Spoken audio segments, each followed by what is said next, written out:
Hello, and welcome to not another episode because it's not a podcast. This is Yeah. the first test of day one of the first test of South Africa in Australia. South Africa haven't been to Australia since 2008 at this time of the year, so we are all up after the day of reconciliation. So happy day of reconciliation to everybody here in South Africa. And yeah, not the breakfast session, the lunch, the morning session for South Africa didn't go as planned. Australia winning the toss on a very green Gabba pitch, and they decided to put South Africa under pressure. And South Africa 84 for 4 will run through the wickets. But you're listening to One World Sports Radio, and please do support us. Please do subscribe to our channel. Please do follow. Please do send through your comments because this is a broadcast with all of us. You are our third commentator. And so my name is Mpho Mutlani. I've got Anis Mohammed here with me. Anis, how are you doing? It's been a while. It's been a while. I'm happy to be back with the cricket. To be honest, not a great start by South Africa, but I think that our top order got psyched out by the screen. Look, I don't think they got psyched out. I think essentially it was some really good bowling from Australia. You expect them to at least lose 2 wickets. I thought the third and fourth, but it kind of speaks to a team in transition, a team that necessarily doesn't have the best batters that they have. But to run through the wickets, obviously Dean Algar was the first to go, 3 of 10. Mitchell Stark down. He was burgled down the leg side. I was really disappointed with that. Alex Carey taking that catch. Then the next player out was Rassie van der Dussen. He was out for 5. Alex Carey caught that as well. A bit of an edge off of the captain Patrick Cummins, and then the Scott Boland show just came through. Sadal Advia getting caught at Gully by Scott Boland off the bowling of Scott Boland for 10 of 37, and then Kaz Zondo LBW second ball. That didn't help much because it was a peach of a ball. And so we found ourselves with a 50-run partnership right now between Kyle Verreynne and Temba Bavuma. Bavuma's on 21 or 44 and Verreynne on 35 or 45. Players are out, Anis, in the middle. What are you hoping South Africa should be doing in this next session? They got to play them for me. I think take 20 to 30 balls, play yourself back in, and show that discipline that these two batters showed in the first session, taking away the high risk shots. There's a massive gap opened up on the offside to tempt the drive. Just keep that drive out of there until you got your eye back in. As Scott Boland, first ball of the session, driven by Kyle Verreynne, past Marnus Labuschagne at extra cover. They'll come through for 2. Maybe even 3 because this ground is very large. South Africa starting the session well, 87 for 4. Everything that Anissa said has now gone out the window. But how many times, Anissa, have we seen that lower middle order, including the Marco Janssens, who's now padded up, and Keshav Maharaj, try and give South Africa something respectable? So in my head, it is around about 200, 250. If you can get there, you give your bowler something to bowl at. Everyone on Twitter is thinking this Australian team's the best bowling attack in the world. Well, they're yet to find out.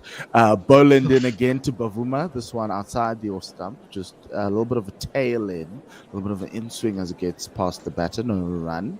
It was really nice to see. There was a cut Timber played. Oh, my Lord. It was so beautiful. That was beautiful. That was a thing of beauty. So if you're just joining us and you just missed us, the scoreboard is up 87 for 4. South Africa did not win the toss. So this was not Dean Algar's situation. Yeah. Well, in now, outside of stuff left alone by Temba Bavuma. No, look, and the everyone in commentary was saying it's not a bad toss to lose. It's not a bad thing to bat first on this Mm. wicket, but as you said, it's not the best batting lineup South Africa's had in a long time. But again, as you Yeah. said before, how many times have South Africa been in this Mm. situation? It's And we're become seeing an a example. tradition. But the other thing is obviously, and the one thing that South Africa is missing, well, from a bowling perspective, is a player like Scott Boland. Scott literally puts it on a handkerchief. Yeah, As the next ball comes in, Timber comes outside the off stump and he lets it go through. Difference between Timber and all the other batters, and maybe Timber and Kyle and all the other batters. Timber's guard is on off stump, yeah, and his trigger movement sets him outside, and so is Kyle. So it just made it a little bit easier for them at the start of the game, at the start of the morning, when all these wickets were falling. But they found a little bit more joy, even though the pitch is still very green, very very green. yeah. It's not exactly a mamba though. Mm. Loaded in. Boland into Bavuma. This one is full on off stump, driven out to gully. Cameron Green, the fielder, no run.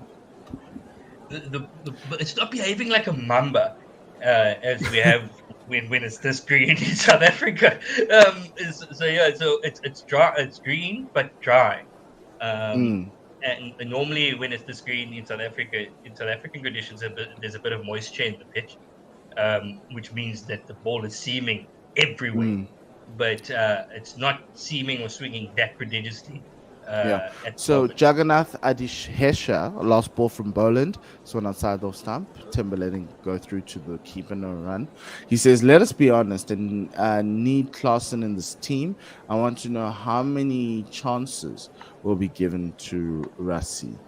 Look, this is Rassie's first game internationally after his injury, so yeah, he did play domestic cricket, did score a few runs there, but yeah, against this, but I think that's what we need to kind of put together, like balance out, is that how Yeah. good this Australian bowling attack is, and obviously it's like a wounded South African bowling side, a batting side, so you are gonna have moments like this. Look, also, I wouldn't play Heinrich Klaasen because what's the point of playing two keepers No, when but you you have the play guy? Heinrich as a Yeah. batter. The Mark Oh. Boucher era's gone. Oh, Patrick Cummins in. Oh, wow. Okay, he slipped. So that's the other thing about having a completely green strip, right? The spikes don't dig in.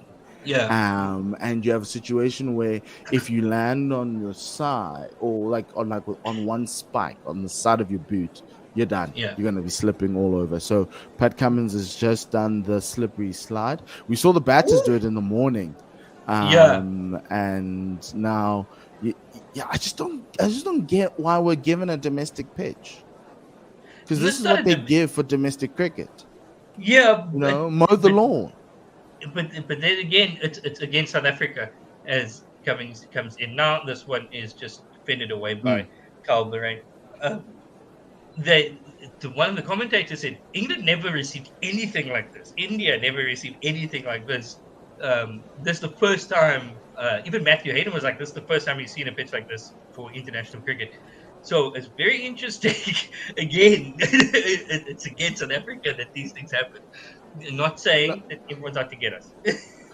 Well, yes. Well, everyone is. But remember, this Yeah. is number one and number two in the world playing each other. And so you kind of want a result. And what's Yeah. the best place for them to get a result? It's here. If they go into Melbourne 1-0 up, then we'll get, because Melbourne's always like flatter than this. Yeah. And Sydney, you play two spinners, and Simon Harmer's definitely going to be a problem.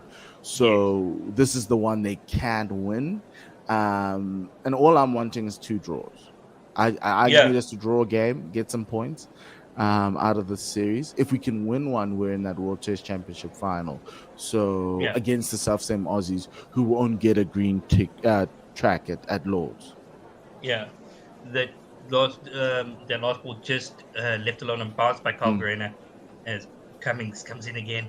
Now across the umpire. This one is good line, but just outside off stump. Carl Verena gets outside off stump.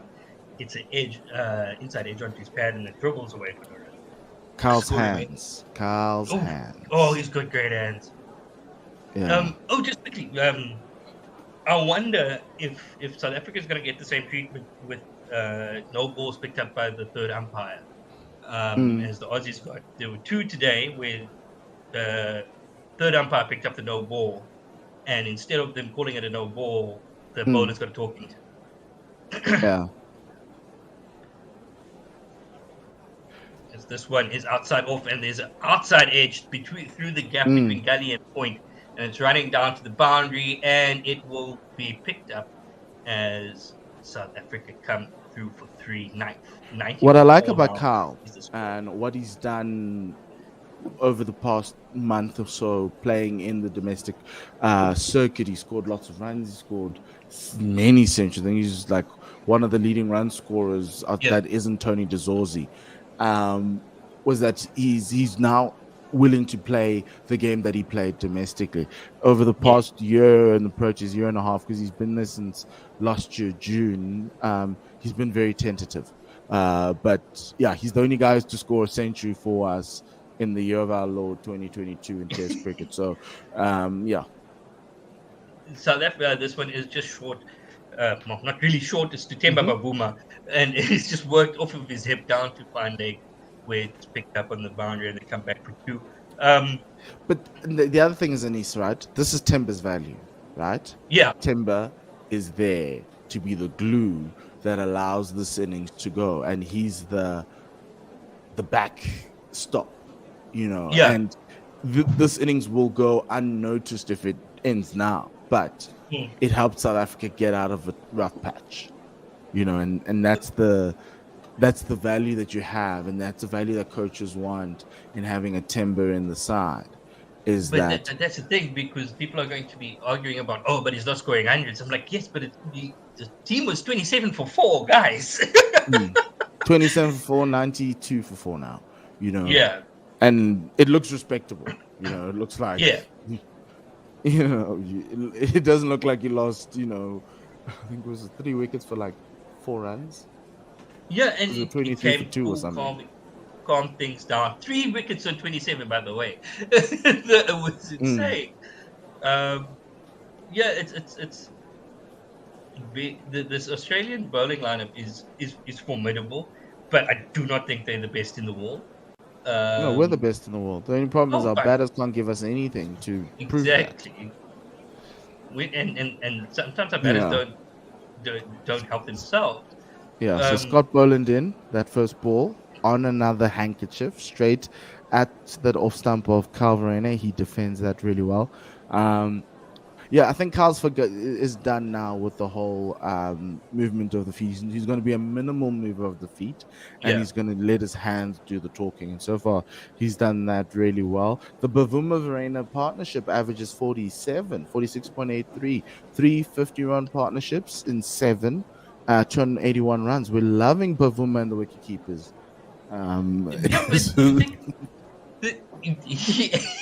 Bavuma bet best with wicket keepers, because he scored most of his runs with Quinton de Kock on the other side. Next one defended out to the fielder at short mid wicket. Just down the leg side. Still getting my bearings going. It's been a while. I haven't been doing commentary for since the World Cup, since the heartbreak of the World Cup. So and obviously the Proteas have a new coach, interim, Malibonga Maketa. Scott Boland in. This one's on off stump. Scott's giving Carl nothing in this over. Carl, something I would like to correct. His bat is facing leg side to a ball that he should be playing straight to, so it goes to mid-on instead of back to the bowler. But look, it's the way Carl's played for. It works for him. If it works for him, it works for him. Yeah, there's 3 slips, a gully, a back point, and mid on mid wicket, and a deep square leg. Boland in again. This one is short and wide, cut away, but straight to number 67, the man who's taken 450 wickets. Nathan Lyon, from a groundsman to the world's leading spinner. Ooh, He's had an incredible decade, has Nathan Lyon. Remember, he was a groundsman, I think here or at one of the grounds uh, in Australia, and Australia were playing there, and they needed net bowlers, and he came in, ripped a few, and guys were like, "This man, who is he?" Yeah, rags to riches. What a story.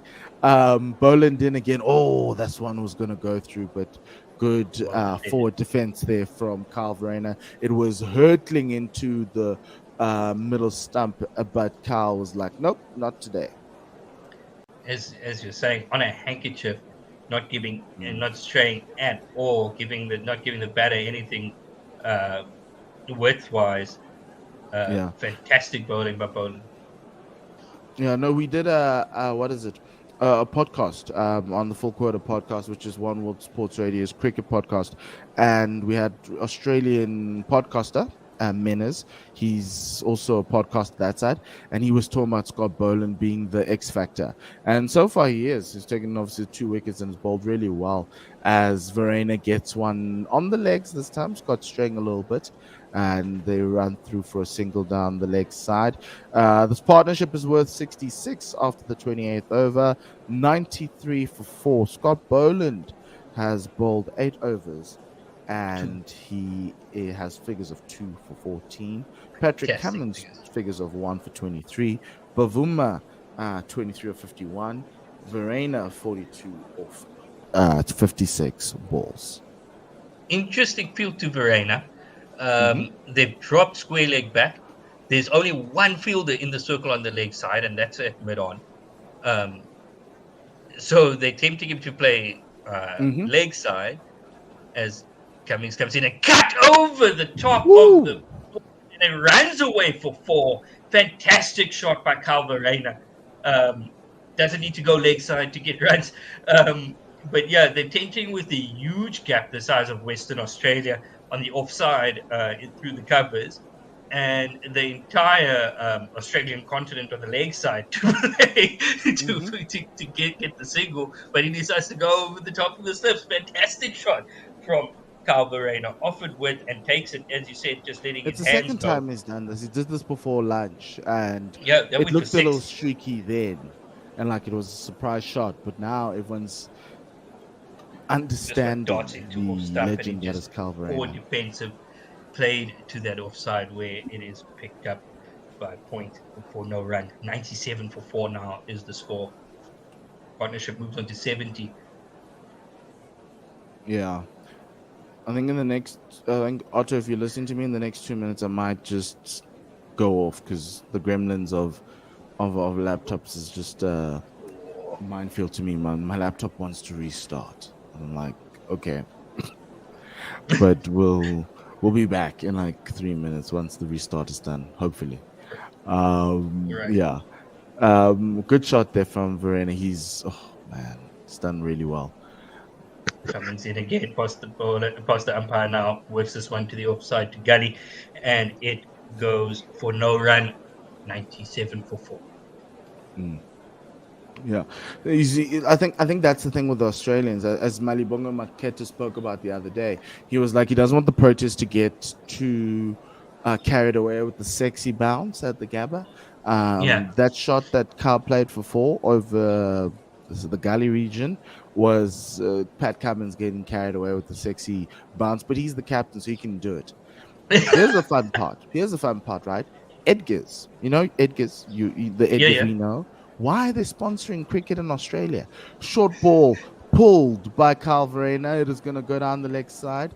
Travis Head picking that up at square leg for a 2. They ran. 2. Did they run 2? No, just a single. Was Just a single. Yes. So Carl moves to 47. It's interesting that you bring that up because they went bankrupt in South Africa. The Edcom group just last got year. bought out. They're under new management. And why aren't they sponsoring cricket in South Africa? They have money to sponsor cricket in Australia. I don't even think they have an Edgars in Australia. Do you even have an Edgars in Australia? Cummins in, Ooh, to Timber. This one, good length, very good length. It's just tucking Timber up outside the off stump. Defender back to the bowler. No run. Timber's on First short 23. joke, that would have been Carl on a 47. half volley to anyone else.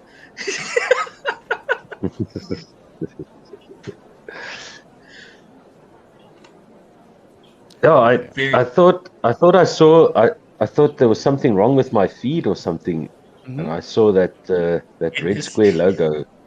Yeah. I was like, Wow, that's how did they get that big? from bankruptcy to Australian cricket sponsors.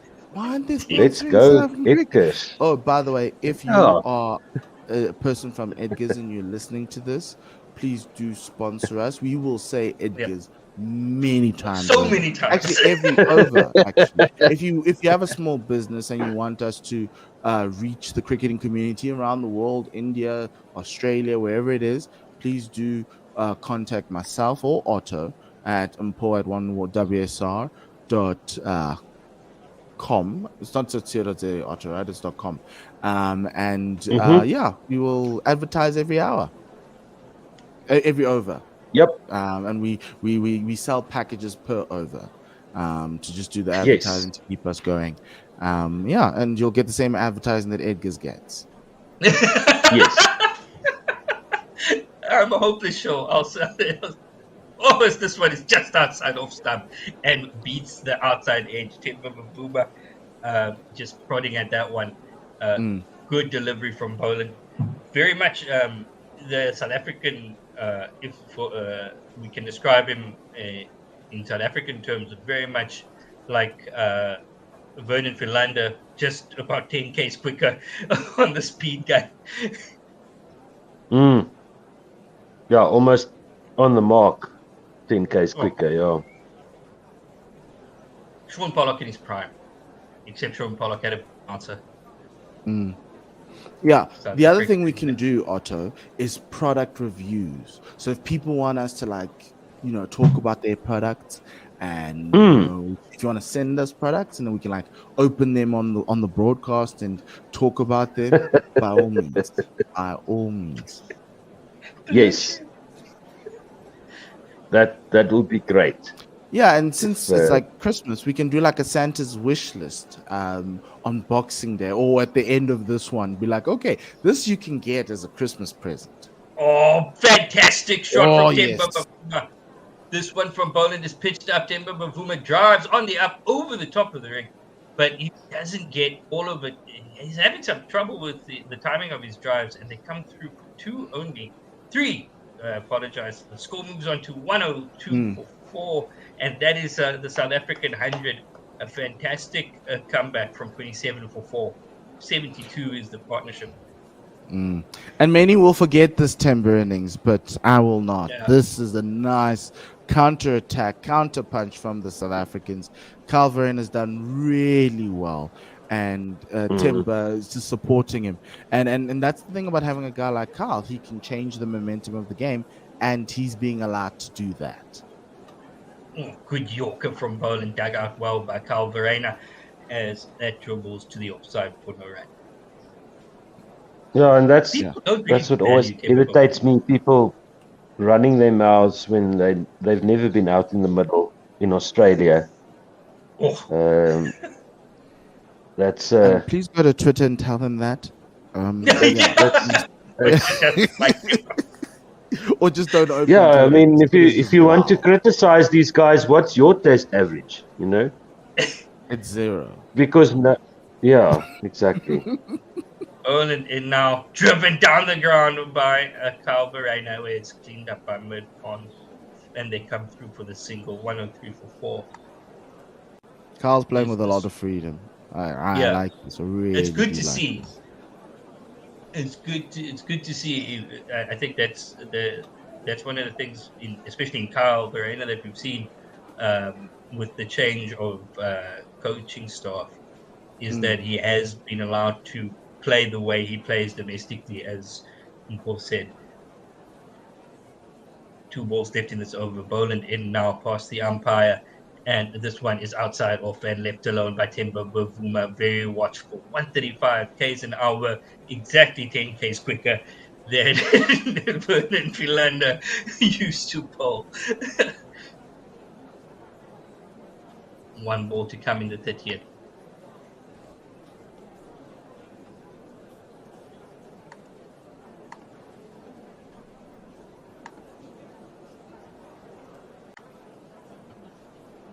As Boland at the top of his mark, running in now. Past the umpire again, just outside off stump in the channel, left alone by Temba Bavuma. Score remains 103 for 4 after 30. Temba Bavuma on 27, Calverain on a 48, and the partnership of 76. Seems like a great day for cricket. They're expecting a bit of thunder showers apparently in the afternoon there in Brisbane. So not terribly hot at the moment there. Perfect bowling absolutely conditions. Gorgeous. If you're not at the cricket, you're on the beach.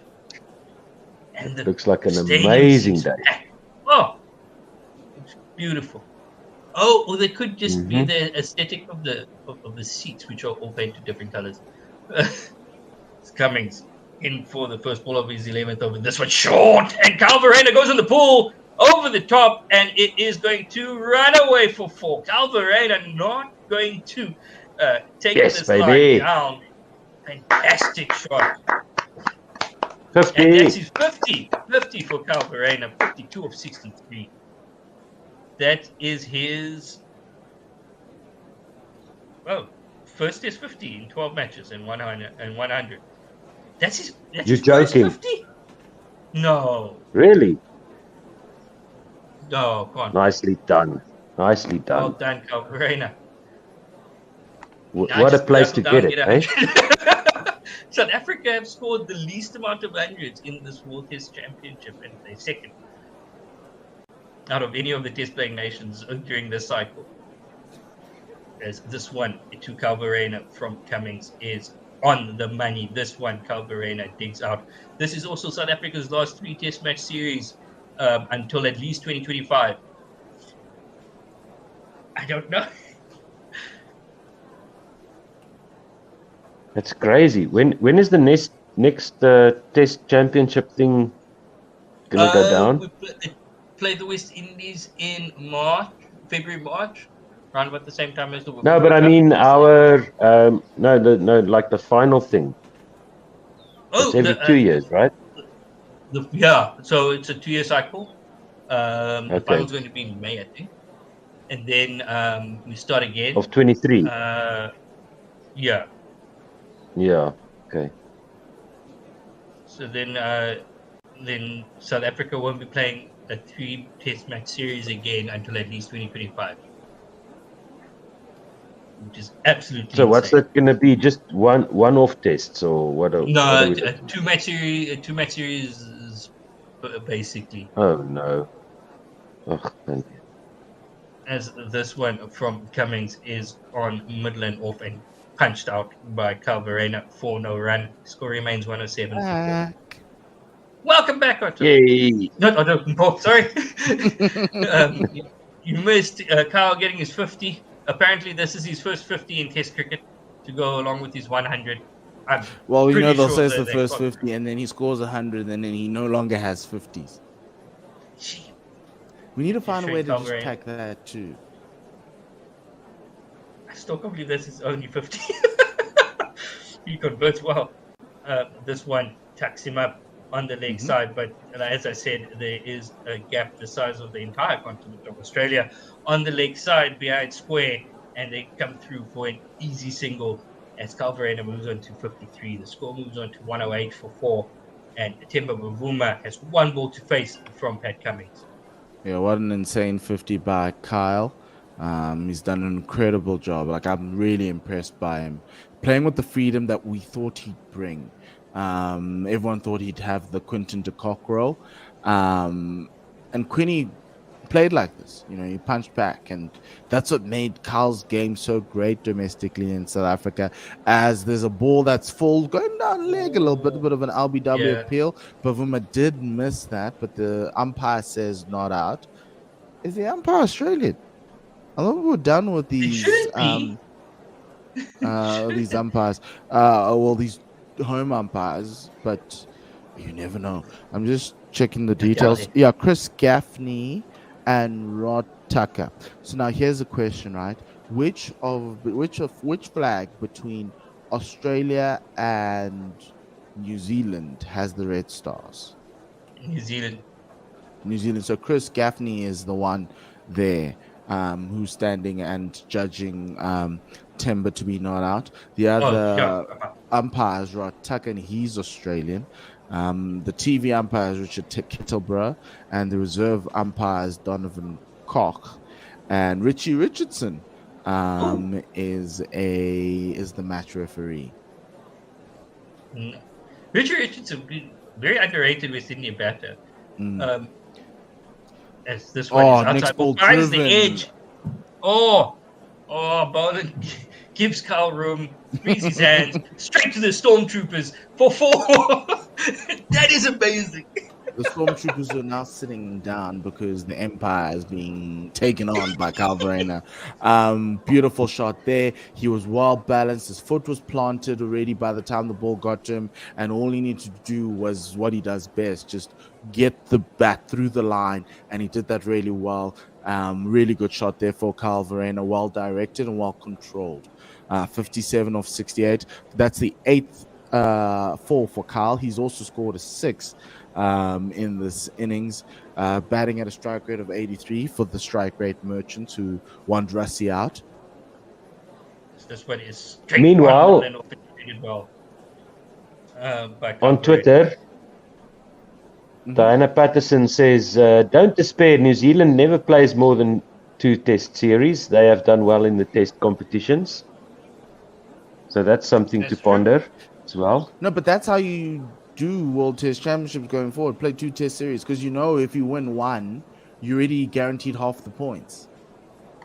Exactly. True.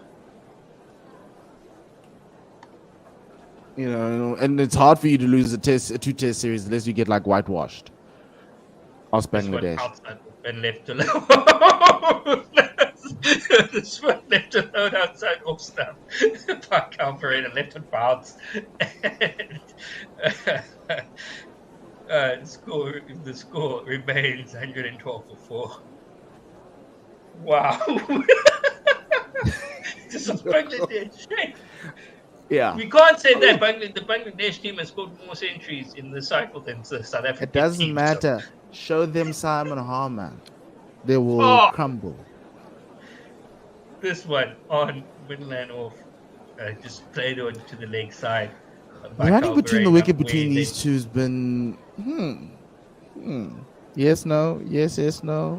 There was one time where Brandon slipped just before lunch, and he was like, "Yeah, guys, you have a free hit against the stumps," and they missed. So, yeah, but I like the fact that these two are very busy at the crease, and I think it that's what you need in Australia. You just need to be busy. You just need to always just obviously be set, but like always be looking for runs, because the Gabba is massive, guys. It's so huge. This one comes in, cuts Kyle Verreynne in half, but gets an inside edge into the bread basket, and it pops off to the offside. Guys, for Scott no run. Get the ball to move both ways, because that one like dragged back in. Yeah, off the seam. Seriously, getting seam movement. It's not coming in through the air. If it seems, it will spin. If it seems. Well, for the South Africans, Scott Boland is their version of Vernon Freelander. Yes. But we don't want the Vernon fire. We don't. He already had the Vernon debut game. We don't want that. Yeah. No. This one outside off, left alone by Kyle Verreynne, very watchful. Score remains 112 for 4 after 32. Temba Bavuma 37. Kyle Verreynne on. Lost it. Kyle Verreynne on 57. 57, yeah, off 73. Really, really good counter-punching partnership between these two.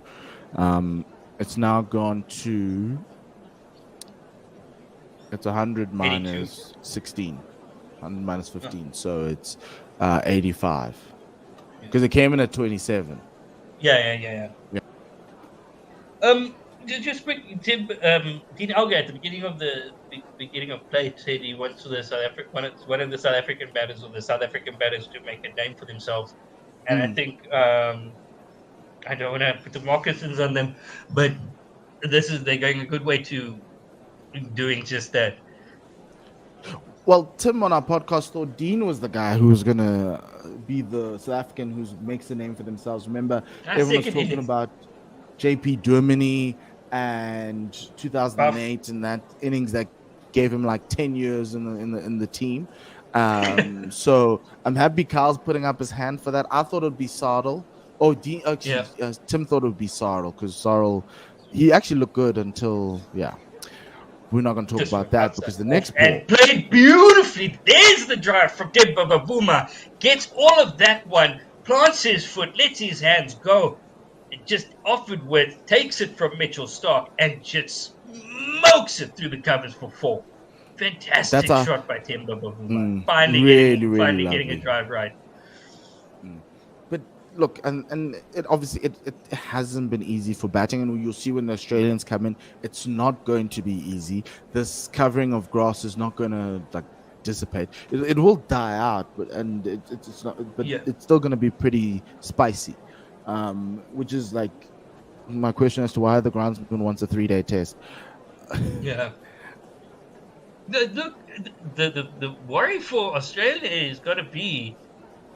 This pitch is going to get quicker until day 3. And we've got Anrich Nokia. We've got Kagiso. Kagiso is the best player in the world right now. And it's not Pat Cummins. He's going to swing and seam the ball huge.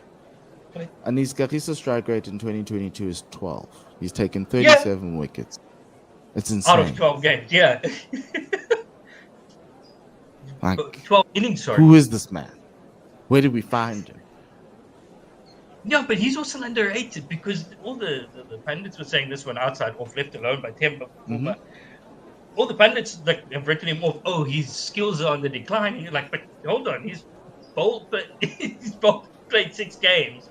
And he's still in the top 5 wicket takers. Actually, number 3. Yeah, with the least amount of games, just least amount of innings bowled in. Yeah, this partnership is in a nice little sweet spot where Australia now starting to get a little bit worried, even though they are slightly ahead of the game. They know that these two can take the game away from them. And Temba and these guys just wanting to take singles, and that's what you need. Settle the ship, guys. Just as they take a single now, this one on leg stump, Temba Bavuma digs it out, and they come through for the single. 117 for 4 is the score. Yeah, as the New Zealanders say about Kane Williamson, steady the ship. Who no longer is the captain of New Zealand, and they've now gone to Tim South. So a lot of fast bowlers now getting the Test captaincy. Just waiting for Kagiso to get his chance. As my feed just died on me. Full ball outside the off stump across Kyle Verreynne from Mitchell Stark. Kyle, knowing where his off stump is, letting the ball go through across him. It wasn't tailing back in. And Alex Carey with the take at the behind the stumps. 117 for 4. Brisbane looking very, very good. There's some clouds in the distance. I don't know how far they are from the Gabba, but it doesn't look like it's going to be an ominous afternoon. Looks really, really beautiful. Australian cricket in all its glory, that yellow and mustardy tinge to all their cricket. Viewing this one now is inside on that middle stump to Kyle Verreynne. Nothing to worry about. It's a little bit high. Kyle just plays it off his hip for no run. Let's run through some of the wickets there, Nice. First one, Dean Elgar was burgled down the leg side for 3 by Mitchell Stark. The next wicket was Rassie van der Dussen playing off the back foot, getting an edge to Alex Carey. Sardal Avia was playing a lot more expansive, which he kind of deserved to because he was looking quite good. Caught Cameron Green at 4th slip, and then Kazanda got the ball of the morning. It was a good one. LBW by Scott Boland. They did review it, so South Africa got one less review. And yeah, that's where South Africa are right now. And then a 90-run partnership between Temba Bavuma and Kyle Verreynne, steadying the ship when Australia thought they'd be batting by now. Bavuma 32 of 62 and Verreynne on 57. And you have to also remember earlier in the day, the Sydney Thunder got bowled up for 14. For 15. 15, Give sorry. them that extra run. Sorry, they got bowled up for 15. What? And Scott Boland into Temba Bavuma, who shoulders arms, no run. And Riley Rousseau played in that game. Riley Rousseau got out to a blinder of a catch at first slip. I think his name was Matthew Short. He was at first slip, and he went up in the air like a goalkeeper, one-handed. And he just, broke Sydney Thunder heart. It was so impressive. Yeah, I'm just a couple of seconds behind you on this stream. That's okay. I'll just do ball by ball, and then we'll wait for you to come through. Oh, okay. You're going to have to wait for a little bit longer, Denise, because Temba has a bit of a cover drive, a little punched one, nothing full. The Africans will run for 3 in that. Really lovely cover drive to extra cover. I love how big these boundaries are. If you are like a wicket runner and you enjoy running in the wickets, Australia is your place to be. These grounds are so massive. And 120 for 4. Yeah, you look at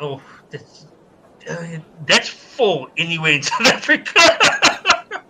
Yes, that's 4 like at the Wanderers and some.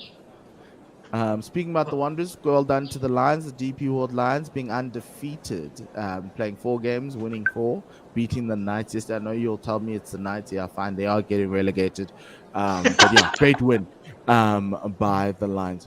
If there's one team that bothers me in domestic cricket, it's that team. The Knights. Because they had one season to watch everybody in Division 2. And the guys they brought up, I love Aubrey Swanepoel, but he's not like a run machine. And you had Andile Mokhakane, you had Luke Schlemmers, you had Joshua van Heerden now. And I'm like, guys, who's doing your scouting? And for that reason, they must get relegated. This one is outside off, and Temba just plays it to the offside and comes through for a single. Covering plays this to the offside, comes through for a single. Temba with 2-1 strike, 3 balls to come, 121. Yeah, it's been interesting. To say the least, but like if there was a team who I want to shake, it's them. And then in the 4-day stuff, they had Gerald Coetzee, and Gerald Coetzee looked like he wasn't picked by the Proteas. And they've also got Miguel Pretorius. And you're like, Oaks, what are you guys doing? But yeah, that's our domestic season. The Lions play Western Province on Sunday, tomorrow. Yes, I think it's at Newlands. Which is going to be an insane, because it's 1 versus 2, a precursor to the final, essentially, because the Titans might not make it to the final. So I'm excited. I think Tony Dezorzi. So the other thing is, if the Proteas lose this match, right? If I'm Victor Pitsang, I'm calling Ryan Rickleton and Tony Dezorzi to come over, because they can't stop scoring runs. This one is outside. It's given to get Temba Bavuma. It's too short. It's called a wide. This would have been a normal delivery. That ball to anyone else, but 2 meters. 2 meters above. Temba's 1.5, guys. That's like half a meter above him. Oh no, that's shoulder level for Marco Jansen. Come on. Poland did now. This one is outside off, left alone by Temba, left on bounce. How can Temba leave on bounce? What do you mean? He's a fantastic judge. How can he leave on height? Remember, as Coach Mali says, there's a sexy bounce. You know the sexy bounce. Yeah. Just don't get carried away with the sexy bounce. So Temba understands the sexy bounce at the Gabba. And he's like, okay. But that's... Gee, but you think of that, that was 2 meters out, and like legit, that's shoulder. Like Temba just literally stands. He doesn't need a duck. You just stand and the ball goes past. But great call Yes, from the Bowen. umpires for giving us the wide. That is Rod Bowen pulls Tucker. up. Mm. Yeah. Bowen just pulling up a bit short. Maybe having a slip there on the. Yeah, or something just doesn't feel right. That's one thing I like about cricketers, especially bowlers. When something doesn't feel right, they don't just force it. They'll just abort, come back. Whereas you in your golf game, you're like something doesn't feel right. I'm hitting that thing. Just quickly, is the gamma on a upside down plate bowl thing? I don't think it's an upside down plate. I just think it's a. It's not like Melbourne with the drop in pitch, but this is also drop in pitch, so it should be slightly raised. But it doesn't feel like it is. No, It it's because looks it's that flat. big. Yes, it's an Aussie rules stadium. Yeah. Like, I don't get the concept of Aussie rules, and I don't get like the concept of like, I don't know how many men. I'm assuming 11 because that's like the average number running around this field. Like, it's massive. Just You know how murdering fit you each must other. be to like cover this amount of space. Oh, Ken's here. Hi, Ken. Again. Hello, guys. Yes, these guys. I see that the flats around the blocks of apartments around the ground. That's prime property because they're all high enough so that they can see over the top of the roof. So Ken's wearing his Bulls jersey today. So good luck to the Bulls playing in the. I'm assuming it's a Heineken Cup, because my team played in the Champions Cup yesterday and won against the French team. So that's a good thing for South African rugby. Started very well, yeah. Fantastic effort to win in France against Bordeaux Begley.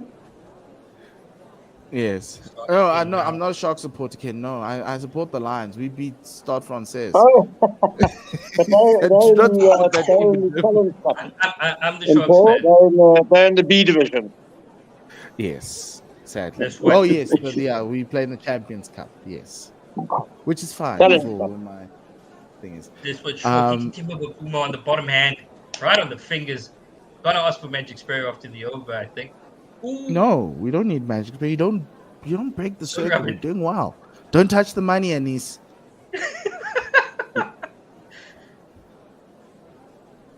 We don't have a certain sponsor. This one is outside off, cut away by Tempo Buma, running away, but Nathan Lyon on the boundary cuts it off, and they come through 4-2. You see, the old CSA touched the money. Now they don't have a sponsor that was a bank. Yeah. So now we need, so just don't touch the money, Anis. Don't touch it. Okay. Yeah, but we could, like you said, we could appeal to a certain company with a red square in their logo that's sponsoring the Australian cricket, which is a South African company. Oh, I think that might be virtual advertising that's been put on the field back here in South Africa. No. The Warriors sponsor is also there. Straight through Timber Babuma, out for 38. Rebuilt very well with Calvarena, but now has to walk 38 or 70. yeah. South Africa 125 for 5. Inside edge onto that leg stump. This was a good innings from Timber, that 38. We obviously wanted more, but came at a time where South Africa needed a hero, and he helped Calvarena be that hero, and he was just like sitting around there, being that Batman to Carl's Robin, and it was really nice to watch. Unlucky with that inside edge, but Carl's now set up. It's now for Marco to do the rest. I thought about that, Ken, with the adverts, in terms of them being virtual, but then so Edgar's went to Supersport and they didn't want to go to CSA, so that's just a problem. We have. A very good delivery from Stark and swinging it back into the right hander from over the wicket, the left armer. So Timber Bavuma can at least feel that he got out to a really good delivery, having done a great job today for his team. It's obviously, Ken. When we woke up to watch the morning session, and we're just watching those wickets fall, it looked Carnage. really bad. But these two, they did a really great job to get South Africa into a reasonable position. They're probably the two most tenacious batsmen in the lineup. Probably the ideal duo for a crisis. I mean, I've watched quite a lot of Kyle Verreynne domestically, and he really seems to be the man for the tough situations. He's got a great temperament, I think. And Temba Bavuma, we know, is just extremely dogged, and the tougher the situation, the better he seems to bat. Yes. That brings in Marco Jansen, the 2 meters tall. I don't know if he's 2 meters, probably 1.95, whatever it is. But yeah, he's half a meter taller than Temba.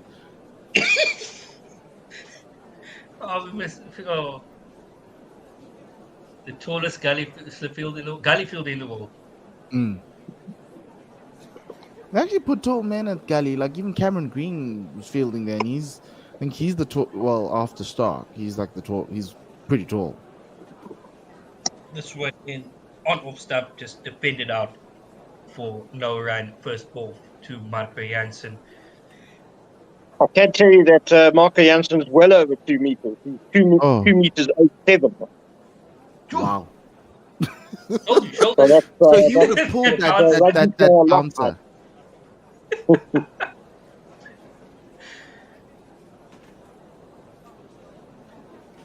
Stuck in now to Jansen outside off left alone, just at 143 kilometers an hour, starting to crank it up a bit. One ball to come in the 35th over.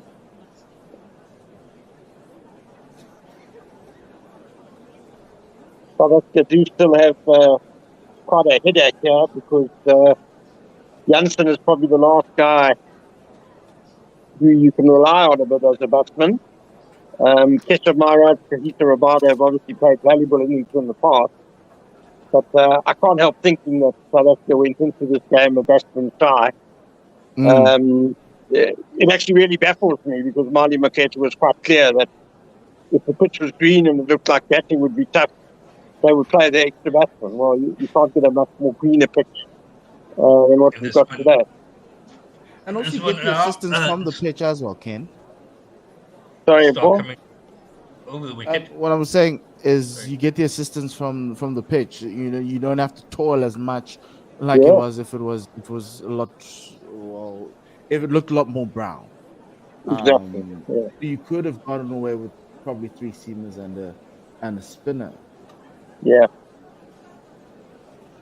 Stark changing his angle for the final delivery to Marco Jansen, and just outside off left alone on bounce. And Marco Jansen can leave on bounce. And I hate to tell you that, but the stumps stay the same size. Did you know that? Like whoever's batting, the stumps are the same size. Yeah. Even though they go half the way up to Marco's pads. A full stride from Marco Jansen is the exact same as Temba Bavuma running halfway down the wicket. So yeah.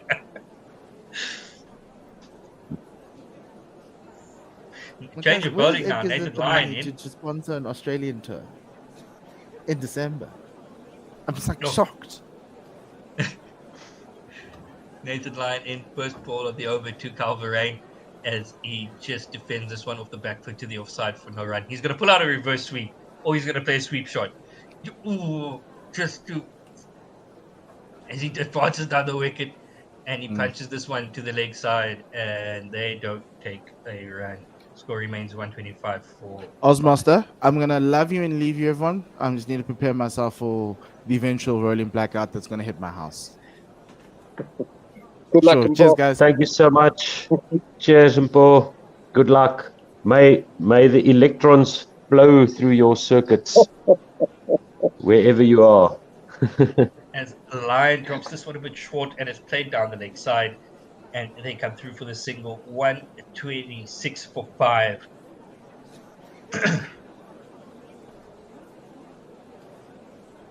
Morning, everybody. Good morning, good afternoon, good evening.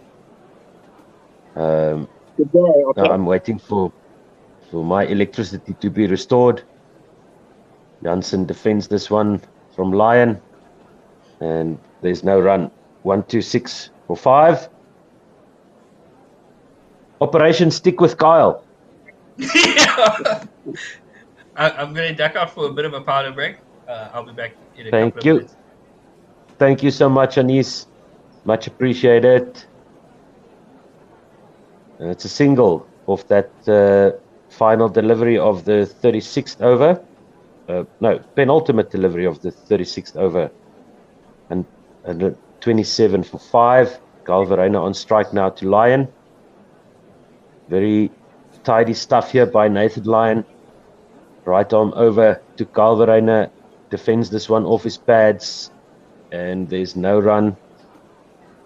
And that is the end of this 36th over. We almost had a 100-run partnership there, Ken. It could have Yeah, been, great job. yeah, It's a could real have horror been a start. cherry on. Coaches really desperately needed 2 guys to dig in. Yeah, just what the doctor ordered. Temba Bavuma and Calverena going from what was it, 27 for 4, Yep. all the way past 100, and a decent partnership there. Well, a gold dust, absolutely immaculate partnership, and that's one of the funny things about cricket, because that 38 score by Bavuma is going to go down as there's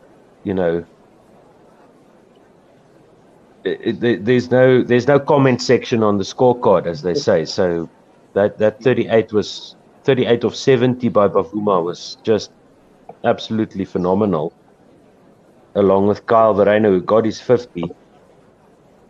But that's never going to show what that actually meant in the situation. Yeah, and so many of the Zuma's innings are like that. They're worth more than the sum of the runs. I guess the one thing is it does boost his test average a tiny bit. He came into the game with a test average of 34.36. He played above his average a bit. But on a pitch like this, with the ball doing a bit, it is definitely worth a 70 on a flat pitch, I'd say. Absolutely. Yeah, and it was a strange dismissal as well. Stark setting him up with the balls going past his shoulders, way wide, and then just tight on that 4th stump line. Got the inside edge. Jansen dabs this one into the covers. They go for 1 run, and that'll be all. Stark is bowling. That was the 3rd delivery of the 37th over, 128 for 5. I'm not entirely convinced it was a set-up by Stark. I mean, he's been pretty wayward today, has battled with his control. I think the previous deliveries might just have been pretty ordinary balls, and then he finally got one in the right place, and it was a fantastic delivery, swinging back into the right-hander from over the wicket from the left-armer. Yeah, maybe just those wayward deliveries, just getting Temba to relax a little bit more than he should have.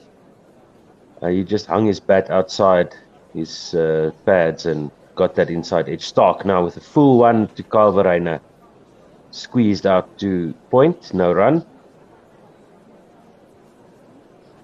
No, it's funny how those sort of deliveries seem to get the wickets. All 3 balls could have been easily left by Temba. He scored 2 runs off a wide one, and then Stark just edging that length back onto the off stump and getting the inside edge. Temba could have left that last ball easily, but I'm not sure. So it swung back into him. So Cool. I think Yeah. if he had left, we might have lost his off stump anyway. And there's let's there's the exact same delivery. There's the exact same delivery now to Calverena, inside edge, this time to mid wicket, and they get a single, 129 for 5. And that inside edge came off the pad of Calverena. Did not go through to the stumps. Yeah, I think maybe the difference Verena waiting and playing the ball a little bit later than Bazuma. This Bazuma was maybe playing a little bit in front of his pad, whereas Verena waiting now, he's playing it under his eyes.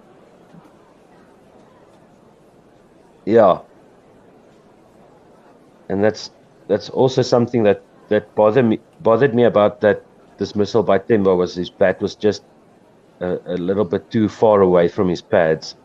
But with that line and the way that Stark is able to bring the ball back, this time it's defended by Jansen for no run. That's the end of the 37th over, 129 for 5.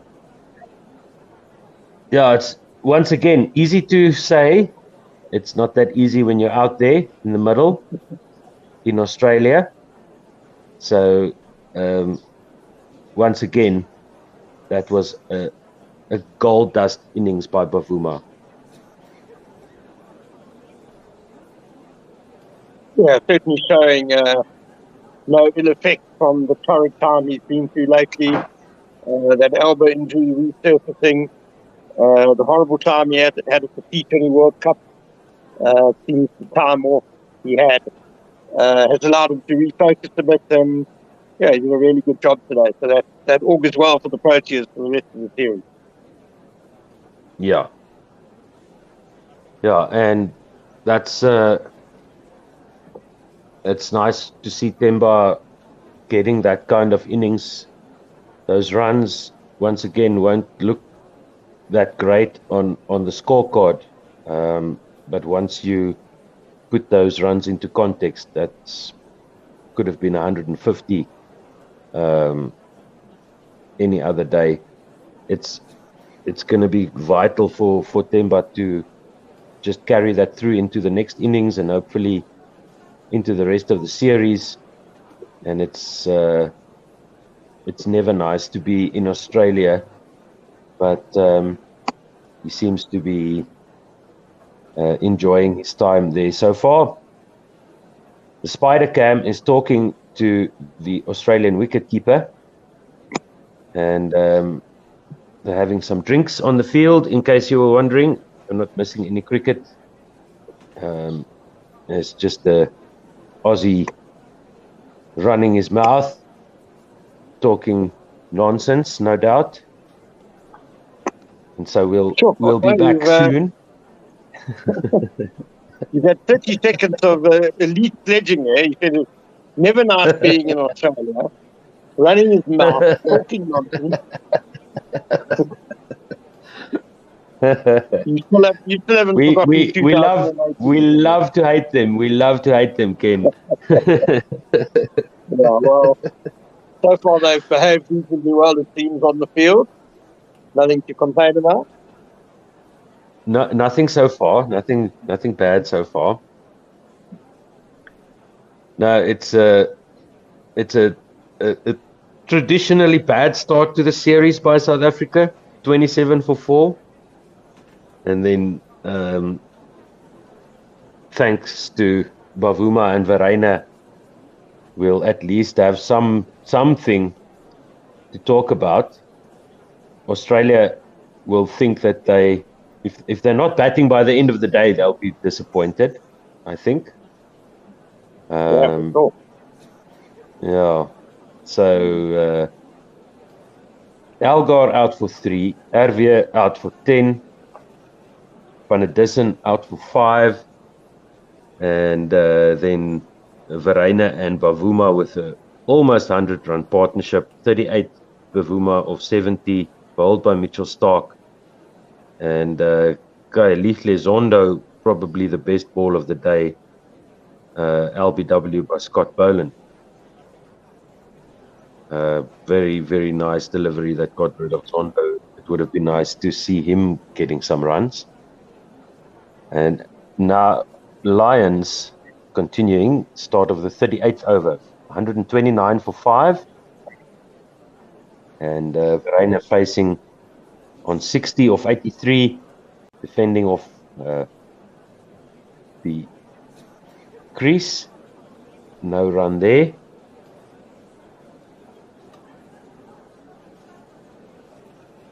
To the attacking field for a team pitch like this with a slip, a leg slip, and a short leg for Nathan Lyon.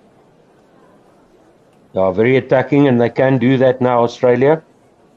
Not many runs on the board, 5 wickets down. They get a single. Verreynne just defends this one to mid-on. And Jansen will now face the spinner. Nathan Lyon bowling his third over. He's conceded only 7 runs so far. Jansen steps down the wicket. Just drives this one to mid-off. No run, straight to the fielder. So 130 for 5. And Jansen on 2 of 10. Lyon in again, right arm over the wicket. Jansen pads this one away. It's going down leg and fielded by Marnus Labuschagne at that short square leg. And the leg slip and the slip weight as Jansen comes forward. Peel by the fielders behind the stumps for LBW. But that was definitely an inside edge onto the front pad as Jansen lunged forward and defends this one. Got an inside edge onto the pad and very faint inside edge. And that bobbled out to point for no run. Marnus Labuschagne has been very catchy at short leg, Marnus Labuschagne, and I fancy he's speaking off the card to Marco Jansen, the Potchefstroom product. Marnus Labuschagne, born in Klerksdorp, which is 60 kilometers away from Potchefstroom. Yep. Maybe. Just down the road. Ken, will you just give us some ball by ball there? I just need to go and fetch my charger. I'll be right back. It's going to be Mitchell Starc who will continue for Australia, bowling his 11th over. So that's got 130 for 5. Starc brings it into the radio, who tucks this away nicely though. Wide and mid-on for a single. He'll go to 62 not up. It's 36 balls, a really good counter-attacking effort from Paul Verreynne. Marco Jansen now on strike on 2. So that's 131 for 5. It's about just past midway through the second session on the first day of the test.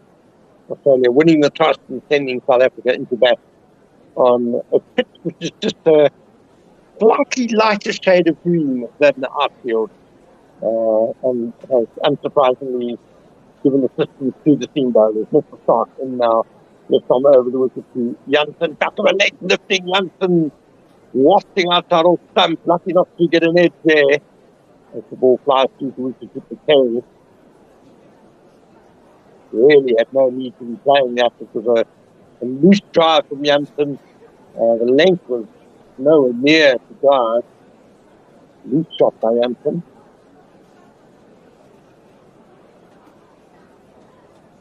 Mr. Starc has taken 2 for 32 so far in this innings. Hasn't quite been at his best though. A little bit loose in terms of his control, but as he showed in the movement of Zuma, he's always got that dangerous delivery up his sleeve. And he comes again, fuller, wider outside of stump, and this time Jansen leaves it alone. Running through that scorecard in case you are joining us late. Dean Elgar, the first to go, fourth behind, So we can keep the carry off Mitchell Stark for 3. Caught down the leg side, Stark getting some quite steep bounce. And then Rusty van der Dussen also caught behind my carry off Pat Cummins for 5. That made it 27 for 2 as Stark comes in again to Janssen. With medium play. He slips and the bouncer down the leg side. No problem for Janssen. 27 for 2 then became 27 for 3 when Cyril Avia was well taken in the gully by Cameron Green or Scott Boland for 10. And 27 for 4 2 balls later when Kaya Zondo was catch RBW by Boland for a duck. South Africa in dire trouble. And then Pepper Bavuma and Kyle Verena provided tremendous relief with their partnership 98 for the 5th wicket that ended just a handful of overs ago. And Pepper Bavuma was bowled by Stark for 38. Stark is in again now to Marco Janssen on 2. Yeah, back to the length outside off stump and just left the lane. The short leg is taking a couple of steps backwards now. Not quite as taken to the batsman as he was before. Yes, and don't forget you can tweet us at OneWorldSR at Gorilla SA. Seeing as we're doing the cricket, we might as well get that one going as well. Thank you so much for listening and watching wherever you're from. We do appreciate your support. Thank you.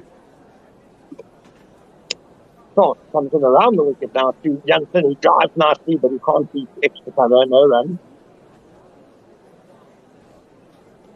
Yeah, I was really disappointed when I saw my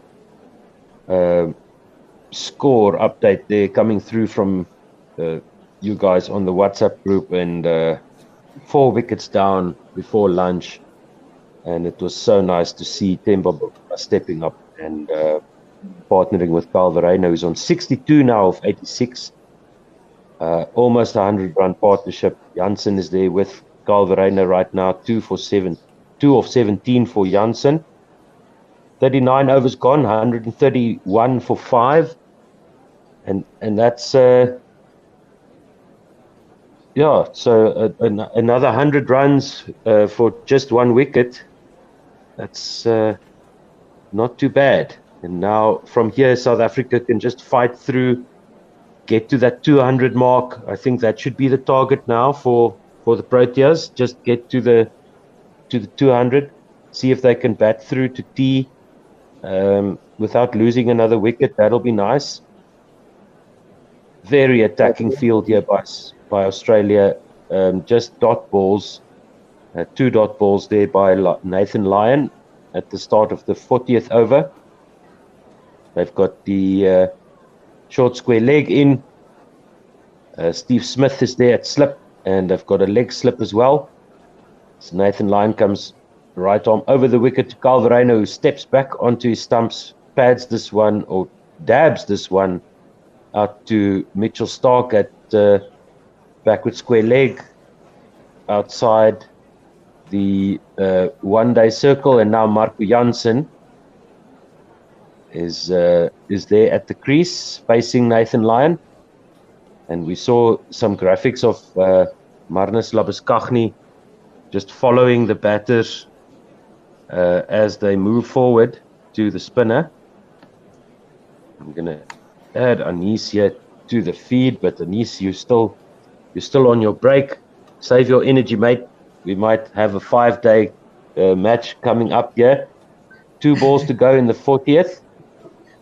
132 for 5. I'm not going to say it the wrong way. Janssen facing Lyon.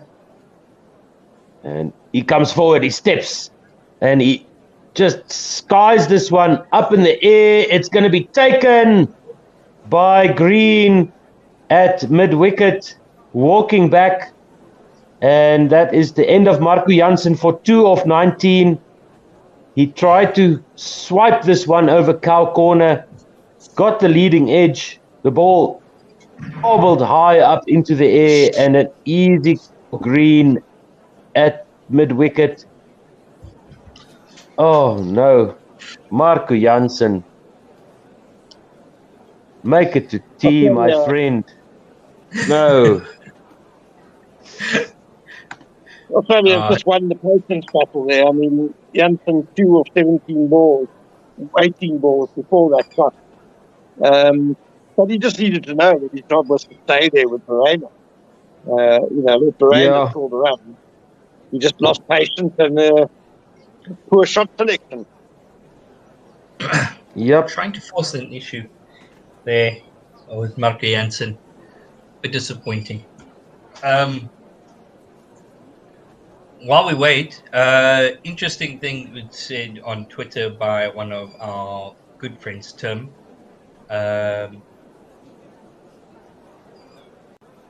That Dean Elgar said he's not too worried about the techniques of the South African batters. Lack of technique got us to 87 for 4. Who would you guys have? And who would you guys have in your best technique 11? South African technique 11. We're starting early. Well, a guy like Jacques Callis had a pretty immaculate one. technique. So he springs immediately to mind. Technique is not everything, though. A guy like Graham Smith is never going to make the best technique 11, but he was wonderfully effective with what he did. And I dare say a guy like Carl Verena. It's not the most classic technique, but goodness me, he's doing a great job today. Yeah, and a guy that has some decent technique but has never really translated that into decent runs for South Africa is Keshav Maharaj, who's at the wicket now facing the first delivery from Nathan Lyon, and he defends that into the offside for no run. They've got a silly mid-off and a silly point in as well, along with the leg slip, and short fine leg. As Australia now looking to see if they can restrict South Africa to less than 200. I think that's a decent target as far as South Africa is concerned, to get to 200. If they can do that, it should be job well done, given the start. Yeah, it's some runs, and Australia definitely will be very disappointed if they concede more than 200 runs in this first innings, and if they don't manage to get a first innings lead. Stark, left arm over the wicket to Verena, who defends this one off his leg stump into mid wicket for a single. 133 for 6 now, South Africa in the 41st over, first ball of the 41st over. The one good thing for South Africa when they do get the bowl, which hopefully won't be too soon, is that the pitch should quicken up tomorrow, and so whatever movement there is will happen a bit quicker than we have today. Meanwhile, on Twitter, Josie Oak says, "Morning, Gorilla SA," at Gorilla SA on Twitter. "You're doomed. And are you not on TuneIn anymore?" No, Josie Oak, we got kicked off TuneIn because they said we play music. We're still having a fight with them. One is defended by Maharaj into the offside, and there's no run. Yeah, so they buzzed us because we apparently play music without a music station license. And I told them we don't play music. I don't know how this happened.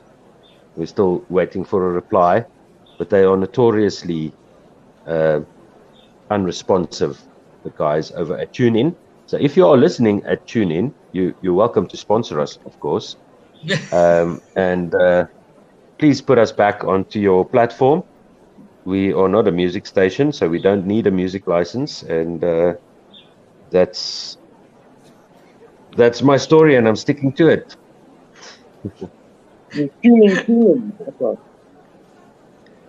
Yeah, I think it was when we were doing the stuff with Highveld Stereo, and we carried the feed the Highveld stereo feed, and then 94.7. they pinged us for playing music. That's right. Yeah, with Prime Media. Maharaj is off the mark, and it's a nicely timed check drive, and he's back for 2. And that will bring the score to 137 for 6. 135 for 6, excuse me. 2 balls to go in the 41st over. So Maharaj on 2 of 4. Verreynne there with him, 64 of 90. Nice big rounds in Australia, as Mpho mentioned earlier. Lots of 2s and 3s on offer there if you can get the ball into the right areas. Away from the fielders, they've got a long way to run. Stark now round the wicket, left arm to Maharaj. Bouncer, ducked underneath by Maharaj. And there's no run. 1 ball to go in the 41st. The Interesting straight stat. boundaries at the Gabba are reasonably short, but as you say, offer the straight boundary pretty long. Interesting stat. There's no one in the South African team that has lost a Test series in Australia. Yeah, so that's the one the last 3 there. As I say that.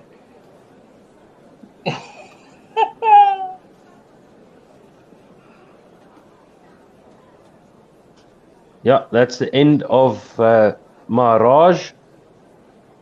He's gone. He's been dismissed by Mitchell Stark. And I was just checking some messages here on the side. So let's see a replay here. Mitchell Stark, Good catch. left arm round the wicket. And it's an outside edge, straight to first slip. Steve Smith takes a good catch at first slip, low on his right ankle. And that's a good catch by by Steve Smith to dismiss Keshav Maharaj for 2 of just the 1 over 6 balls that he faced. 135 for 7. That was the final delivery of the 41st over. And Keshav Even strides back. better delivery by Mitchell Stark, angling in from around the wicket. Mr. Maharaj really didn't do too much wrong there. Stepped forward to defend, it was angled in, and then it just nipped away from him. So, fantastic bowling from Mitchell Stark. And that's my 40-minute stint done, so I'm going to make way for you guys. Thanks. Catch you later. Thank you, Ken. Yes, it's good. You're a champion. Love you. See you later. Anis, waiting for Mr. Magubane to join us. And hopefully he'll be with us soon. Steve Smith is might have just split a webbing on that catch. He's busy wringing his hand. Not good signs for him. Was it the high 5? Was it the low 5 from one of his that hurt his hand there? But wow, South Africa in all sorts of strife now. 135 for 7. So going back to my technical 11, number 1 as Nathan Lyon comes into Kyle Verreynne. This one on off stump, not turning at all. Kyle Verreynne taps to the leg side, and it is no run. My opening batter would be number 1, facing the first ball, would be Gary Kirsten. Yeah. I don't know who's coming in 2.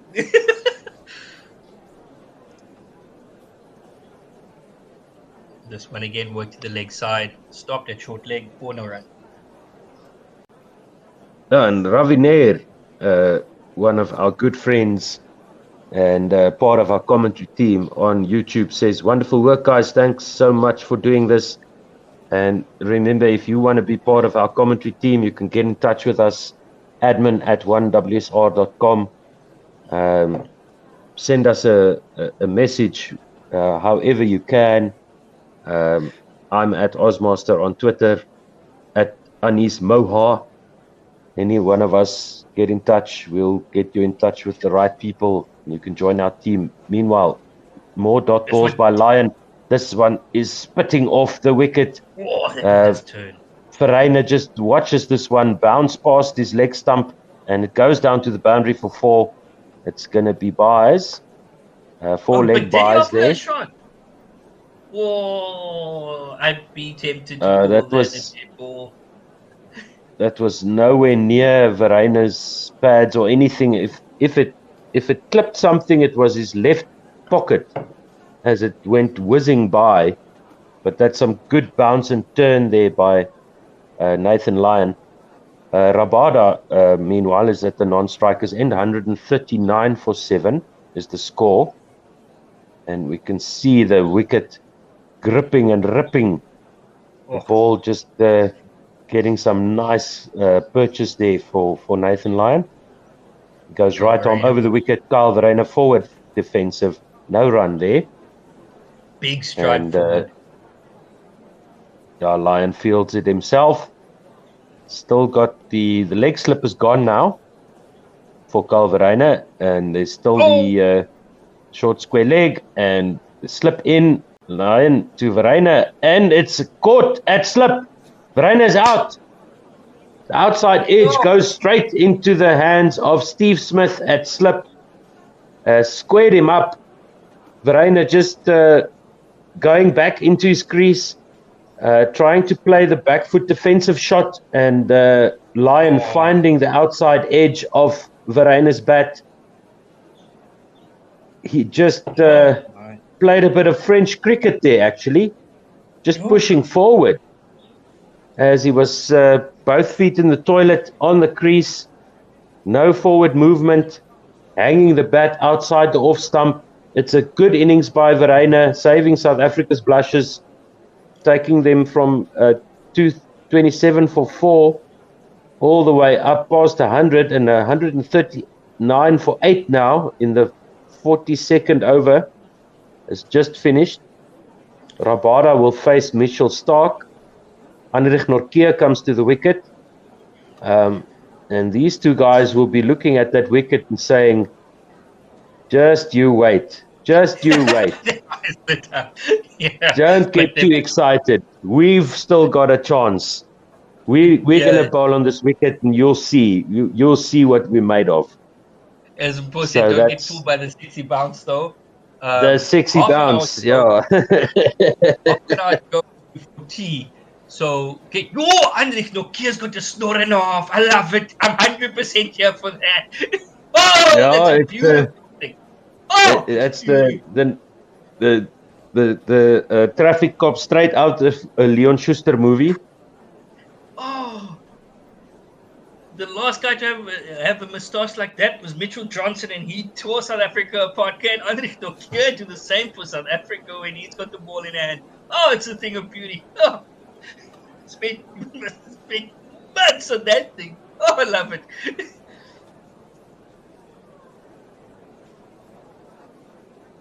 Can these two bat to tea, or will they strike out before tea and want to have a bowl on this thing as this one from Mitchell Starc comes into Kagiso Rabada, tries to pull his bat away, but it comes off the face and just bounces to slip.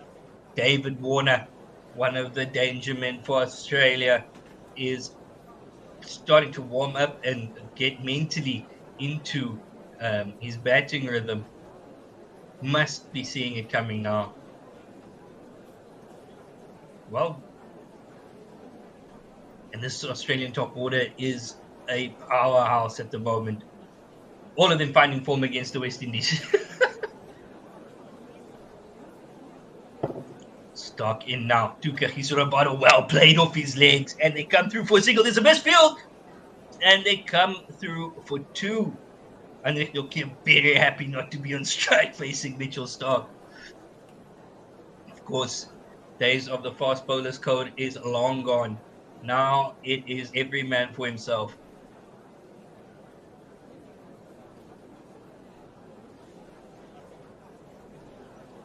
Just waiting for it. That short ball right around the nostrils of these two South African quicks. I've been on mute. So I was wondering where you went. 141 for 8. Let's wait for this next delivery by Mitchell Starc. Oh, this one put down at short leg. Was a chance, and it is just worked off of his hip. Put down at short leg, I think. And the score remains 141 for 8. Yeah, that was definitely a chance there, judging by the reactions of the Aussies. Let's see the Straight replay into now. the bread Mitchell basket Stark. and out. Yeah, Oh, two it penalties. was defended by Kagiso Rabada and just bobbled out of the hands. Never looked steady there at short, fine leg, or short, square leg, I should say. I don't know who that was. Wasn't a great job. Wasn't our friend Labuskachny. Travis Head. Yeah, At short leg. This went into the Rabada. body of Kagiso Rabada. Yeah, 2 slips and a gully in for Rabada. So Ravi Nair says, just to keep you going between innings, what is your all-time SA 11 post 92? No Graham Pollock or Barry Richards allowed, so we're going to have to start with Clive Rice, of course. Yeah.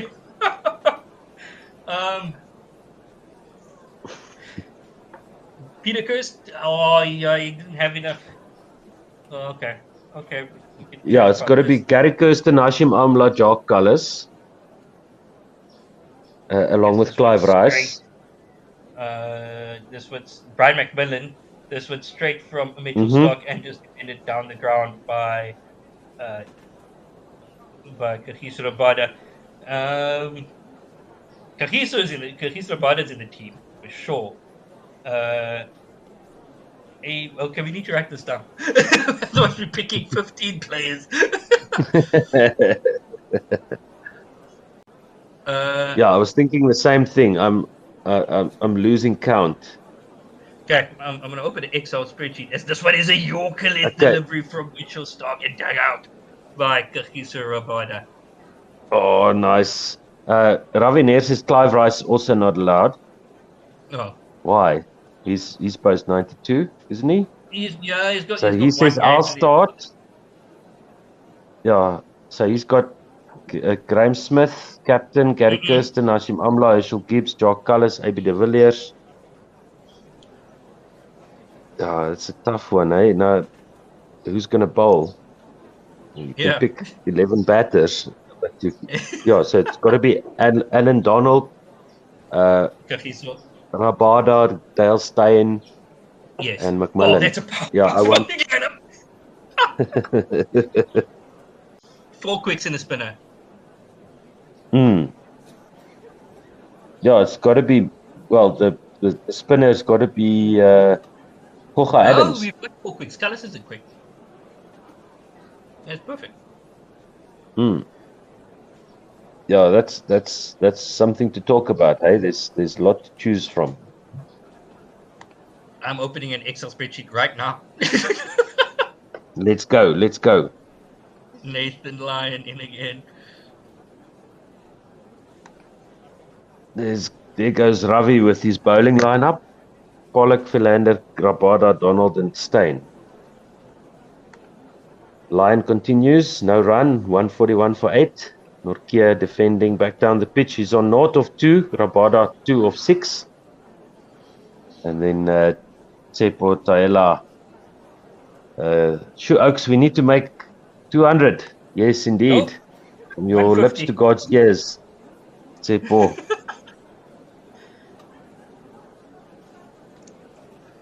And then Ravi Nair coming in with the burn. ABDV being wicketkeeper, no spinner. You have not had a good spinner for 60 years at least. Sure, that's harsh. Maharaj has something to say about that. Yeah, Maharaj just needs to lift his batting. I mean, he's beaten people about the ears in domestic cricket with the bat. He just needs to translate that into the international scene, and people will put some more respect on his name, as they say. Lyon in again, and it's a very, very attacking field here by Australia as well. They've got the silly mid-off, they've got the slip, they've got the leg slip, they've got short square leg. Nortje is facing Nathan Lyon, 141 for 8. And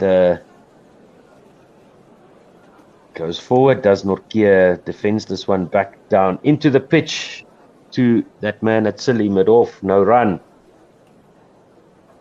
I think that Nortje and Rabada will be looking at this grassy pitch. You can see the loose grass on the surface spitting around as Nathan Lyon pitches the ball. There's almost no difference between the wicket and the grass around it. It looks like those wickets that New Zealand made us play on earlier in this year, in the previous season. And it's 141 for 8, 44 overs gone. Rabada 2 of 6, Nortje no run of 6 deliveries. And Mitchell Starc is back onto his mark. He's going to be continuing his bowling. Nathan Lyon has bowled 6 overs, 2 wickets for 8 runs. And Starc has bowled 13. He's about to start his 14th. He's got 3 for 37. So he's done an excellent job here for Australia. 2 wickets and 2 slips, and a gully in for Kagiso Rabada, the left-hander facing the left-handed Mitchell Starc over the wicket. And it goes down onto the ground, fumbled by a second slip off that edge by Rabada as he tries to angle it past those fielders standing there waiting for the edge. And Rabada just trying to give them some catching practice, it seems. Okay, so I need 3 players in my 11. I need 3 players. No, we can discuss it during the break if you want. As Starc comes in again,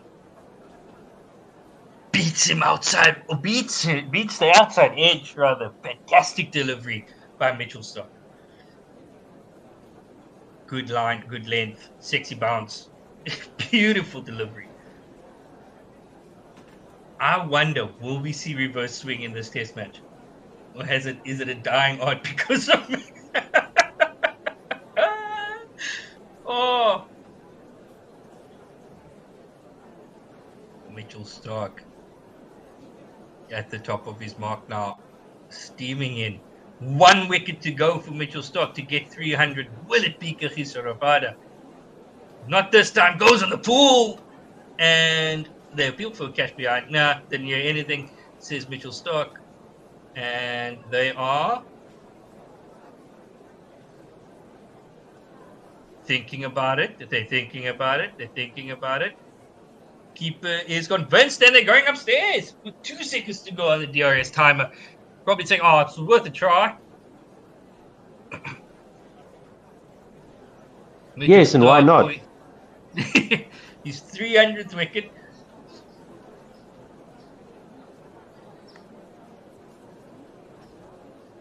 So 141 for 8. The 200 mark seems to be a long way off at the moment. At this point, it's just, can South Africa just get some extra runs just to make Australia rue their chances now? I think that's very far away from the gloves. That's definitely not gloved. If there was anything on it must be an edge of the bat. No, it's way away from the bat. What did it tip? Did it clip something? No, there was no contact. It must have been Kagiso's wrists snapping as he tried to work that through the leg side that got the Australians excited and convinced them that there was something on that. Remember, I said off air that the audio from the broadcast makes it sound like there's a snick every time the ball passes the stumps. This one down the leg side again. Kagiso Rabada doesn't get anything on it, and it goes through to the keeper for no run. Rabada's there on 2 of 10. Nortje yet to score. He's faced 6. Run rate achieved, for what it's worth, 3.16. 141 for 8 is the score. And our good friend Josie Oak also saying this wicket looks very green on Twitter at Gorilla SA at One World SR. You can tweet us, and you are the extra commentator. Good drive there by Rabada. Oh my word! That's when you think this guy definitely opened the batting for his school side. He's got that beautiful technique. He plays these amazing shots. He's got to have at least 300 or 400s in Test cricket, and then inevitably the next ball is going to go straight to the fielder, and he'll be caught. Out on one knee, fantastic cover drive. Yeah, that was textbook. 2 slips and a gully in for Rabada facing Mitchell Stark. 14th over for Stark. Last ball of the 45th down the leg side. No run. 145 for 8. 45 overs gone. Just get 150. I'll be happy with that.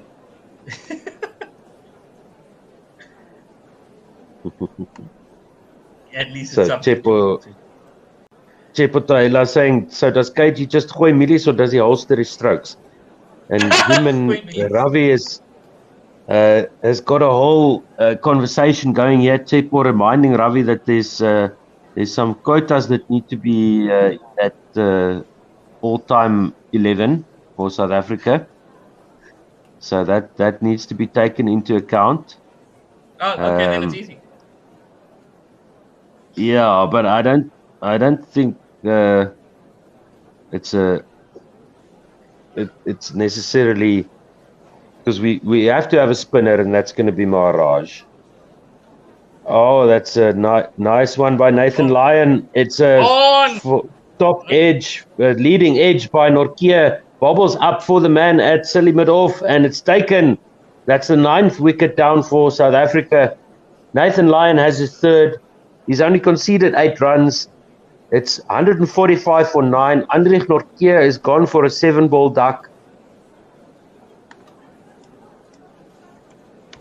Yeah, I mean, then if you start looking at the quotas and stuff like that, you've got to start picking players who don't who didn't play a lot, or who might have played more if they had longer careers or whatever. People like I'm thinking of Bondis on Eki,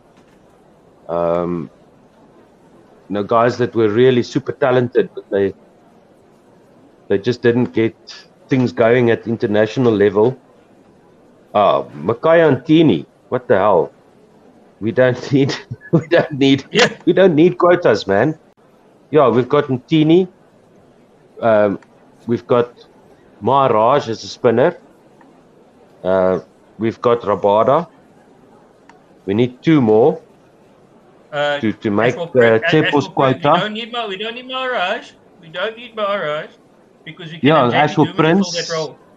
JP Duminy, Ashwell Prince. There you go. Oh, done. Okay. Yeah. Smith, Gibbs, Gary Kirsten at 3, Jacques Ellis at 4, Hashim Amla at 5, Ashwell Prince at 6, AB de Villiers at 7, JP Duminy at 8, Kagiso Rabada, Dale Steyn, and Alan Donald. What a team! Oh! There you go. What a team! Quota done, team done. Because Gibbs counts, right? He's not white. Gibbs is a mixed race guy, right? He's not a white guy. No. Okay, so there you go. Thank you. Done. There you go. And Ntini, have you got Ntini in your team? You've got to have Ntini. No, man. No.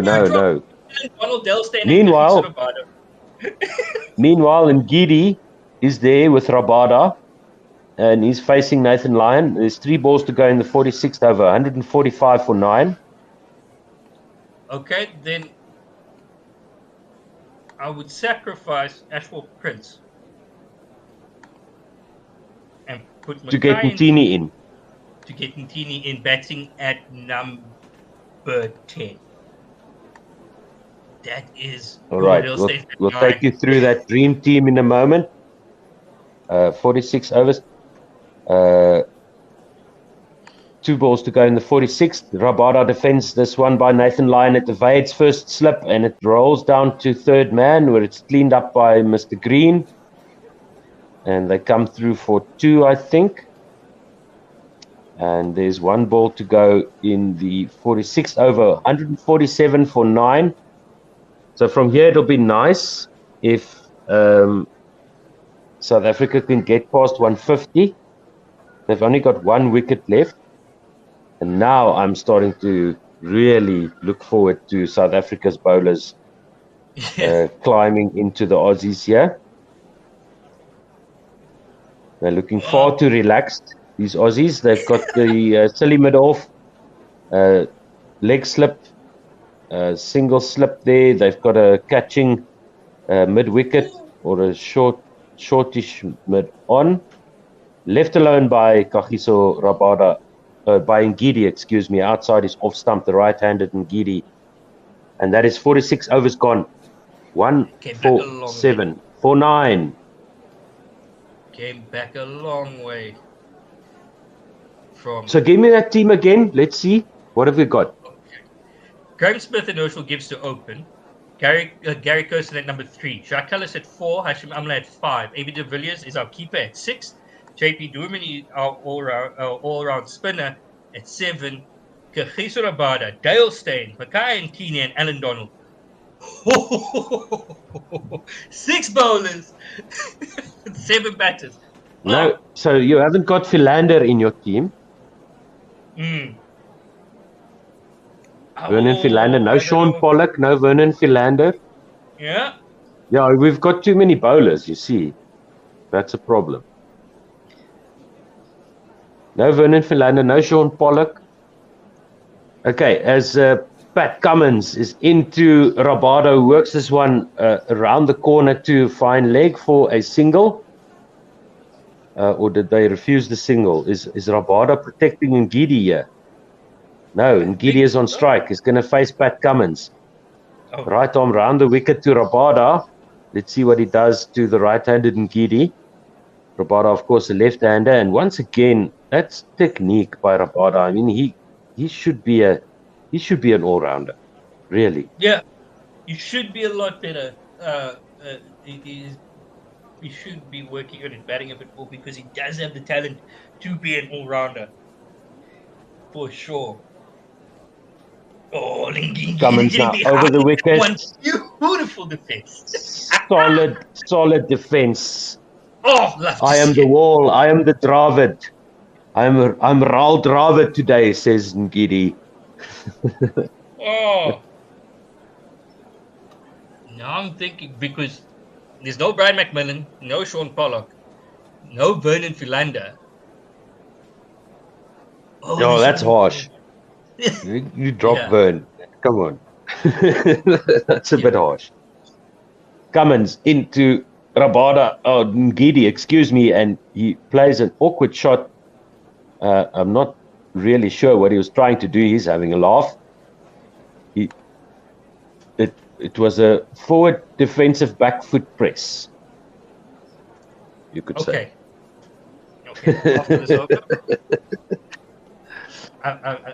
we're gonna have to vote on this one.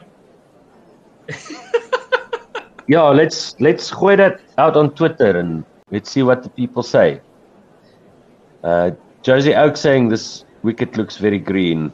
As we pointed out earlier, it does look like somewhere in New Zealand where the pitch and the field around it is sort of the same color. You can't really tell where the pitch starts and where the field begins, or where it ends and where it starts. It's all just the same. And Ngidi also looking at the wicket thinking, geez, like, bowl on this in a few minutes. It's going to be awesome. Some good movement off the pitch there by Pat Cummins. As it starts just catching the seam. Down with rain here by me. Oh, very well. Very nice. Yeah, it's just dripping here. It's just sort of Cummins into Ngidi. It's a short ball outside leg stump, and Ngidi ducks underneath it. And he says, that's fine. Keep doing that, my friend. We'll see you soon. We'll see you very, very soon.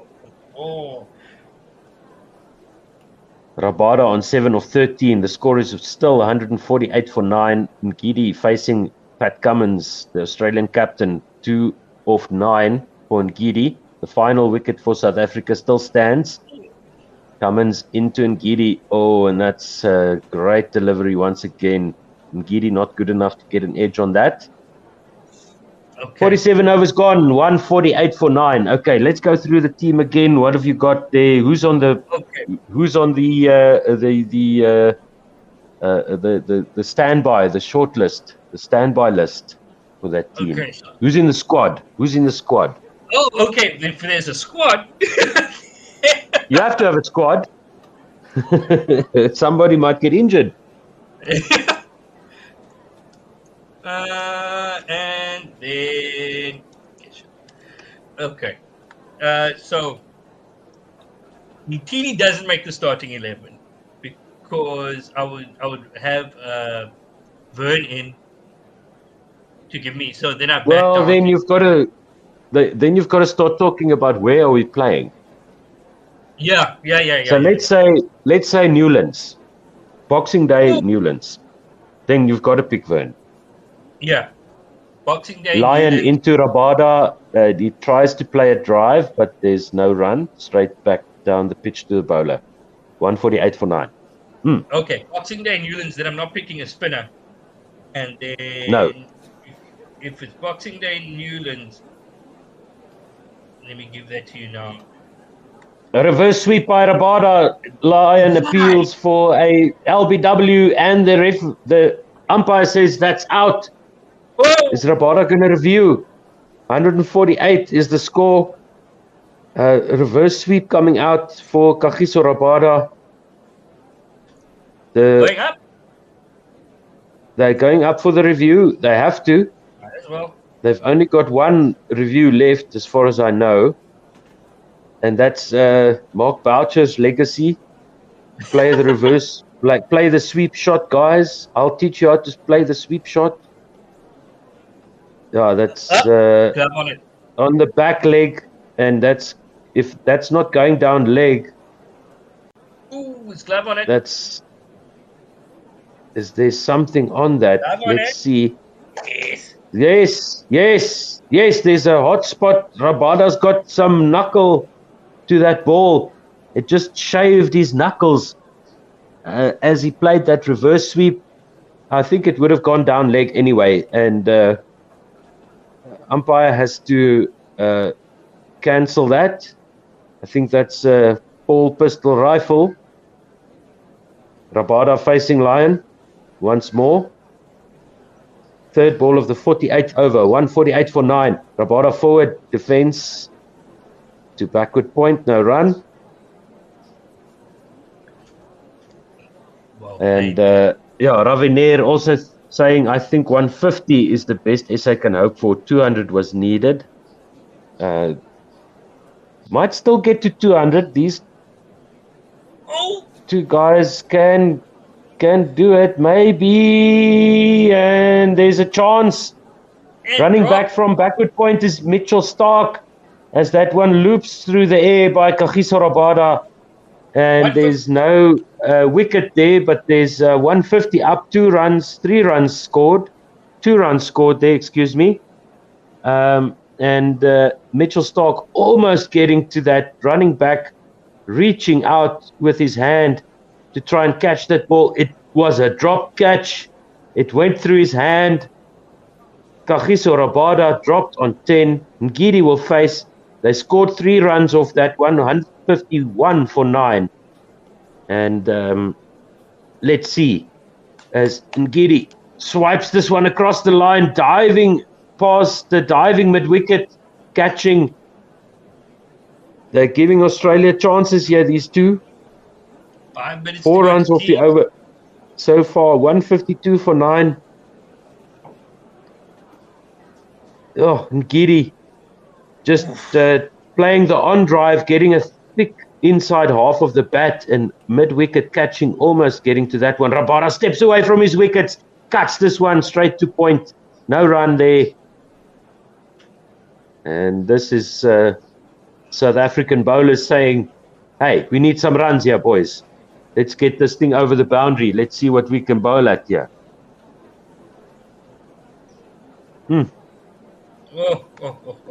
They're making me. No. 152 something to bowl at. It's not what we were looking for. But this Australian top order worries me. But as you said, our bowlers are busy. Our two of our premier fast bowlers are busy looking at this wicket, licking their lips. Kagiso Rabada rearing to go. Yeah, this is a Rabada, Ngidi, Nortje kind of wicket. Definitely. Oh, we definitely during the tea break going to put it to our followers and listeners the South African post 92 all time 11. Or I'll give you mine. I think this might be the last full on one. off stump by Cummins. No run there. Ngidi plays a good defensive shot there. He's on 3 of 12. South Africa 152 for 9. Rabada 10 of 18. Run rate achieved now 3.16. Kagiso Rabada outscoring most of our top, well, 4 members of our top one. He's into double figures. Yay, mate! Oh, Cummins into Ngidi. He just spoons that one. He just edges that one to gully for a catch. 152 all out. all out. Ngidi runs off. He's going to put on his bowling boots, and they'll be looking forward to getting some thunderbolts down onto this green wicket here at the Gabba, or there, I should say, at the Gabba, Brisbane, Australia. So, where are you listening from? Hit us up. YouTube, Facebook comments coming through on our feed. We're talking about the all-time best 11 cricket players for South Africa post 92 without Clive Rice. Clive Rice has been disqualified. Jimmy Cook by Ravi Nair. Yeah, so let's go. And Tsepo has enforced the quota. Okay. He's insisted that we adhere to the quota system. He says that his quota is 5 players of color, 2 black African. That's Tsepo's quota that he enforced onto the team. But I really don't think we need that anymore. We can pick 11 players and that will just shake itself out by itself, you know. Yep. Let's just run through the scorecard quickly. It's sad reading. Dean Elgar was the first to go. Caught carry, bowled Stark for 3. Then followed by Rassie van der Dussen. Caught carry, bowled Cummings for 5. Sorrel Eerbeer then went with the score. Rassie van der Dussen fell on the score at 27. He was followed shortly by Sorrel Eerbeer, who was out for 10 of 37. And then still on 27, Kaya Zondo went for a second ball duck.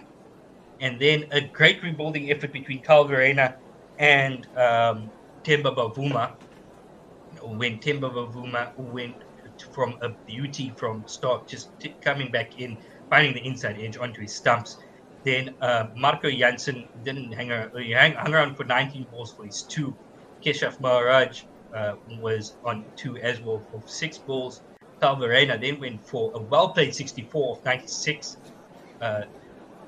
Anrich Nortje was out for a duck of 7, and Lungi Ngidi for 3 of 13, with Kagiso Rabada not out on 10. South Africa all out for 152, and I think the players will take tea. I don't think there's enough time for the innings swap, so they'll probably take an early tee. On to the South African 11. Right. So this is they're playing at Newlands, you said. Yeah, so I think we can maybe spot a few venues. But let's start Newlands Boxing Day. Okay. That's a good thing because you gotta pick horses for courses. You gotta get the right guys playing at the right place at the right moment in time. Okay, so my top four all played for Western Province. So that's Smith, Gibbs, Kirsten, and Callis. And Amla at the end of his career played for Province as well. So top five all played at with their home ground was all Newlands. Number 6, AB de Villiers, to break that, played for the Titans. At Newlands, in his prime, Sean Pollock at number 7. Vernon Philander has to play there at Newlands. Gys Rabada, Dale Steyn, and Alan Donald. That bowling lineup would send shivers down anyone's spine. That is the best 5 quick bowlers since the 1970s West Indies team. Each one of them deadly. 4 of them in their prime, deadly pace, deadly bounce, deadly swing, everything. Alan Donald and Gys Rabada going full tilt. Even Dale Steyn, Alan Donald and Gys Rabada bowling full tilt, 140 plus, deadly. Sean Pollock and I think I'm who takes the new ball? conflicted. Steyn or Ntini. I would say, as an all-time 11, I would swap Steyn out for Ntini. No. You've got to have Ntini in that team. You've got to have Ntini in the team. He took 10 wickets at Lords. Then Vern needs to sit out. Okay. Oh. Yeah. So it's between Vern and Philander and Mackay and Ntini. It's either Steyn or Ntini. It's either Pollock or Philander because they're also sort of the same player, right? Yeah. So I'd say Steyn goes, Ntini's in. Oof, And then that's a brave call. Philander instead of Pollock. Because Vern also had a test 50, he can also bat. Pollock's got Yeah, 200. that's tough. Yeah, that's tough. Yeah, because it's the same kind of line and length kind of bowler that you have in Sean Pollock and Vernon Philander. That nagging length, and who can forget that 3 or 4 wickets for next to nothing that Vern did on his debut in Cape Town. Okay, so if you're playing in Cape Town, Vern's got to play. Yeah, in Cape Town. And Steyn or Ntini. Oh, it's tough. Jeez on rice. Okay. That's not easy. Okay, I'm also going to take a little break. You're welcome also to take a little break. Anis, we'll just go silent for a while. Yep. And then we'll be back after tea because I need coffee. Awesome. Okay, guys. Cheerio. We'll be back. Let us know what you think of the 11. Yes. Why don't you post that and just at Gorilla SA and One World SR, tweet that out or put it onto the YouTube comments or something, and then we can take it from there. Okay, I'll do both. Thank you. Okay, guys. See you later. Cheers.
Okay, we are back. And Australia chasing 152 for a first innings lead. This one by Rabada is caught at short fine leg. First ball of the innings. First wicket for South Africa. Kaya Lihle at short fine leg takes the catch. Rabada gets Warner. Let's go, Proteas. We are on our way. We are going to get these Aussies out. Warner just defending for his life, jumping up in the air, as does Kaya Lihle. And he gets this one with the right hand at the top, at the zenith of his jump. And with me, Anis Mohammed. Wow. First ball. First ball duck. Oh, God.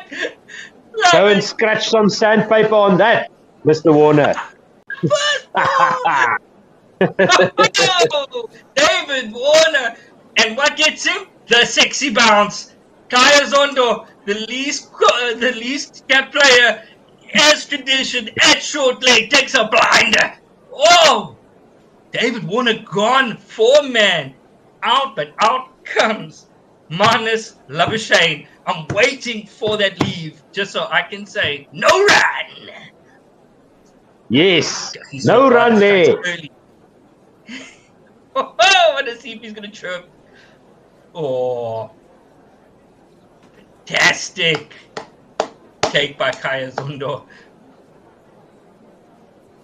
Yeah. And this is Kagiso Rabada.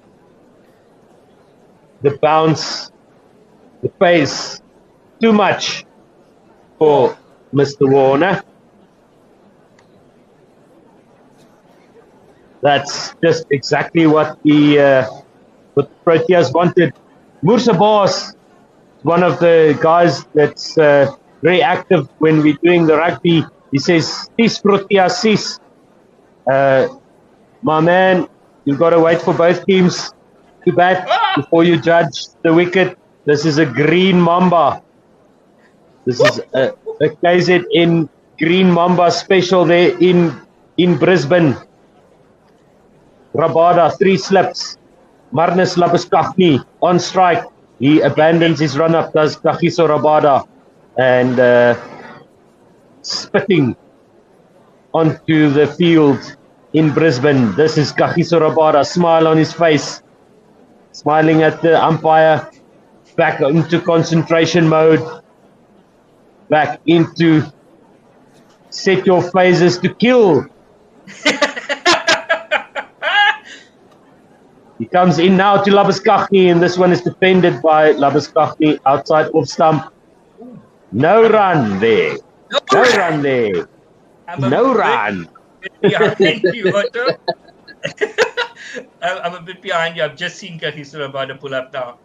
But Okay. yeah. All right. Let me Oh, pause okay. a little bit. Just going to pause for a few seconds. Try and sync up with you because I can pause my feed. And that was just beautiful by Rabada into the armpit of David Warner. He comes in again to Marnus Labuschagne, who defends this one down to a vacant fine leg. Fine leg's very square. Ngidi running around, and that's 4 runs to Australia, the first 4. And 4 for 1. Australia after 3 deliveries, start of the second innings. If you've just joined us, where the hell have you been? This is awesome cricket by Kagiso Rabada, getting rid of David Warner with the first delivery of the innings. Marnus Labuschagne with a very tentative defensive shot once again. No To run. backward point, no run there, no run.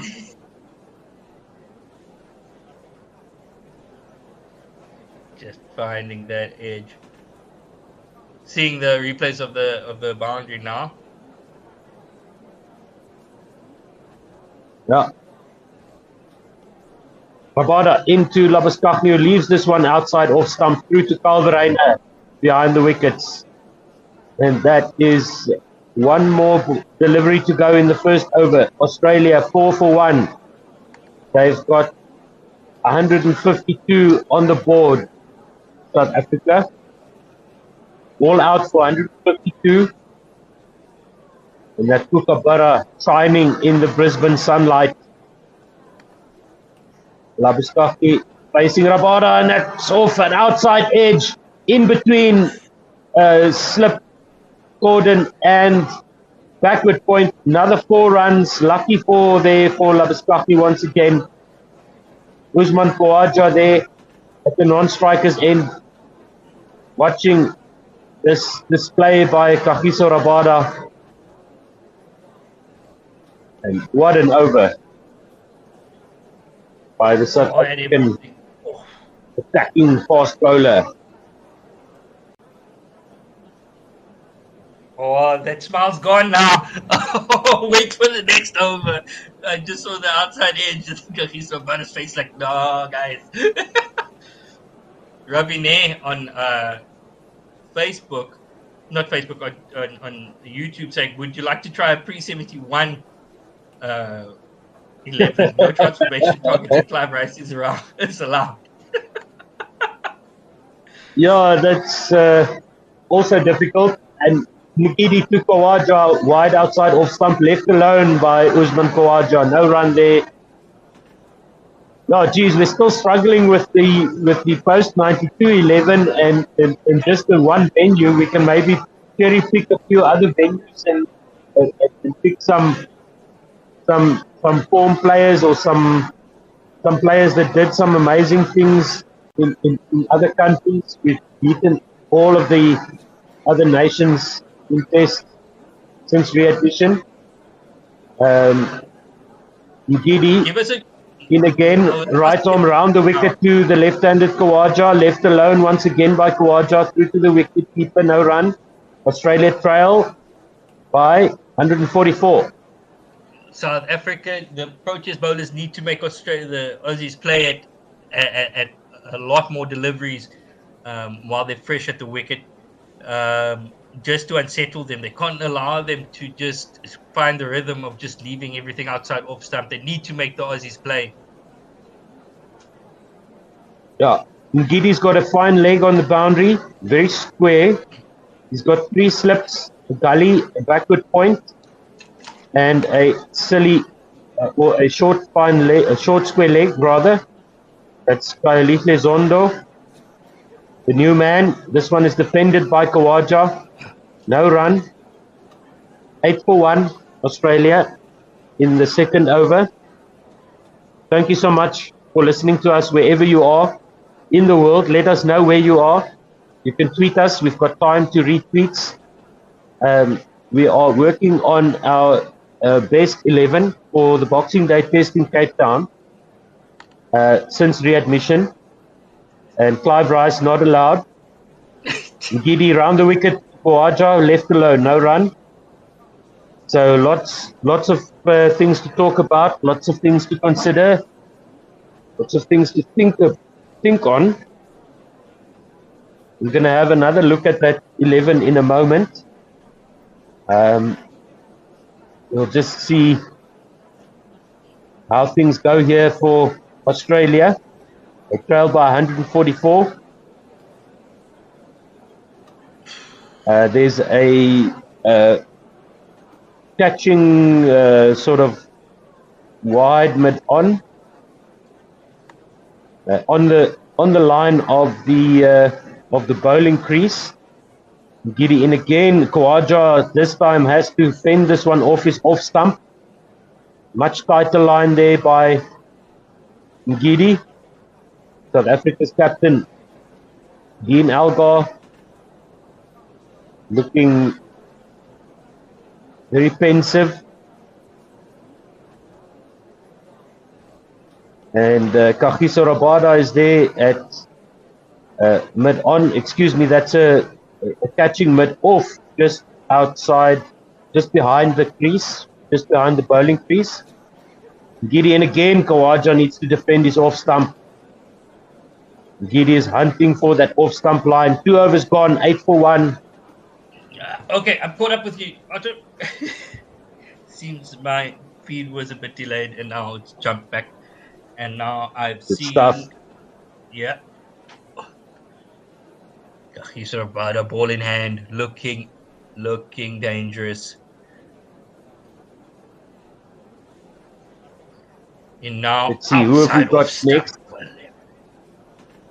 Coming up next will be Ken Boland, Mpindulo Magubane, and Ravi Nair. Let's see. Rabada now over the wicket to the right-handed Labuschagne, through to the keeper, no run there. Left alone. Lifts his hands high above the ball coming through. Most test wickets in 2022, Rabada is at 38. Nathan Lyon on 42. Broad on 40, Leach on 39. And Rabada in 4th place now. Goes to Labuschagne, leading edge. Oh, it's put down. It's put down in the slip, Gordon. It's the captain, in Algar, I think, who dropped that one. Wait. No, drop short. Drop just short. Oh. Apologies to Mr. Algar. But squared him up. Nicely done by Kagiso Rabada. Squared up Marnus Labuschagne. Comes in again, wide outside off stump. Left alone by Labuschagne this time. Chewing on his gum. Chewing gum. Marnus is discovering that this is a completely different bowling lineup than what he faced against the West Indies. Rabada in now for the third ball. This one outside off stump, rising. As Marnus leaves the ball on height, watching it all the way through. South Africa have to get him playing on that off stump line. I'm on 2 balls to go in the 3rd over. Are you with me there? With you, yeah. Okay, great. Okay, here we go. Rabada in again. Over the wicket. To Labuschagne, leaves it alone outside off stump. Fuller this time. Signalling to Khawaja that the ball is shaping a bit through the air. Coming into the right-hander. This is excellent stuff. Kagiso Rabada, he looks fired up. Just wait. I think he hasn't had a great season with the white ball, but with the red ball in his hands, he's been lethal. And he comes in again to Labuschagne, short outside off. Labuschagne sways out the way, and it goes through to Verreynne for no run. 3 overs gone. 8 for 1. Australia trail by 144. Okay, let's have a look at your team. Okay, so Smith and Gibbs to open. I'm assuming that's Gary Kirsten at 3. Gary Kirsten, yes. Jock Cullis at 4. Hashim Amla at 5. AB de Villiers at 6, keeping. Yep. Philander, Rabada, Steyn, and Tini and Donald. Yep. Okay, we've got Cullis in there, so we can play an extra bowler. That's always nice to have. I'll put Amla in at 3. Cullis at 4. And then, Amla at 3. And then I'll swap out Kirsten. No, Gary Kirsten. Sure. That's from okay. Reset. Yeah. Left alone. This is tough. Yeah, and Giri to Khawaja there. No run. All right. I made the mistake of putting the percolator on, so I'm gonna fetch some coffee. I'll be right back. Okay, no problem. And Giri in now to Khawaja again, outside off stump. Left alone, not making him play. Giri just needs to get his line a bit closer to off stump, just forcing. Needs to force Khawaja to play at everything. That way, inducing a mistake, and it's going to be a battle of attrition. As we were saying earlier on, the Bernard Philander role, just pegging away on that off stump, and then maybe taking one away, bringing one in, just to lull Khawaja, basically bore him out, and see who can win the mental game in this little battle that's going on here. As Ngidi, and again, this was closer to off stump, left on lane, very, very close to off stump. Well left by Kawaji in the end. Would have been, it's well left because it didn't hit anything. If it clipped the off stump, it would have been a poor lead. That's the way the cookie crumbles. Usman Khawaja being very watchful of his off stump, not playing everything, which is a great tactic at this ground with this pitch. Captain Dean Olga under fire from fans of the comments he made about South Africa, not worried about the South Africans' technique, as Ngidi comes in this one a bit outside of stump, that sixth stump channel, and Usman Khawaja has no problem just letting that one go through to the keeper, playing the waiting game.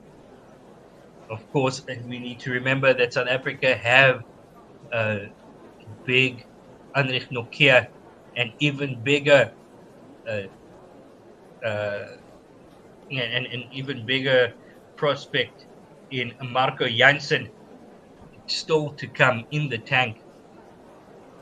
The pace bowlers in this team will be licking their lips, especially Marco Jansen, who's going to get steepling bounce, as this one from Lungi Ngidi is on the money, on middle and off, and Usman Khawaja is forced to play at that one, and he digs it out well. And that there's one ball to come in the over. Australia 8 for 1 after 3.5. Not easy at all out there. And we were very critical of the South African batting lineup, but as Otto kept saying, South Africa still needs to bowl on this track, and they're showing that it is really tough out there on this day one green pitch. As Ngidi comes in, last ball of the over, this one on off stump, and they scamper through for a quick single.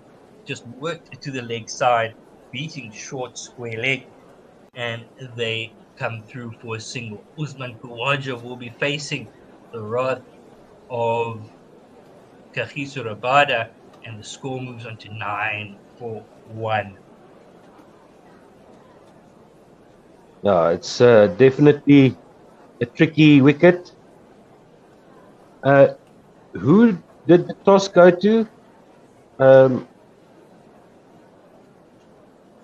Sorry, what to say again? Who won the toss? Oh, Australia won the toss and elected to bowl. Oh, okay. Yeah, so But good. everyone was saying it wasn't a bad toss. Good outcome for them. Yeah, 152 all out just on the tea break. So that's job done as far as they're concerned. But now Khawaja and Labuschagne have to figure this puzzle out. Yep. Because Khawaja is there on 1 off 12 facing Rabada now, who's abandoned his first run up, and Kiwi just showing us some catching practice that the Proteas were doing before play started off the tee. Oh, that slip, Gordon. That's an is that an impressive slip, Gordon? Not the best that's ever been fielded. Oh, okay, there's another thing. Best slip fielders. Best slip Gordon for South Africa. Yeah, so Cullis. Yeah. Smith. Cullis, Smith. Graham Smith, Jock Cullis. Brian McMillan. Macmillan, mittens. You had big hands. Mitts for hands. Yeah.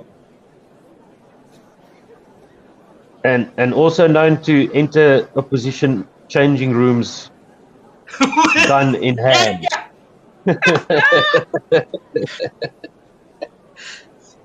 Rabada around the wicket to Khawaja, pulls this one sweetly through square leg for 4. That's a good shot by Usman Khawaja. Riding the bounce that time. I'm not sure why Kagiso Rabada changed his line. You should have going over the wicket, or going around the wicket. Sorry, he should do the same thing that he did to David Warner. Yeah, no, that was just not short enough. Or Yeah. it turned into a long hop, actually, that one by Rabada. Around the wicket again to Kawaja on off stump. Defends back to the bowler, no run. 13 for 1. Start of the 5th over. 2 balls gone in the 5th. A That's good where looking they pull shot. And then just a nice tight line on off stump by Kagiso Rabada. Gotta keep it there. And you can't allow Manus and to get stuck in because we know. Was that a Whoa, that's a fantastic good leave?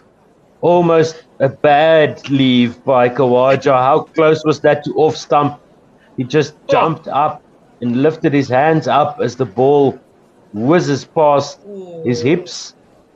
And that was, left on length there by Kawaja. Good leave. Rabada in again round the wicket to Kawaja, forcing the shot. Back down the wicket, defended. No run, 13 for 1.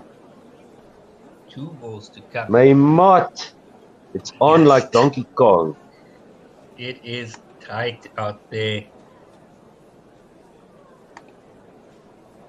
So, can Australia survive? Can these two survive to close of play? 3 slips, Gully. Short square leg, driven by Kawaja, neatly done by Janssen, by Rassie van der Dussen at the mid-wicket to stop that ball. It was a nicely timed drive there by Kawaja and almost past the fielder at mid-wicket. Good cricket all around. KG not getting the ball to move that much away from Usman Khawaja. That's why I reckon he should be coming over the wicket so he can get some angle work done. As this one just drifts down the leg side, follows the arm, and is well taken behind the wicket by Calverain. So Marnus Labuschagne,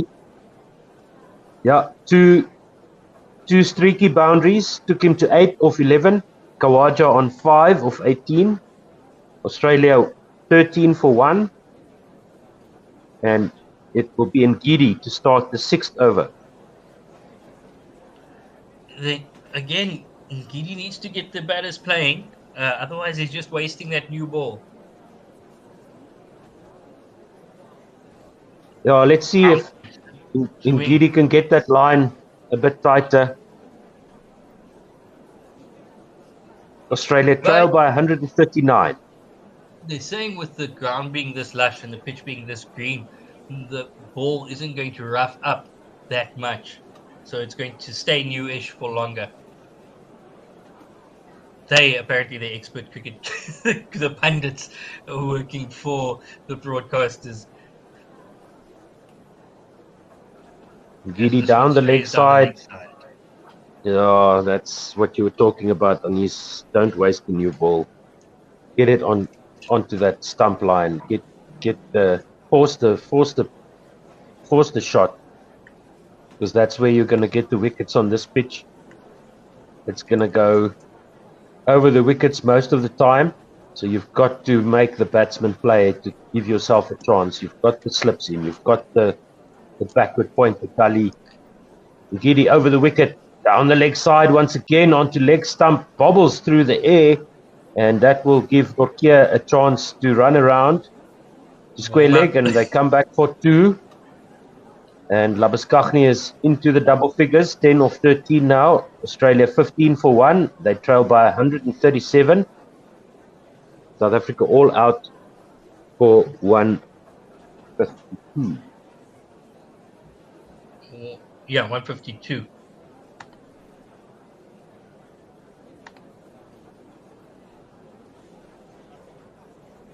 Oh, it's streaky. Ngidi in again to Labuschagne. 3 slips waiting. Left alone by Labuschagne. No run. 15 for 1. No run. Love it. Well, if Dungi Ngidi just needs to zero in on that top of off stump line, forcing Marnus, needs to force Marnus Labuschagne to play at it.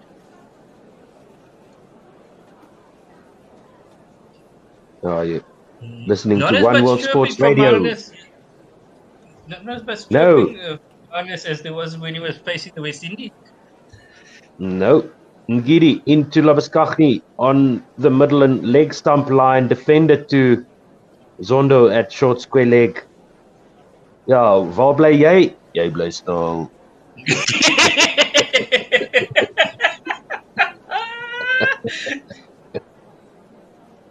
Just wait. Unless your Kiers needs to come in and bowl a couple of thunderbolts if this was in Tebow and see how they like it. After years of torment from Mitchell Johnson, we finally got the firepower to fight back. Yes. Ngidi. Right arm over to Labuskaghni. Oh, and that's a beautiful delivery on that off-stump line. Appeal for LBW. Umpire says no. RV Verreynne talking to his captain, and the captain says, yes, we'll have the referral, please, umpire. Maharaj signaling that might be too high. Yeah. Labuskaghni stuck his bat under his arm. He's not going anywhere. He's walking over to Khawaja. Labuskaghni on 10 or 15. We'll see. I think Maharaj has got the nail on the head there. It might be a bit high on this wicket. Most of the deliveries will be going over the stumps, but this one hits Labuskaghni on the top of his pad right in front. I don't think there was any bat. It's too high to hit the stumps. So South Africa will lose this review. Going well over. Can't see any mark on the bat. Can't see anything. The ball definitely missed the bat. Struck him on the back leg. Too high. And we'll see the ball tracker now. And it's over the wickets. Yeah, over middle stump. We're missing the wickets. Geez, on this pitch, you're going to have to be full of a good length to get to actually hit the wickets. The bounce seems to be pretty true. So there aren't any deliveries keeping low or anything like that. So it's definitely going to be leaving on length. As I was saying with Mpho, the difference between this green pitch and a green pitch in South Africa is when it's a green pitch in South Africa, there's a little bit of moisture in. So every now and then a ball will keep low and skid through. This one, the bounce is really true. Yeah, Ngidi. Smile on his face. A wry smile on his face. Almost at the wicket there. And he kept that same line and length going there for Labuskaghni on that off stump. That's where he needs keeping him busy, keeping him thinking. And I think this is the correct tactic on this wicket. Just get the ball into that stump line. Make sure that the batsman has to make a decision whether he's going to play or not. Try to get some movement off the pitch, movement through the air. Rabada, movement through the air doesn't seem to be there right now. Rabada around the wicket to Khawaja, who leaves this one alone. Walks out to square leg, and there's no run. 15 for 1. Australia trail by 137 runs. Still a ways to go in the day's play here. South Africa only facing 48.2 overs. And there's only been, this is the 7th over. And Rabada in to Khawaja, this time making the batsman play. Defends this one out to mid-wicket, no run. 137 runs behind Australia with 9 wickets in hand. First innings of the first test in Brisbane. Needs to keep them playing. Gage should be coming. I still feel he should be coming over and just tacking round the wicket. Khawaja. Nice. Khawaja defends this one down to fine leg for a single. Also, it makes no sense bowling that line to Usman Khawaja if you've only got a short leg in and a mid and a mid on, and the rest of the field is wide open. So you're feeding him to play down there. He just has to get a little bit of bat on it, and it will go, instead of coming around the other side and feeding that offside, which has all your slips and your gully. Just a bit of a missed opportunity from Dean Elgar as Rabada comes in now to Labuschagne outside off stump and left alone. Score is 16-4. Yeah. Yeah, it's been a few streaky boundaries.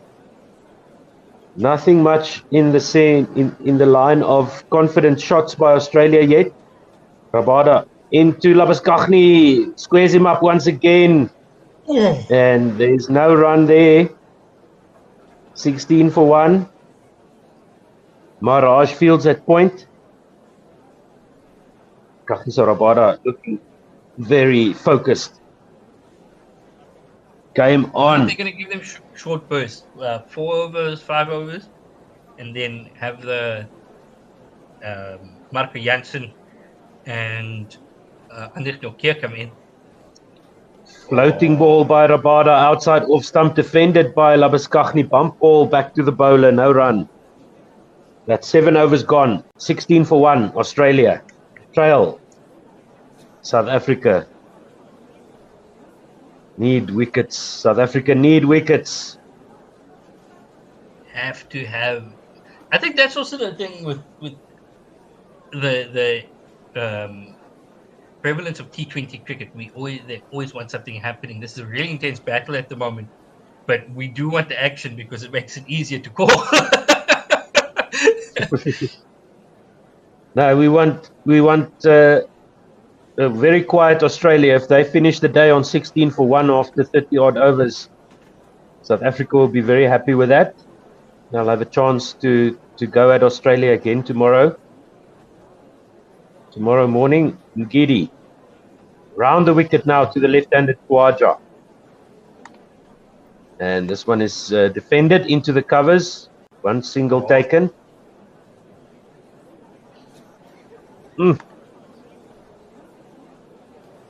17-1 now in the 8th over. Start of the 8th over. Ngidi is bowling his 4th. He's conceded 4. Hasn't taken a wicket yet. Almost got an LBW of Labuschagne, who's going to face Ngidi again now. Ngidi will come over the wicket to the right-hander. And that, I don't like. They're missing a trick. They're missing a trick going around the wicket to Usman Khawaja. I feel, in my opinion, I don't know. I just feel. Yeah, like they're looking for that round the wicket delivery that straightens. Looks like it's going to go onto the stumps and just straightens into the slip cordon, but that hasn't happened yet. For Ngidi, 3 slips, gully, backward point. But they're looking for that outswinger, but the ball isn't swinging. Outswinger to the left, in-swinger, to the right-hander. Outswinger to the left-hander. This one defended by Labuschagne, no run, 17-1. Oh, it's intense out there today. Oh, we have Marco Jansen trying to G up the tallest gully fielder in the world. As some tall likes to call it. Wow, he's tall. Is he standing at first slip? Yeah, he's at first slip now. Yeah, and Ngidi into Labuschagne, defended outside edge to gully, no run. Bavuma at gully. That again, finding the outside edge. As I was saying, Labuschagne is finding that the South African bowling lineup is not the same as the West Indies. Just looking at the pitch patterns, South Africa consistent with their lines, but bowling a lot straighter to Usman Khawaja compared to where they're bowling to the right-handers. Keeping it outside. Ngidi into Labuschagne, down the leg side, deflected down to fine leg for coming back for 2. No, Kawaja sends him back. That's just a single. Labuschagne now on 11 of 23. Kawaja is there on 7 of 22. He's going to face the final 2 deliveries of Lungisani and Giri. From which end, I do not know. No, I'm not too familiar with the ends in Australia at the Gabba. South Africa hardly play. I think this is our second game that we played at the Gabba. Haven't won one. Third game. Ngidi around the wicket to the left-handed Kawaja on middle and leg, and that is off the pads to short square leg. Nortje rocking the moustache like a champ there in Australia. He looks like an Australian that infiltrated the team. Andries Nortje with that MacGyver, with that Magnum PI moustache. Tom Selleck. 18 for 1 Australia, 1 ball to go in the 8th, and Nortje is warming up. Gidi round the wicket to Kawaja, outside off, left alone, no run. 8 overs gone, 18 for 1. Well, they're in Australia, so you might as well channel Merv Hughes and Dennis Lilly with their moustache. Oh, it's beautiful. Yep. But not as good as Luscious as David Boone. If you remember David Boone. Yes. Yes. And it's Marco Jansen replacing Kagiso Rabada. Bowling the 9th over. And let's see what Marco Jansen can do here. He's definitely going to enjoy bowling on this wicket. As we've mentioned before, it looks indistinguishable from the rest of the field. That's how green the wicket is. You saw some loose change floating around when Lyon was bowling. Some pieces of grass ripping off the surface there. We saw Cummings and Slip Stark Gordon go down. getting ready. So Cummings and Stark go down. If Jansen goes Facing down, Jansen. Tremor. Left arm over the wicket to the right-hander. Comes in now, and this one outside off stump and caught by Dean Elgar. First ball, Jansen gets Labuschagne. He's out for 11 of 24. 18 for 2. Your beauty, Fatsua. Poor man is gone. Wow. Magnus Labuschagne coming off 300s on the trot versus the West Indies. Finding it a bit harder against the South African lineup. Marco Jansen, you beauty, getting the line. Perfect. Getting his man. Dean Elgar's pumped. Just got to... And now Steve Smith walks to the wicket. Oh, it's like that conundrum when during South Africa's the golden era in the 2010s, just got Jacques Ellis out and out walks Hashim Amla.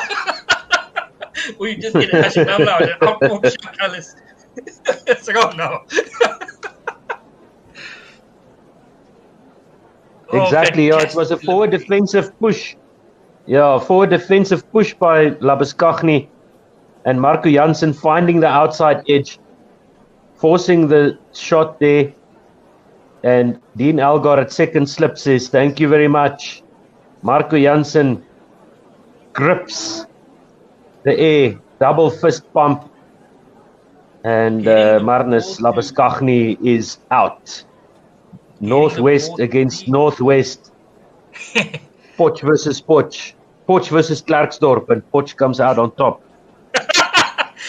Steve Smith in at 4. 18 for 2. Australia are at the crease, bowling South Africa out for 152. Smith is there, fidgeting. Also, just coming off a couple of hundreds versus the West Indies. But Marco Jansen finding some grip and seam movement. Very good to see. Oh, good shot there by Steve Smith. First up. Very nice hands through the ball, cover drive, extra cover, boundary.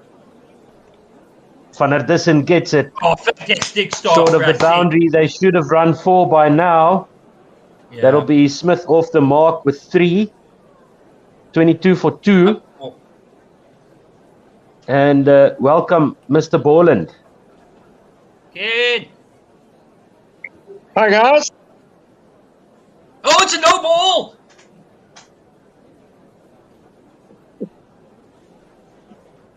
Oh, remember what I said. Remember what I said earlier today.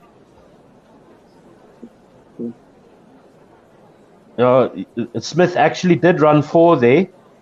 So he faced That's that the next no ball. delivery from Marco Jansen. 23 for 2 is the score now after that 4 run by Steve Smith. And Remem- just seeing a replay of Algar catching that edge of Marco Jansen off the bat of Labuschagne. Remember And what I that's, said earlier, guys. Another good delivery by Marco Jansen through to the keeper. Ooh, Forward defense by Smith. Through to the keeper for no run. Beating the batsman again. You remember what I said earlier? The third umpire picked up that no ball from Marco Jansen and was called immediately. 2 no balls picked up by the third umpire during the while Australia were bowling, and the bowlers got a warning. Ah, yes. This one left alone by Smith outside off Oof. stump, going across the left-hander. A little bit more this time by Marco Jansen. And there's no run. 23 for 2. 2 balls to go in the 9th over. First over for Marco Jansen. 3 slips, gully, backward point. Short square leg. Fine leg on the boundary. Catching extra cover on the crease line. Mid-on. And Smith lets this one go through to the keeper for no run. 1 ball to go in the 9th. 23 for 2. Australia. Oh, it's Mr. Borland, game on. Well, there's still a lot of work for the Proteas to do, but a very promising start. And just how on earth did Kaya Zonda catch a short leg first ball of the innings? That was just absolutely incredible. a blinder. Defended there by Smith on his middle stump. No run there. Smith on 4 of 6. Khawaja 7 of 24. And Australia are 23 for 2. I'm going to take a break. You guys take some wickets.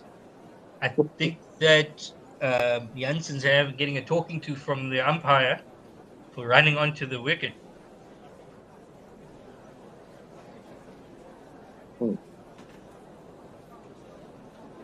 Just seeing replays of that over. He seems to get off fairly quickly. Just checking the danger zone. As Andrich Nokia comes into the perfect lineup. Oh, it's good. Oh, this is. What do you reckon? 151, first up.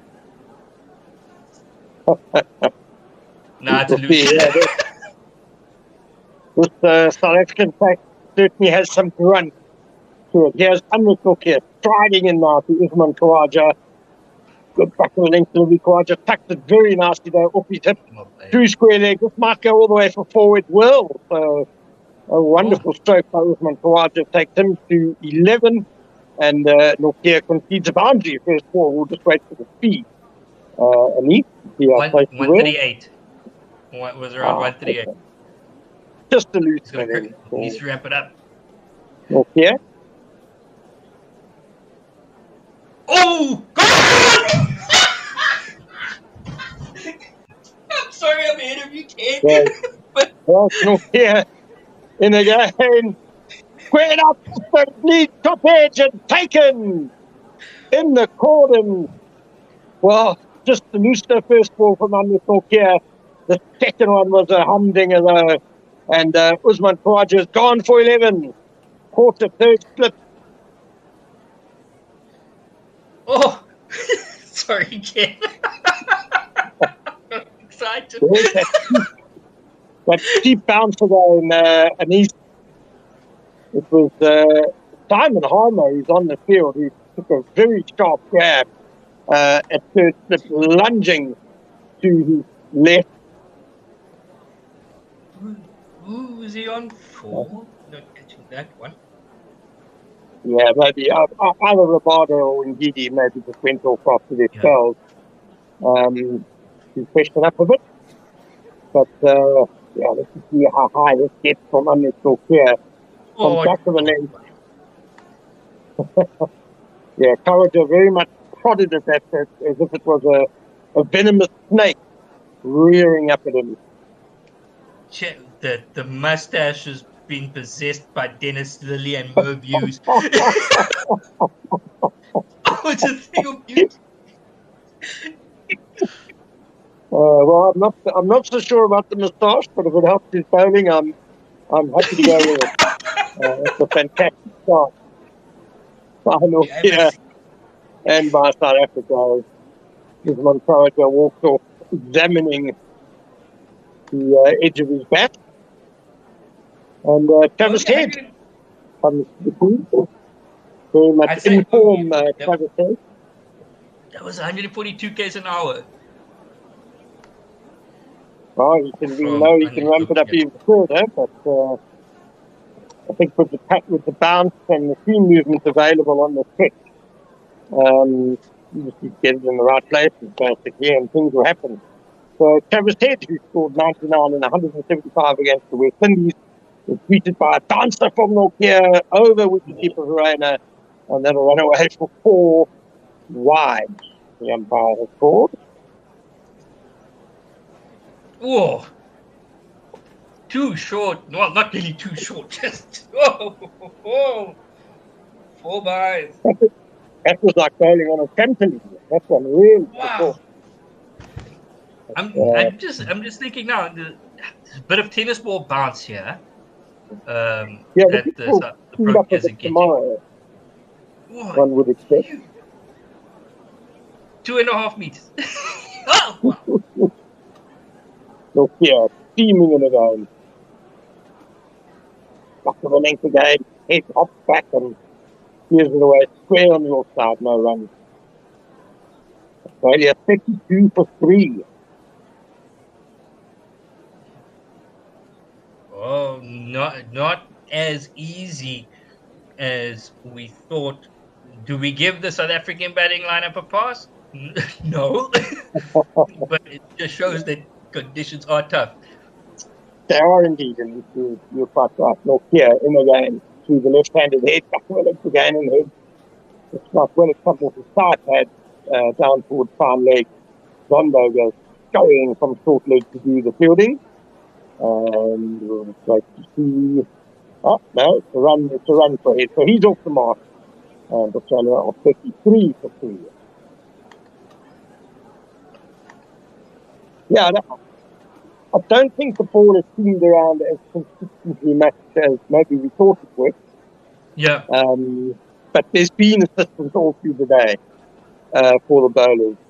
And we've seen the Proteas certainly enjoying the pace and bounce on off and off here. In again now to Steve Smith, back of the length.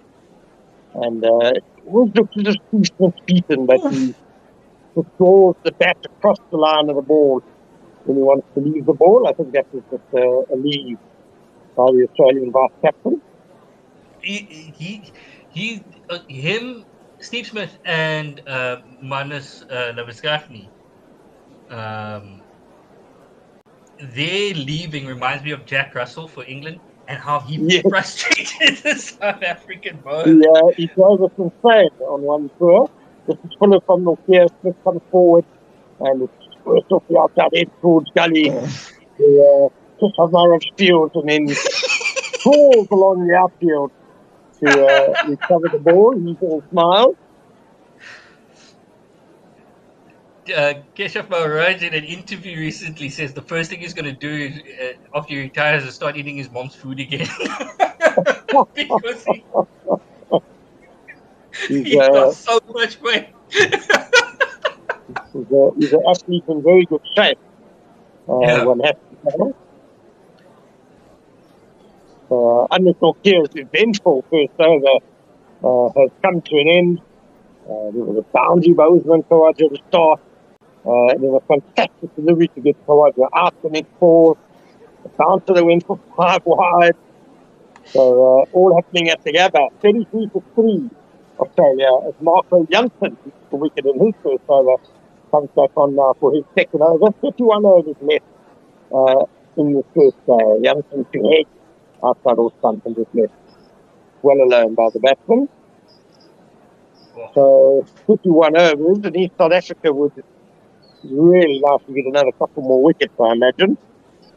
Yeah, have Australia 5 down. Ideally, they'd want to get Steve Smith. Yeah. And if they do, then it's really game on, because getting Warner, Labuschagne and Smith cheaply is gold dust. And then it is definitely game on. Janssen into head, tucked him on the pad, into the field, hanging down. Well done, Luke. But I think Janssen seems to be having lingering thoughts about reviewing. Dean Elgar is shaking his head there. I think quite clearly going down. Yeah. If that was Vernon Philander, he would have ran through to this. It's probably stuck head in line with Minden Leg, but with the angle of the left-hander. Yeah, just going down, I think. Janssen will try again to the left-handed head, left arm over the wicket, back of the leg for start, side off and head. Just pushes us off the back foot into the covers, and there's a puddle that's gone horribly awry by approaching fielder, and we'll give Australia a couple of overthrows. Just one, in fact. The head will double it before he goes to 2. Smith on 4. Travis Head, not to be underestimated. Smith obviously the key wicket. But he averages 44 in Test cricket, and he's been in very poor places. That was rather embarrassing for Rusty van der Dussen. It's tried to throw to the bowler's end, and the ball got stuck in his hands and kind of went behind him. Not having a great test match so far as Rusty van der Dussen. That's going to be forever living on YouTube. Yes. Off. Outside all stumps, good line from Marco Janssen, but good judgment too from Steve Smith, who just lets that go through the wicketkeeper. Janssen staying left arm over to both the left-handed Head and the right-handed Smith. If we can find a way to give Marco Janssen a yard extra of pace, that height, cheapest. And he comes again outside all stumps, Smith walks across and then shoulders on. I think he's just enough. I think that ball was 137. Yeah. We know he can push it up to the 140. Maybe he's just concentrating on getting his rhythm, getting his control all there. I like that it looks as if he's always bowling within himself. Yeah, it's all very easy at the moment. Now, fluid action. So comes in again to the full of the time. The drives through the covers, and Rita Rabada is setting off after it. It wasn't that well timed, and Rabada will gather it up a couple of meters from the boundary, and Smith will get 2 runs. He goes to 36 for 3 at the end of 11 overs. Very good over from Marco Janssen, keeping things very tight and doing trying to get the Aussies to play as much as possible as we just go through the wickets. David Warner getting a very nasty ball, first ball up from a KG, and then Marco Janssen finding the edge of Magnus Labuschagne, and finally the wicket of Usman Khawaja getting squared up by a snorter from Anrich Nokia. 36 for 3 after 11 Australia. Ken, do you want to weigh in on the all-time post 92-11? I just wanted to say that as incredible that as that Kayazonda catch was, we should also congratulate Mr. Rabada for hitting the short ball bag on target, first ball of the innings. It's First here ball, in again to Murphy. Back to the length and hits this defensive back down the wicket. All-time 11 from since 1992. Yeah. No Clive Rice or Jimmy Cook. For South Africa, you mean? Yes. And in Test cricket. Test cricket, yes. Playing, it's going to be Boxing Day at Newlands. Okay. As Nokia runs in again now to head back to the next and cutting and defends well enough after the off no run. Oh, fantastic delivery. Tight lines. Yeah, Nokia has settled into a really good, consistent length and line in the 8 balls we've bowled so far. I've given some thought, and I'm going to go with Graham Smith and Herschel Gibbs as my 2 openers. Okay. Nokia in the gate, just outside offside edge. Edge by head. Dean Elgar has dived to take a low catch slip, but he is certainly not sure whether the sound or not. More dodgy against Pakistan. Claim the catch, man. I think this is going to be touch and go. Dean Elgar's saying he's not sure. Straight away, he didn't celebrate. The umpires are conferring. Oh, claim the catch. Come on, Dean. Gaffney. Well, you don't want to embarrass yourself because the umpires are bound to refer it anyway. On-field call is not out. Yeah, Elgar doesn't look very sure either. He's taking his head.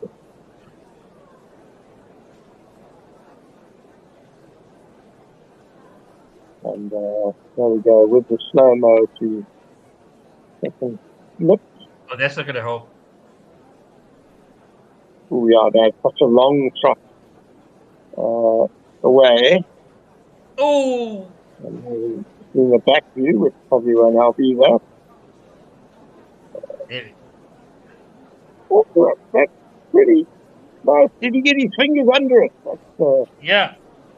That's the big call. I hope they have a better angle from more front on, which might help. Oh. There we go. I think it's bounced. No, I think it's bounced. Just before. We now see an angle. Yeah, just before.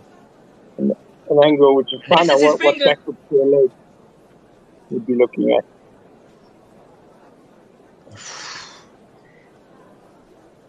I think with the on-field call being not out, it's going to be given. Yeah, it's going to be not out. There we go. Third umpire, Richard Kettleberg has made his decision. And I think the right thing there, Neith Mohammed. Yeah, I definitely agree. It looked like it bounced, but as I said, stranger things have happened. Especially recently.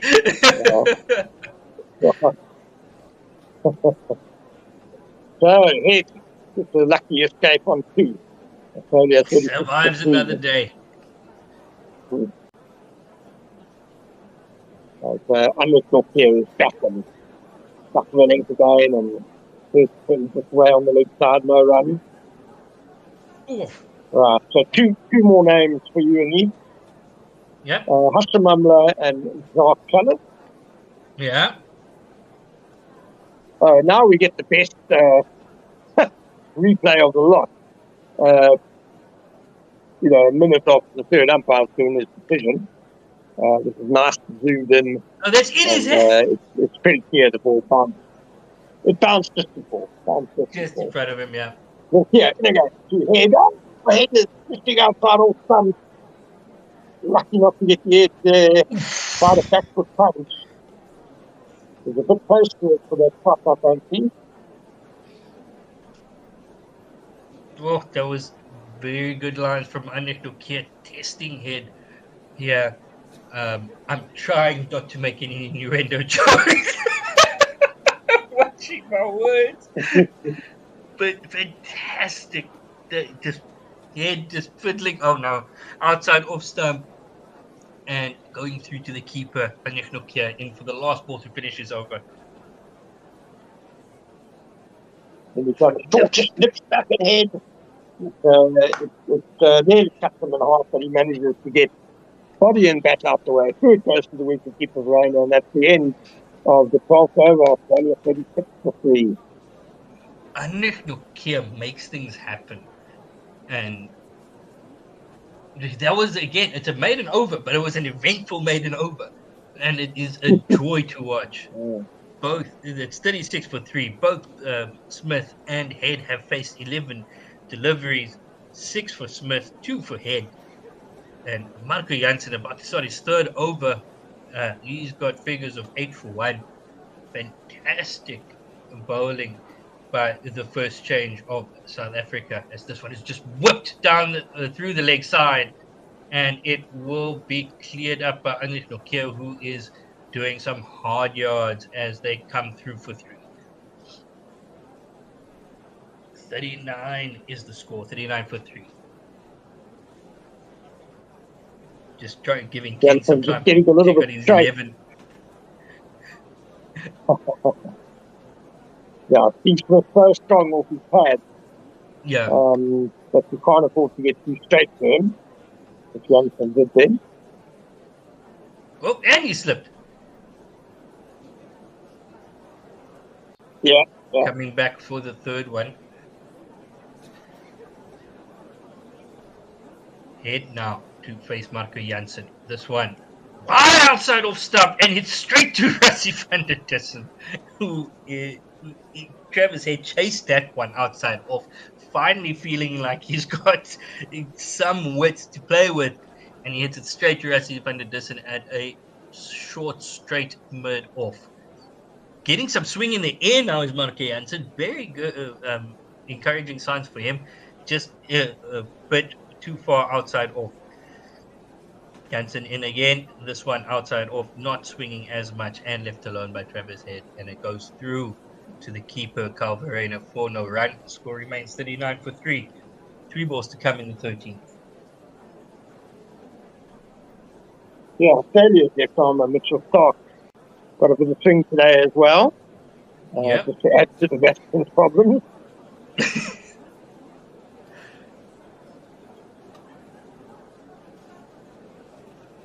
Jansen now at the top of his mark. Coming through past the umpire. This one straying onto leg stump again, and just hitting the pad, bobbles away on the leg side, and they come through for a leg bye. Score moves on to 40 for 3. I know it's only 12 balls into his innings, but Steve Smith has me worried. I think with his record, you're always worried. Yeah. You're always worried until he's walking up to the room. And he's got an axe to grind against South Africa.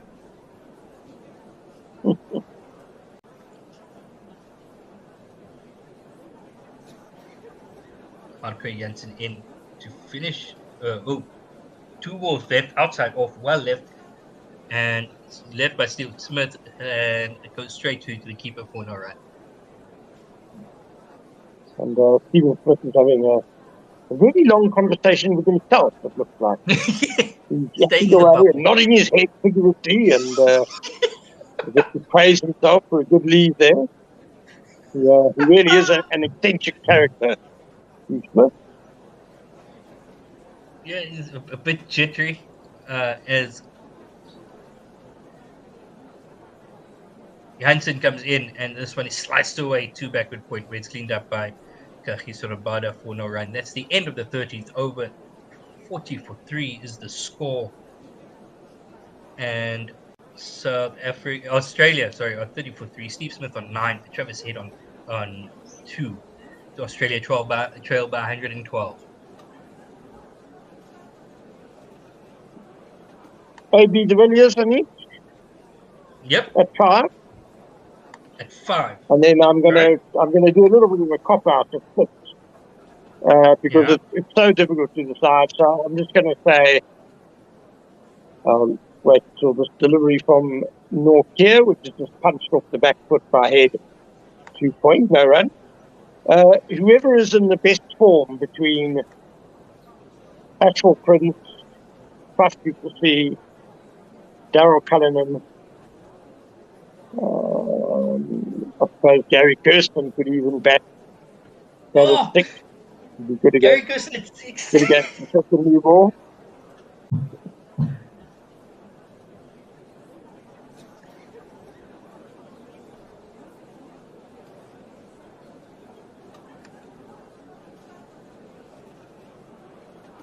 Oh, This one comes off wicketkeeper Carverane's knee and will be a bye. He's hobbling a bit. That's been a very painful blow from Anil here. It actually kept down a bit, that delivery. He can just outside your stump. I don't think that's a sign of uneven bounce. I think that's just one of the indentations caused by that's been caused by the ball today. AB de Villiers is your keeper, yes? Yeah, I would say so. So, yeah, and again, oh, beautiful delivery, back of a length and just nipping away from Steve Smith. And I'm pretty sure he was beaten that time. And he's got a smile on his face. Didn't know too much about that.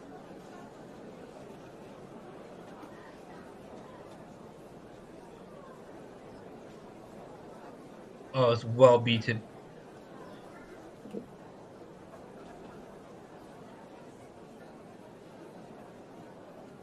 Yeah, and again, back of the leg, and Smith works just away on the leg side and first choose on those hands that short leg, and they will get a single. So this goes to 10, and Australia 42 for 3. Very good. Lines are just showing the contact points for Anish Nokia and Steve Smith. Travis Head is way back in the crease, taking once the ball makes contact with the bat. Definitely not sitting on the front foot versus Anish Nokia as he comes in now. This one is flashed outside off stump and on the back foot in the air, both feet off the air. Travis Head flashes at this one and it runs away for 4 through a cover point region. Well played, played it late and just beats backward point and runs away for a boundary. And Australia move on to 46 for 3. Yeah, fantastic shot by Travis Head, wonderfully controlled all the way along the ground and just in front of square.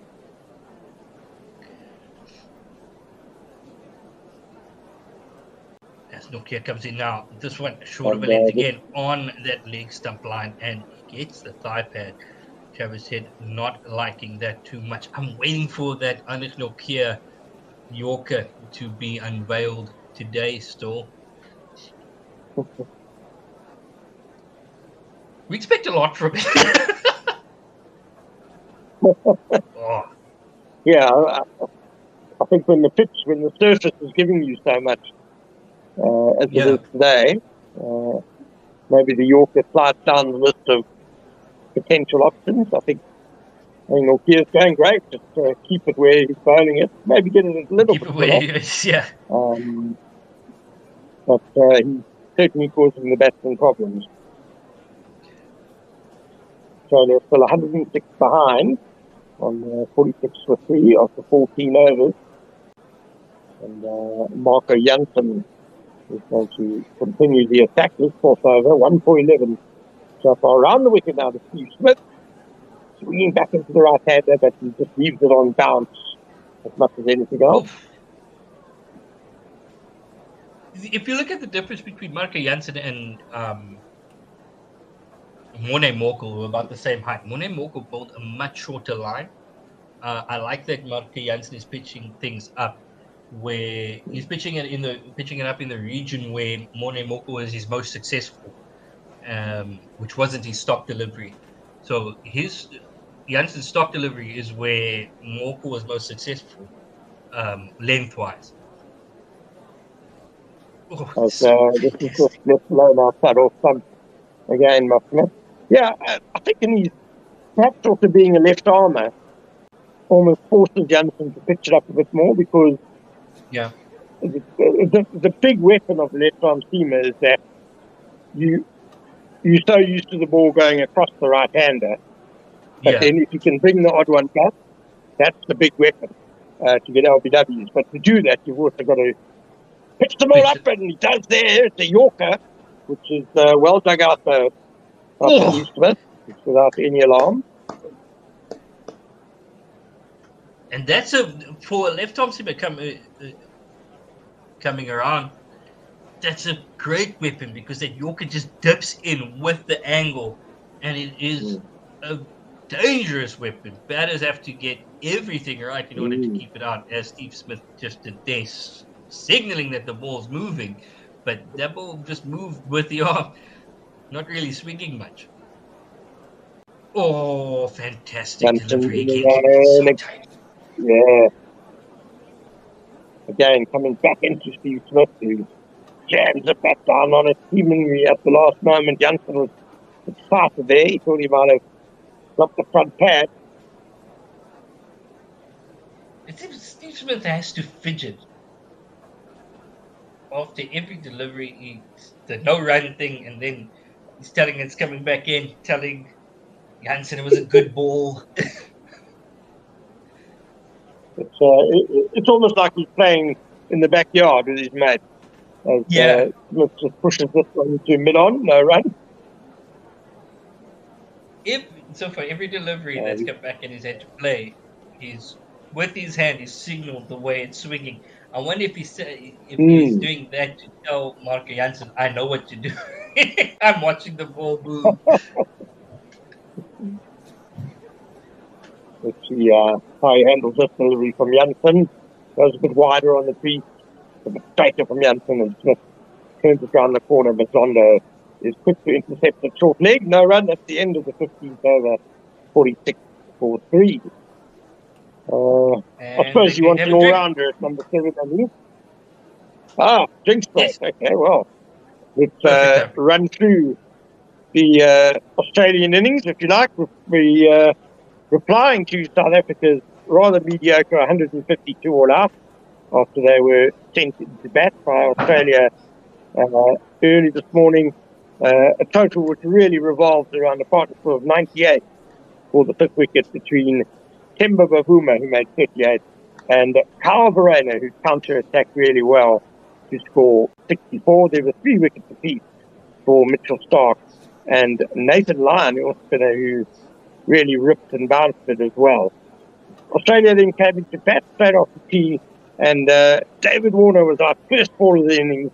An unbelievable catch by Kaya Zondo at short leg, leaping up into the air to take the catch above his head as Kakita Rabada got the lifter bang on target for first ball. So a big shock for Australia at the start of the innings, and they then lost their second wicket in the ninth over. Marnus Labuschagne caught in the slip by Dean Elgar off Marco Jansen for 11. And then in the next over, Usman Khawaja fell to Adrik Nortje's second ball. Simon Harmer taking a sharp catch in the slip. Khawaja fell for 11. At the moment, Steve Smith is on 10 not out, and Travis Head on 6 not out. Australia 46 for 3, and they still trail by 106 runs. All to play for, everything still very tight here. Well, there at the Gabba, the Gabbinator. As we continue with the South African all-time 11 post-1992, number 7 was going to be an all-rounder. Yes, Shaun Potts. Okay. And yes, then I agree. I agree. At Newlands?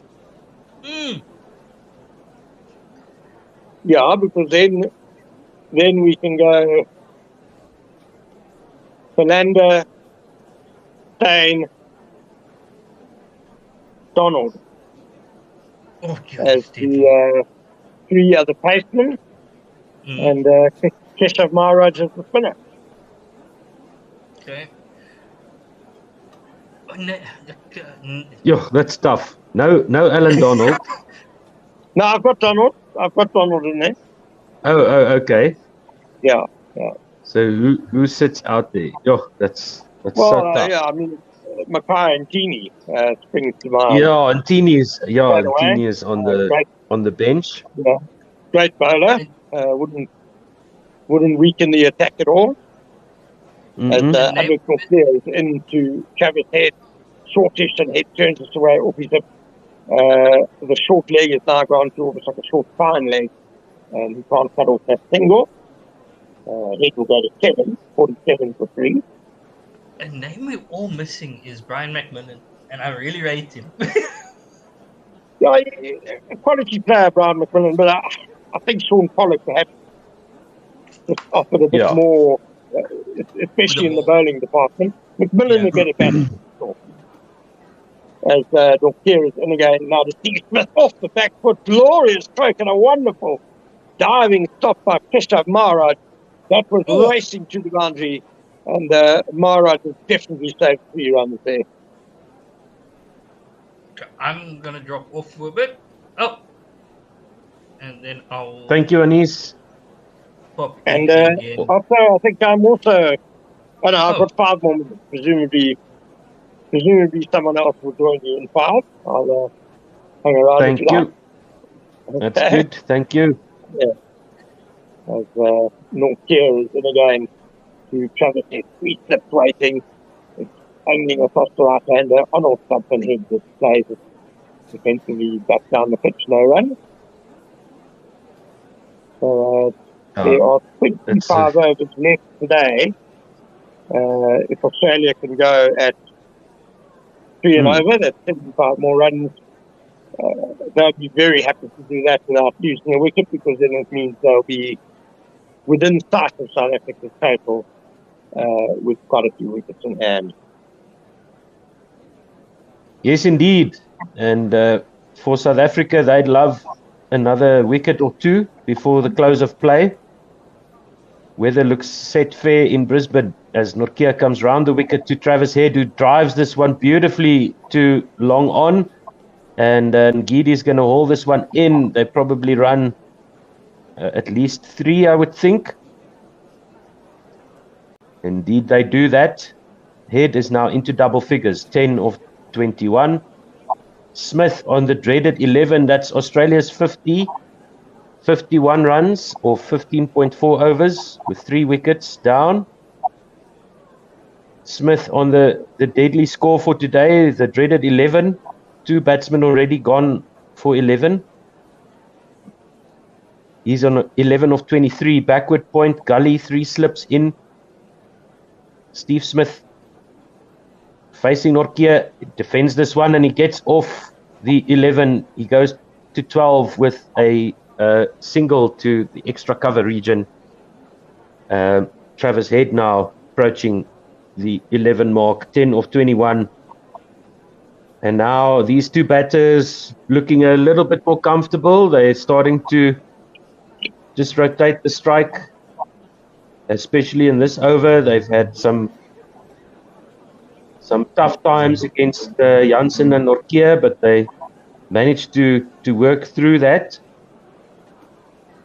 It's very ironic that Steve Smith has got the word balance on his bat when he's constantly looking like he's not balanced at all. Another single, final delivery of Nortje's 4th over. Nortje's bowled 4 for 22, taken 1 wicket. 16 overs gone, 53 for 3 Australia. Now 99 runs behind. They'll be happy with that. Bowling South Africa out and managing to make it to 50 with only 3 wickets down. Geez, but that wicket it looks like a lawn. It doesn't even look like it's been prepared as a test wicket. There's so much takes me grass back on the to surface. It's Kingsmead, amazing. Kingsmead in the 1990s, the Green Mamba. Yep. Yeah, I was just listening to the delivery. Janssen into Smith, who clips this off his pads and through to the deep mid-wicket. Oh, it's Travis Head, excuse me, who clips this off his pads to deep mid-wicket for 4, 57 for 3. Bit too full there by Marco Janssen, and Travis Head is up to the task. Gets it down to the boundary for 4. Janssen managing to get some movement through the air, which is promising. So he's pitching it up. He's trying to give the ball a chance to move through the air, and it does so. Australia trail by 95. In again is Janssen. Better length this time. On a good length. Left alone by Travis Head. Through to the keeper. No run. 57 for 3 in the 17th over. Yeah, it's interesting hearing the Australian commentators, every single one of them, saying they've never seen a test pitch at Brisbane that's this green. And that includes guys like Alan Border, Matthew Hayden, Queenslanders who obviously played a lot of cricket there. Oh, good delivery there by Janssen. Inside edge from Travis Head. The ball gets stuck in between his legs and his pads. Almost sneaking through there for Marco Janssen. It was inside edge in between the legs and the ball bobbling out behind Travis Head. In the end, no danger there, but definitely that ball keeping a little bit lower than Travis Head expected. Janssen in again, drive by Travis Head straight to the man at catching extra cover. There's no run, 57 for 3. 2 balls to go in the 17th over. Let us know where you are in the world.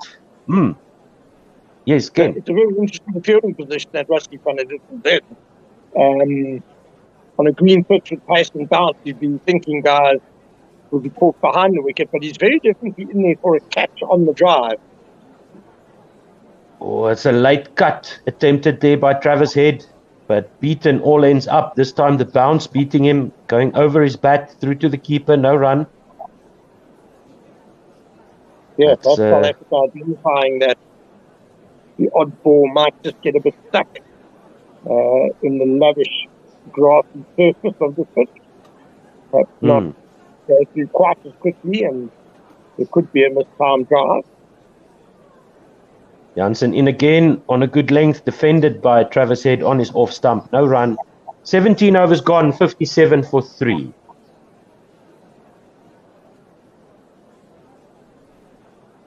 Has your backup arrived, Otto? I don't think so, but you're welcome to take a break, Ken. I'll take us through to the close of play. We're waiting for our debutant to arrive, but we'll see how it goes. All right. Cheers for now. Cheers, Mr. Borland. Nice to have you along. Yeah, and Nortje now, right arm over the wicket to Steve Smith, who plays across the line, short and pulled down to deep mid-wicket. They're coming back for the second. It's going to roll away for 4. Steve Smith is now on 16 of 25. Australia 61 for 3. And Travis Head there with him on 15 of 28. Yeah, this time the New Balance, very appropriate, very balanced. Steve Smith that time over the top of that ball, getting that pull shot through mid-wicket for 4. Very good shot there. 18th over just started. Nortje into the off-stump line this time, and Steve Smith just defends it back to the bowler for no run. 61 for 3. 4 balls to go in the 18th over. Let us know where you're listening from, where you are.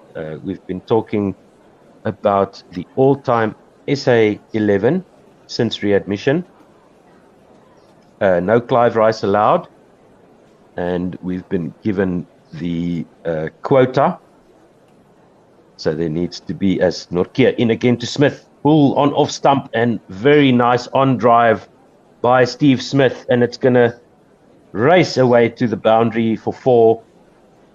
Very good timing there by Steve Smith, and Anis, as you said, makes you nervous when Steve Smith looks like this. Yep, the Mr. trick here. First 20 balls is when you needed to really target him. He's on 26 balls now. He's got his eye in, and he's really going to try to open up and counter punch.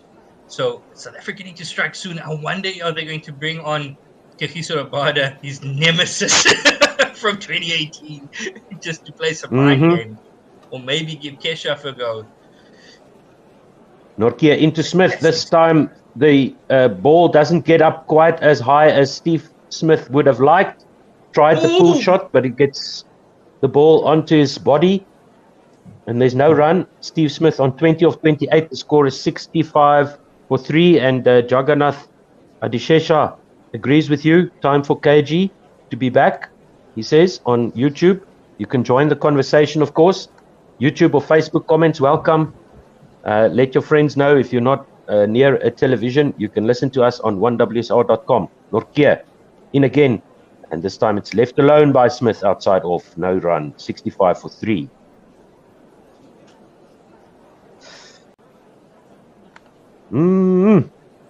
So we've got at least 22 overs remaining in the day.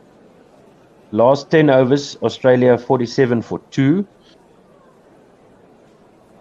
Smith facing Nortje, 8 runs scored off the over so far. Final delivery of the 18th over. And he comes in now on middle and off. Defended by Smith. No run there. Now it's up to Dean Algar to try and see if he can get rid of this partnership. The partnership now for Australia is 38 runs, scoring at 4.3 and over. So that's a good counter attack, as Ken said as well, by Australia. They are definitely better off at the moment. For the moment. Happier dressing room.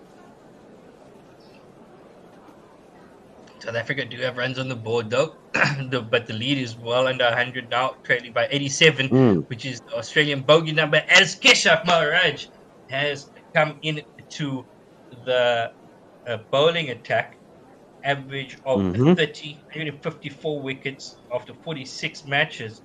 And we were opining about the brilliance of Nathan Lyon, and Keshav Maharaj has better figures, so maybe Keshav Maharaj can mirror what Nathan Lyon did earlier today. Left arm over the wicket to the left-handed Travis Head goes Maharaj, and it's defended. Nice floating delivery on that Midland leg stump, pitching on Midland leg, and defended around his pads by Travis Head. He was on 15 of 29. Maharaj now left arm over once again. This time it's swept off the pads, off the back foot, just flicked off his pads, and it goes down to fine leg for 4. Nortje can't stop the boundary. Not the greatest effort there on the boundary by Andrich Nortje. Oh, but he's tired. And a very nice seam presentation there by Maharaj. He gets the ball to pitch on middle and off and goes across the leg stump, and Travis Head just helps it on his way. And that's a good score there for him. This time it's floated up, outside off, coming into the left-hander, the spin by the left-handed Maharaj, orthodox left-hand spin. So it's turning into slip the left hand and a square leg. Yes, steps away from his stumps and flashes at this one, sends it through extra cover, does Travis Head, and Rassie van der Dussen won't cut that off. It goes over the boundary for 4. 8 runs off the over so far. 73 for 3 now the score for Australia. They are well in control. They trail by just 79. It's a bit of a long hop there by Maharaj. To target Maharaj, just giving them some relief from this pace battery that South Africa has been giving them. But we saw that Marco Jansen and Heinrich Nokia were taking, went for a couple of runs in their last over. So I think they're going to rotate between the four from the other end. But Keshav Maharaj needs to hold up this end partnership of 46 now, looking worrying for the Proteas, with Steve Smith and Travis Head getting stuck in. That last one was a bit fuller, this one as well, and Travis Head just works this into square leg for a single. Last delivery of the 19th over for 74 for 3. Yeah, this is now getting into worrying times for the Proteas. They need to get one of these wickets.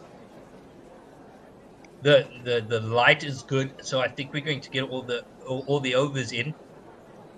They're just showing Steve Smith and his extravagant leaving and defending. Yeah, Just some showing a montage. Yeah, He's not quite as fidgety. Yeah, he's not quite as fidgety as usual. He's not scratching any areas of his own body. He's not, spinning his bat quite as much. He looks a little bit more sedate at the crease, you could say. Rabada is back. Yeah, he releases attack. That energy after he faces the ball, though. So it's all that pent-up energy. It's like a spring. Rabada, right arm over, right arm round the wicket to the left-handed Travis Head, who cuts this one late off the back foot into extra cover for a single. And it's 75 for 3. The battle we've been waiting for, Steve Smith versus Kagiso Rabada. Yep, here we go. Australia trail by 77. They are on 75 for 3. Start of the 20th over. And now Rabada making his mark at the top of his run-up for the line going over the wicket. 3 slips, gully, backward point. And it's full and driven by Steve Smith through the covers, through extra cover. Very nicely done. Through to the boundary. 4 runs for Steve Smith. Round 1. 50 partnership indeed of 60 balls. Some movement through the air there for Rabada. That ball swinging a little bit. And the South Africans... Yes. Let's see if you can get one to come back in. They're pitching it up. They're trying to get the ball to swing. And, giving it some space to move through the air. So that'll be encouraging for Kagiso. Going to Steve Smith, this time on leg stump. And that's what happens when you're looking for the ball to swing and it doesn't, ends up on leg stump. Smith guides it down to fine leg for a single. He moves on to 25 of 32, and Travis Head also 25 of 35 balls. 80 for 3 balls to go in the 20th. Kagiso Rabada looking for that looking for that movement, as we see that the Smith-Head partnership figures after this ball. Another one straying onto leg stump, picked up off his pads by Travis Head through deep mid-wicket for 4. That was a easy put away for the left-hander. The ball from Kagiso Rabada around the wicket, and the line just onto leg stump, very full. Keeping it full, which is understandable, to try and get the ball to move through the air, giving the ball a chance to move through the air as it has been. But definitely no. Travis Head just scooping it up. Rabada around the wicket to the left-hander, better line, coming into the left-hander and defended outside off stump for no run. 84 for 3. 1 ball to go in the 20th. Definite worrying signs now for South Africa. This partnership is just getting away from them. Need to find a way to break it. Australia now trail by 68 runs. Rabada comes round the wicket to the left-hander and on to that off-stump line. No run there, on a good length. 84 for 3. Do remember that you can advertise on our station if you'd like. And you can also sponsor us, support us on patreon.com/OneWorldSR. Tweet us at GorillaSA, at OneWorldSR on Twitter. You can also comment on the YouTube and Facebook feed. And thank you very much for listening and watching. Maharaj into... Oh, no, that's a replay. Yeah, thank you for your support. Thank you for listening. Thank you for watching along with us. As we see some highlights of that magnificent partnership. Now 57 of 64. And you see our debutante will be joining us soon, saying his power only came back now. Maharaj, that first delivery, a dot ball to Steve Smith. He comes left arm around the wicket to the right-hander who defends this back to the bowler for no run. And it's 84 for 3 still, 21st over. They're going to try to target Maharaj in this over again. Yeah, but it's he's keeping full it tight. and on Midland leg, defended by Steve Smith. No run there, 3 dot balls. And Maharaj in again, left arm round, one slip in, this time onto leg stump, driven by Steve Smith, straight to the mid wicket or wideish mid on for a single. As he found a decent stop, getting his body on the line there, stopping the ball from going any further and stopping at least 2 runs from that shot. Maharaj now to the left-hander, left arm over the wicket, driven by Travis Head, past the man at a short extra cover and to the deep long off boundary for 4. That is a good shot by Travis Head, and the ball just a little bit over pitched by Maharaj, and Travis Head cashing in there. Maharaj thought he might have had his man, but the ball was all along the ground. This one off the back foot, nicely driven to extra cover. They're going to come back for the third on the throw, and that's a good running there by Head and Smith. Score moves on to 92 for 3. 21 overs gone. Expensive over by Maharaj in the end. 8 runs off it. Australia really going along at a good clip here. They have figured out this pitch. Well, I don't think you can really call it a cricket pitch. It's more, it looks like a lawn to me. Just another piece of lawn. Yeah, it's really going south here for South Africa. 92 for 3, Australia, 21 overs gone. Let's see if South Africa can pull this back. Australia just showing if you show some. Australia just showing if you show some application, you can bat on this pitch. Both these guys played themselves in, facing more than 20 deliveries before freeing their arms. As Rabada comes into Head and he works this to the leg side for no run. Yeah, that's always the case when things seem to be very difficult. Just put a prize on your wicket, just hang around. The bowlers will get tired. The ball will stop moving around as much as it does. Ball will get softer. Rabada into Travis Head, round the wicket, right arm round to the left-hander, and defended by Head for no run. Australia now trail by 60. Only 3 batters in the South African innings faced more than 20 deliveries. It's Sarel Erwin, Themba Bavuma, and Kyle Verreynne, who were 3 of the top scorers. So, yeah. Yeah, good lesson there. So that is Rabada's third delivery. Dot ball into the offside. 92 for 3. Just excuse me for 1 second. I'll be right back, please. No problem.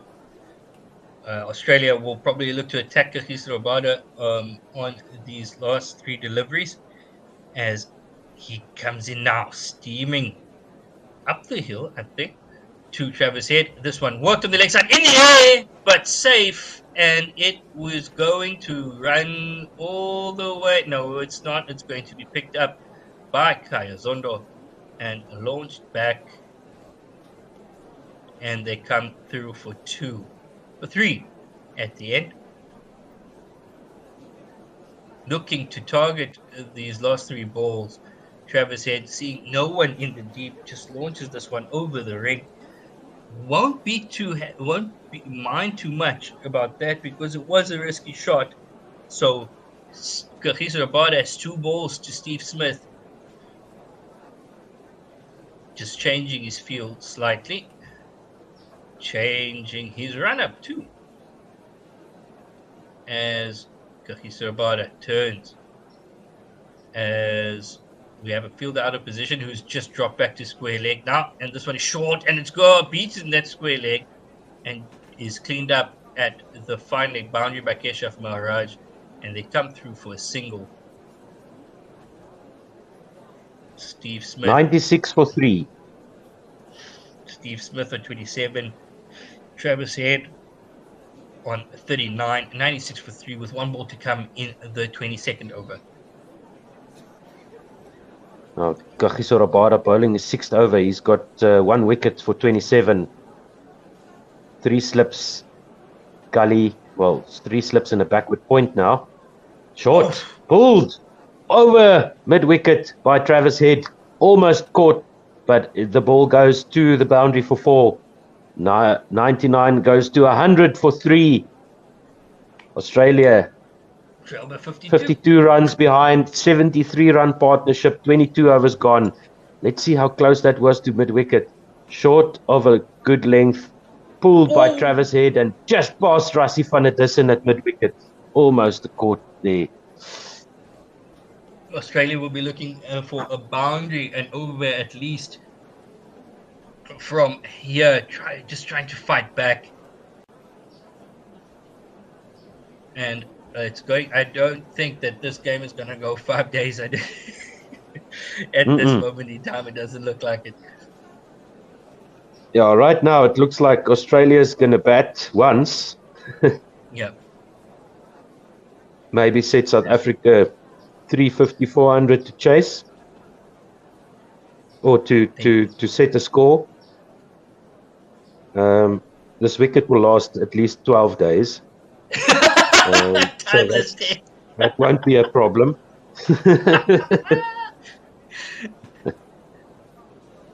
It's at least it's a sporting bowling wicket. Normally, Australia just prepares roads and dominates the opposition. Ngidi into the attack. Now. Onto leg stump and worked by Steve Smith to backward square leg for a single. Steve Smith and feeding Travis Head the strike, and Travis Head's going at a rate of knots at the moment. Nearly going at a run of ball. 43 or 45 now for Travis Head. Australia 101 for 3 in the 23rd over of their innings. That means that there's at least and over in the past there's about the last 10 overs, 62 without loss now. And they're really piling on the pain here. Ngidi, come on, Lungi, get us one here to the left armour. The left-handed Travis Head defends this one to mid-on for no run. Ngidi is right arm over the wicket to the left-handed Travis Head. Australia 101 for 3. The 100 coming up in the 22nd over. And this is the start of the 23rd.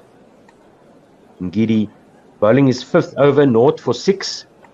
No wickets for 6 runs. Australia now trail by 51. Over the wicket comes Ngidi, driven by Travis Head through extra cover. Nobody there to stop that one. 4 runs to the total, 105 for 3. That's a beautiful looking shot there by Travis Head, just a bit wide, overpitched by Ngidi.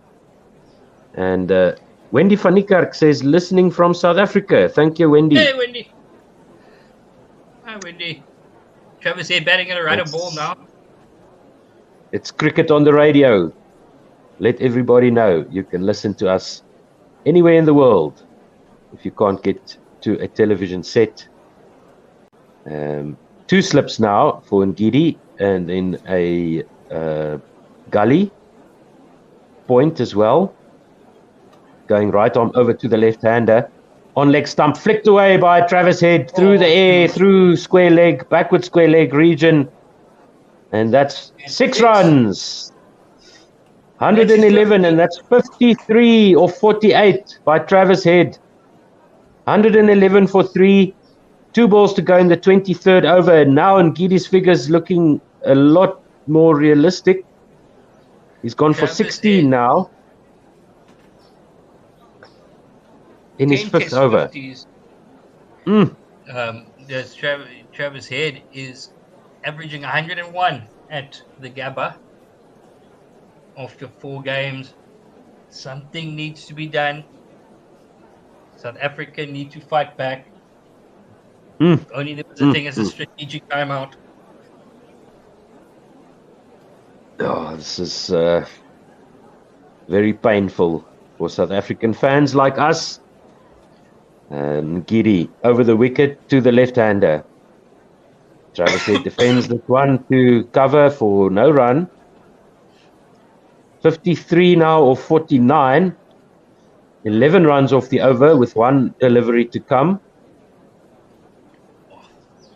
So Australia on, averaging 104 is Travis Head. Australia were 27 for 3. When Khawaja departed, they're now 111 for 3. So this is a great partnership here for Australia. They trail by 41. Ngidi into the leg stump again. Travis Head just works it off his hips. Down to fine leg. 4 more. 115 for 3. 23 overs gone. Ngidi's now conceded 20 or 5. 15 of them in that last over. And ruining his figures are the Australians. So now we need to sit back and think about how big is this lead going to be. Yeah, just strayed in his line there in Ngidi. Yep. Not much you can do about that. They're showing the stats here for the 6 that Travis Head hit off his pads. Going 15 meters in the air. This one into the right-handed Smith by Rabada. Defended outside off, no run. 115 for 3. Australia trail by 37. South Africa looks set to concede a huge first innings lead to Australia here.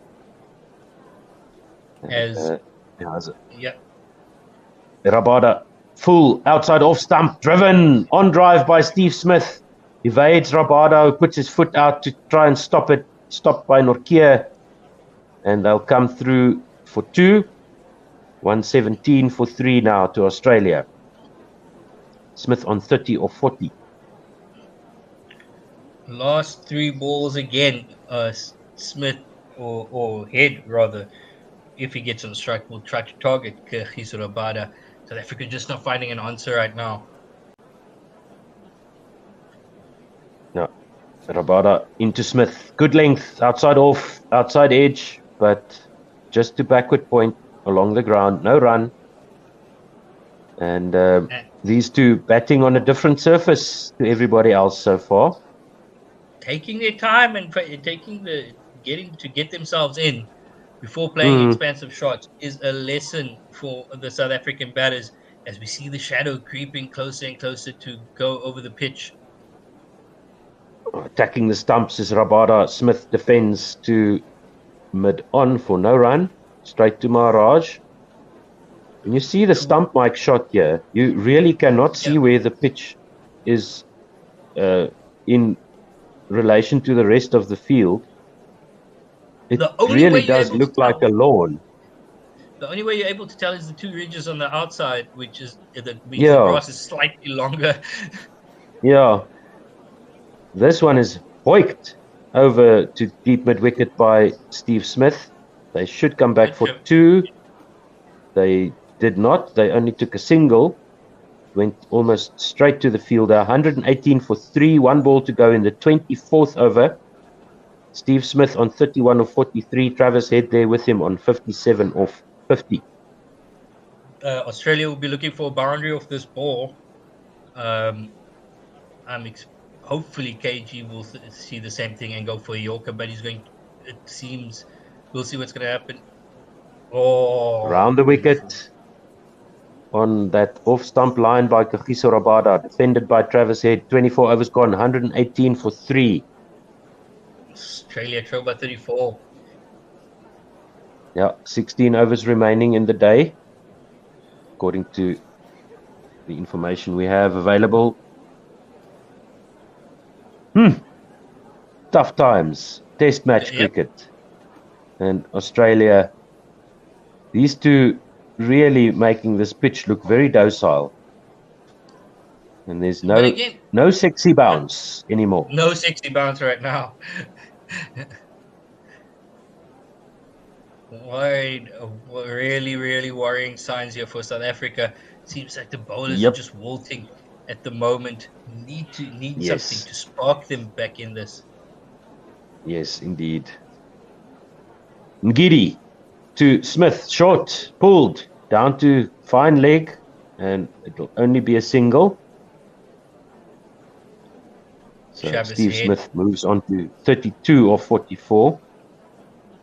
Travis Head on 57 of 51. 119 for 3. Yes, sir. Travis Head having great success against Lungi Ngidi in the previous over. Let's see what he can do to come back. It's second delivery of the 25th over. Ngidi's 6th over. He's got 2 slips and a gully. He's got a fine leg on the boundary. He goes into Travis Head, defends this one to mid-on for no run. During this test match, we're going to have to talk about the fragility of the South African batting lineup and a couple of selection conundrums when we saw the squad. A couple of omissions that we thought deserved a spot. But yeah, right now we're looking at the South African bowlers starting to look like they're toiling a bit. Yeah, and that's thanks to these two batters at the crease. Ngidi round the wicket to the left-hander on middle and leg, clipped off his pads by Travis Head. Mid-on runs around. Deep mid-wicket comes up and fetches that one, and they come through for a single. Australia, and 120 for 3. Yeah, 120 for 3. The run rate achieved now almost 5 and over. 4.89 is the run rate. There's 15 overs after this one remaining in the day, as far as we know. Australia trailing by only 32 with 7 wickets remaining. They're looking to build a big first innings lead here. Ngidi into Steve Smith. 2 slips in. Over the wicket comes Ngidi, left alone by Steve Smith through to the keeper Verreynne for no run. Hey, 2 balls left in the over. This is tough work here for the South Africans. Dean Elgar spreading his field a bit. He didn't get a shot there, long enough shot there. So there's a wideish gully, backward point, a short cover, a mid off, a mid on, deep backward square, fine leg. And there is a fielder that I may have missed, a backward point. Yes, so they're going to target that off stump. hopefully, and as Lungingidi comes in. Oh, that's driven straight back to the bowler. Bump ball, no chance of a catch, but good fielding by Ngidi on his follow through to go to his right over the wicket and just managing to control that. Stretching up the right hand. You can't really take the bowlers on for running on the wicket because I can't see how anything would disturb the thick grass So covering much that's grass. on this wicket. Yes. Steve Smith on 32 or 46, 120 for 3. Lungi Ngidi with 2 slips in over the wicket. Oh, left alone by Smith. Outside off. 25 overs gone. That's the end of Lungi Ngidi's 6th over. Lungingidi taking the pace right down, bowling about 130, figuring out that the quicker he bowls, the easier it is for the Aussies to take him on. He's in that pace range, not express and not too slow, but just in the middle. So they are willing to take him on. We also haven't seen Anrich Nokia ramp it up yet, bowling mid 140s. We know he's much quicker than that, but not having Now, this a lot partnership, to defend. this partnership for Australia, 93 runs or 15.5 overs, run rate of 5.87. As Rabada continues, round the wicket to the left-hander, Travis Head defended into the onside, no run, 120 for 3. Start of the 26th over. 29,306 people here to witness this. Very happy Australian fans. Yeah, it's been good by Australia so far today. All going their way. Half of those fans are stormtroopers. Yep. Rabada into Travis Head, who drives this one off the back foot into the ground, fielded by Rabada. Dot ball.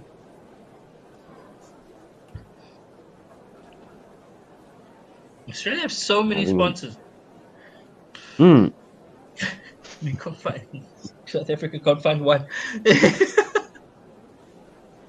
Yep. That's the way it goes sometimes. Rabada around the wicket onto Midland leg, clipped by Head into the hands of mid-on, no run. All along the ground there, 120 for 3. Head on 58 or 56. Jeez, like he's scoring like it's an ODI. What Travis Head tried to attack Kagiso Rabada on these 3 balls. It's the game plan of Australia. Try to get a strike. Rabada. Round the wicket, driven straight to extra cover, no run. Back foot drive by Travis Head. 2 balls to go. 120 for 3. Will cooler heads prevail? Aha! He's definitely got his head firmly screwed onto his shoulders. Travis. Nice. Doing well for Australia so far. Facing Kagiso Rabada. Fuller. Driven very nicely. Long off. 4 runs. That's a very good shot by Travis Head off the front foot. Hands through the line of the ball. And that's 4 runs. 4 more. Searching for that boundary and over and getting it this time of Kagiso Rabada. Yeah, it's tough to watch, man. I'm telling you. Rabada around the wicket to Travis Head. As a flash outside off. Goes through to the keeper. Travis Head on 62 or 59. 26 overs gone. 124 for 3 for Australia. 28 runs behind. So definitely a big first innings lead here for Australia. I think the way they're going at the moment, they're going to have to start thinking about batting once, scoring 500-600 runs. You know, batting up until maybe day 3, batting throughout the day tomorrow, if they can, and just making a mark laying down the law for the start of the tour. Ngidi continues, right arm over to Steve Smith, who lets this go to the keeper. No run. South Africa. Keep South Africa in the field for as long as possible. Break their resolve, break their spirit, even before they realize what's happening. Over 28 now. Make the South African bowlers toil and don't put them in a very negative mindset for the rest of the series. You're absolutely right, Otto. Ngidi into Smith. Full outside off, driven. And half a stop by Point. Diving to his right was Maharaj. They're going to come back for the second one. Was that a catch? Let's see. Ngidi. Full toss outside off. No, it was a bump ball. But Maharaj just getting fingertips to that one at Point. Diving to his right and managing to stop at least 2 runs there. Smith back on strike, 34 now, or 49 for the ex-captain. 126 for 3, Australia in the 27th over. Ngidi bowling his 7th. He's over the wicket to the right-handed Smith. On a good length, inside edge, almost onto the stumps there. Ngidi puts his hands on his head. He's been quite unlucky, Lungi Ngidi. Few half chances, almost an LBW decision. Review lost as the ball struck. I think it was it Travis Head? No. No, it was another leg. It was Kawaja, I think. Struck him on the back leg. Yeah. Anyway, almost had an LBW. Ball just bouncing too much. There again, inside edge. Lungi Ngidi with 2 slips in, outside off stump, left alone by Steve Smith. Extravagant lead from Steve Smith, as is his custom. South Africa are notoriously poor starters to tours. Thought we saw them buck that system in England after they won the first one, but it just translated to poor performances in the next 2. Can South Africa lift themselves after this horrific day with the bat? And it seems like the bowlers are starting to take strain, and it's only 26 overs into the Australian innings. Yeah, 126 already on the board. 2 balls to go in the 27th over, and Ngidi right arm over to Smith, outside off stump, defended, no run. No run, he made it very clear with the no run yell there. 1 ball to come. I think Steve Smith might walk out, but they're going to be searching for that boundary. Yeah, partnership is 99. Steve Smith on 34 for 52, and looks like it's going to be 2 slips still. Thought Australia might have gotten rid of another slip, but there's two slips in. Marco Jansen and Sarel Erwia, I think. Ngidi comes in, left alone, outside off by Steve Smith. 126 for 4, 27 overs gone. Smith on 34 or 53. Australia trail by 26. Travis Head on 62 or 59. I have a look at Australia's wickets. The first ball of the innings. What a catch. What a ball. Second wicket was Marlis Labuschagne. Marco Jansen's first delivery. Third wicket, Anrich Nortje. Usman Khawaja squared up, outside edge. Third slip, Simon Harmer takes the catch. And that's all in terms of wickets for South Africa so far. Bring Marco Jansen, bring Anrich Nortje in and just tell him bowl fast. Give him a 2-3 over spell. Rabada squares up Travis Head, outside edge, squirts out to backward Point. No run there. No wicket either for South Africa. 62 of 60 now, Travis Head. 126 for 3. So Australia were 0 for 1. And then they were 18 for 2 and 27 for 3. And now they've got 126 for 3. No run there as Travis Head defends this one by Rabada on stump. No run. As I mentioned, that 99 run partnership. Yeah. Let's see if they can make it the 100 partnership, the first 100 partnership of the series, of the day, of the match. 28th over. Rabada into Head, clips this off middle and leg, down to square leg for a single. That's the 100-run partnership. Well done, Travis Head and Steve Smith. Australia trail by 25, 100 runs off 109 deliveries in a test match. In a freaking test match. And look at that wicket. Yeah. It's unbelievable. They really have shown, yeah, dedication and commitment. Just stay there and you get yourself in. Oh. Rabada continues to Smith.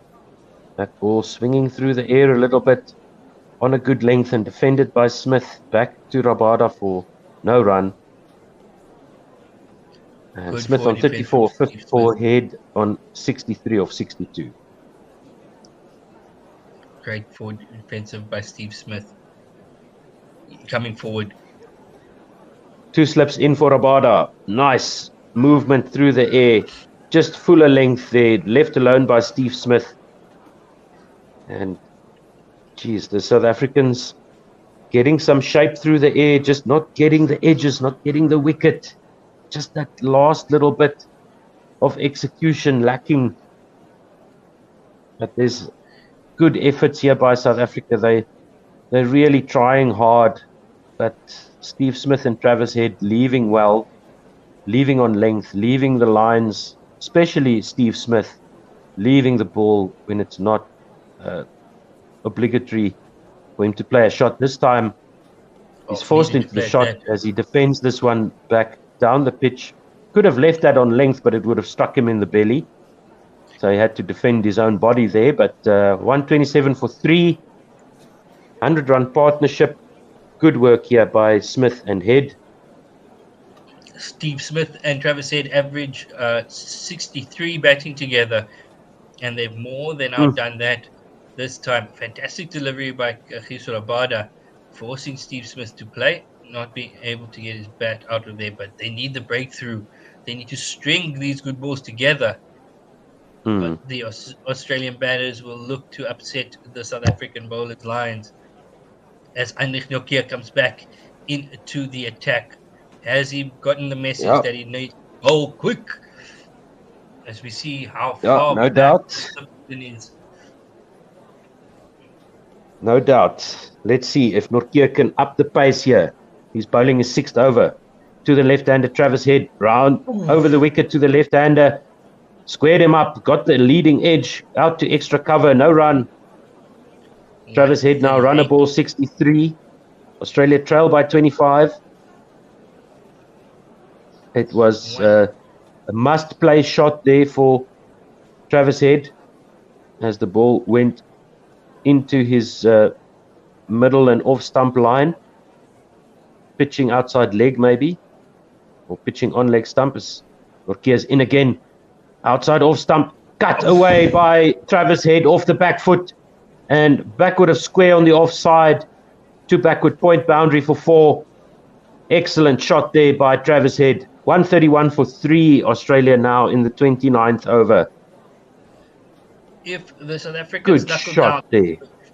They just need to break this partnership and then start thinking about knuckling down for the second innings, trying to save this test match.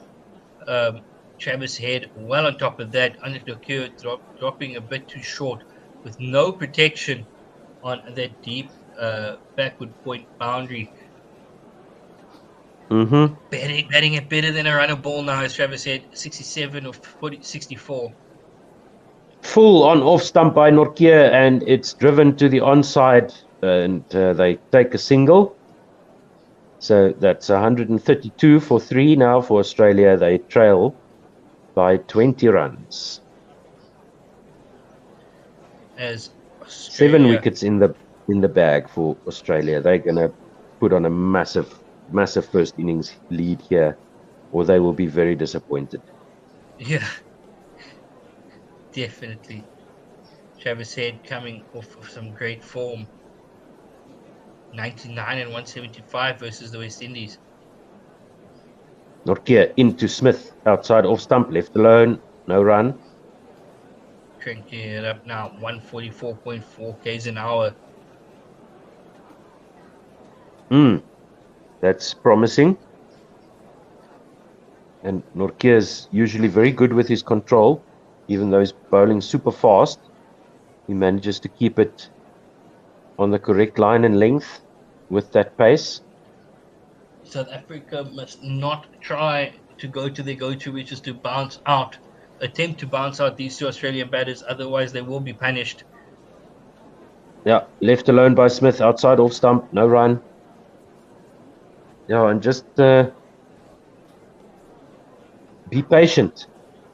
String the dot balls together. Try and get some pressure back onto the Australian batters, because at the moment they are just looking more and more relaxed as the time creeps by, as the overs disappear, the balls going for boundaries every now and then. South 5 Africa of this need over a so wicket. far. They need a wicket badly. With one ball to come. Nortje and left alone by Steve Smith. 132 for 3. And that was 145.4 k's an hour. Well, they asked Anif Nokia just to bend his back a bit more, just to make something happen, because pace changes lives. Speed kills. And they need to find a way to keep Travis Head quiet for a couple of deliveries to build pressure. As you were saying, Kagiso Rabada is going to stay on, taking the responsibility as the leader of this bowling attack. Now he's bowled 9 for 39 runs and taken that 1 wicket of David Warner off the first delivery of Australia's innings as Kagiso Rabada. So going at more than 4 runs and over, 4.3 in fact. Rabada around the wicket to Travis Head, short outside off stump, and there's an appeal for a catch behind.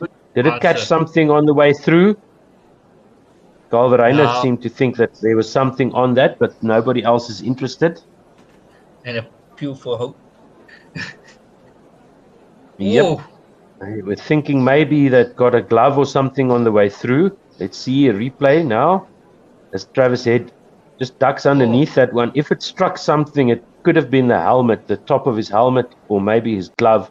So we see the ball going past everything. No bat or glove there. If it caught something, it might have been the top of his helmet. There's no run and another dot ball by Rabada as Head drives this to extra cover for no run. 132 for 3. 30th over. Good looking shot for nothing. Head is on 68 of 67, so definitely failing in keeping Head quiet. Rabada around the wicket, into middle and off. And defended back down the pitch by Travis Head for no run. 132 for 3, Australia. And we see a pitch map here. Yeah, and there's only, what is that? 4 deliveries. 5, 6, no, 10 deliveries that would have hit the stumps. Yep. By the pace bowlers so far. Rabada around the wicket, outside off stump, defended by Travis Head for no run. 29.4 overs, 132 for 3. Australia trail by 20 runs. 2 balls to come in this over. Marco Jansen limbering up again. Looking to replace Kagiso Rabada from this side after this over. I think Head will be trying to target Kagiso Rabada in these next 2 balls, as has been the case for a while now. Good bouncer from Kagiso Rabada. This one goes straight through to Galverainer. No run there. Down on his haunches as he ducked underneath that one. 132 for 3.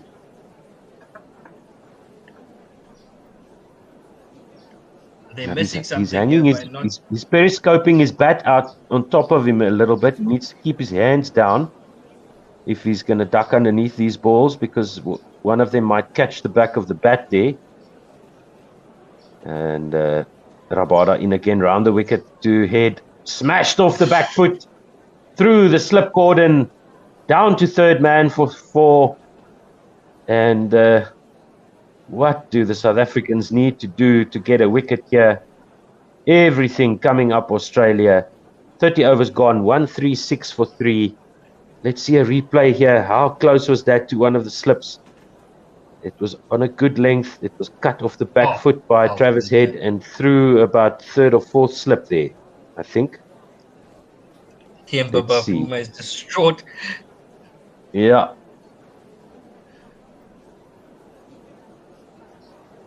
That's very difficult going here for South Africa. Australia now only 16 runs behind. Smith on strike, 34 of 59, and Nortje to continue. From which end I still cannot tell you. 2 slips in. Steve Smith squared up, middle and off stump line. Very high bounce and defended. Back down the pitch for no run by Steve Smith. 34 of 60 he's got now. The pitch isn't that quick, it would seem. Oh, Andrew Nortje clearing his nose. The pitch doesn't seem that quick. I think there's a bit of tennis ball bounce as well. But according to the pundits, it should quicken up day 2, day 3. We will see the pace really crank up from these bowlers. Nortje to Smith. Thickish outside edge as he defends this one outside off stump. Really didn't have to play at that, but it goes to backward point for no run. Had to play at it. It was 145.7 k's an hour. Starting to speed things up. South Africa need to find a way to break this partnership. And need to find a way to prevent Australia from getting that one boundary and over. Yep. Yeah, it's a tough job here for South Africa. Nortje over the wicket to Smith. Leaves this one alone outside off stump. 147.7. Anish Nortje has shifted into the next gear. We are going to see him. It looks like he's going to ramp it up now. With the light fading. Yeah. The shadows have crept. Hang on 1 second. I'll be right back. No problem. 3 balls to come in this Anish Nortje over.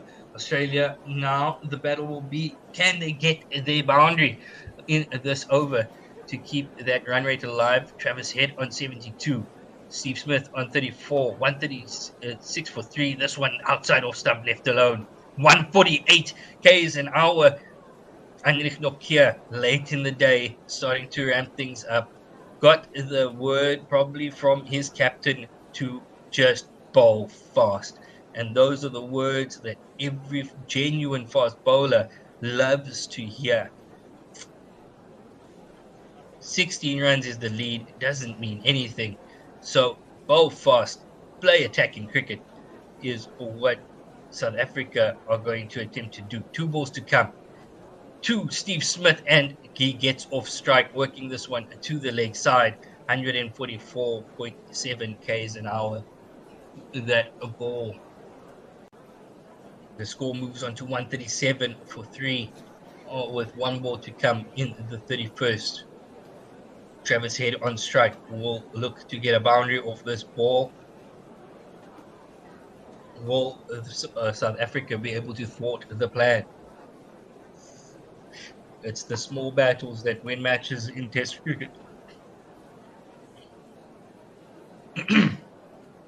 Anish Nortje just bailing out of his run-up. Coming in now. Past the umpire. This one is, cutting Travis Head in half. 147.5 k's an hour, hitting him in the breadbasket, giving a bit of a rub there. Travis Head is giving it a rub. Nice. And just showing highlights now of the Australian innings thus far. score is 137 for 3 after 30.6. South Africa have thwarted the Australian plan to get a boundary off of that over. So, small victory.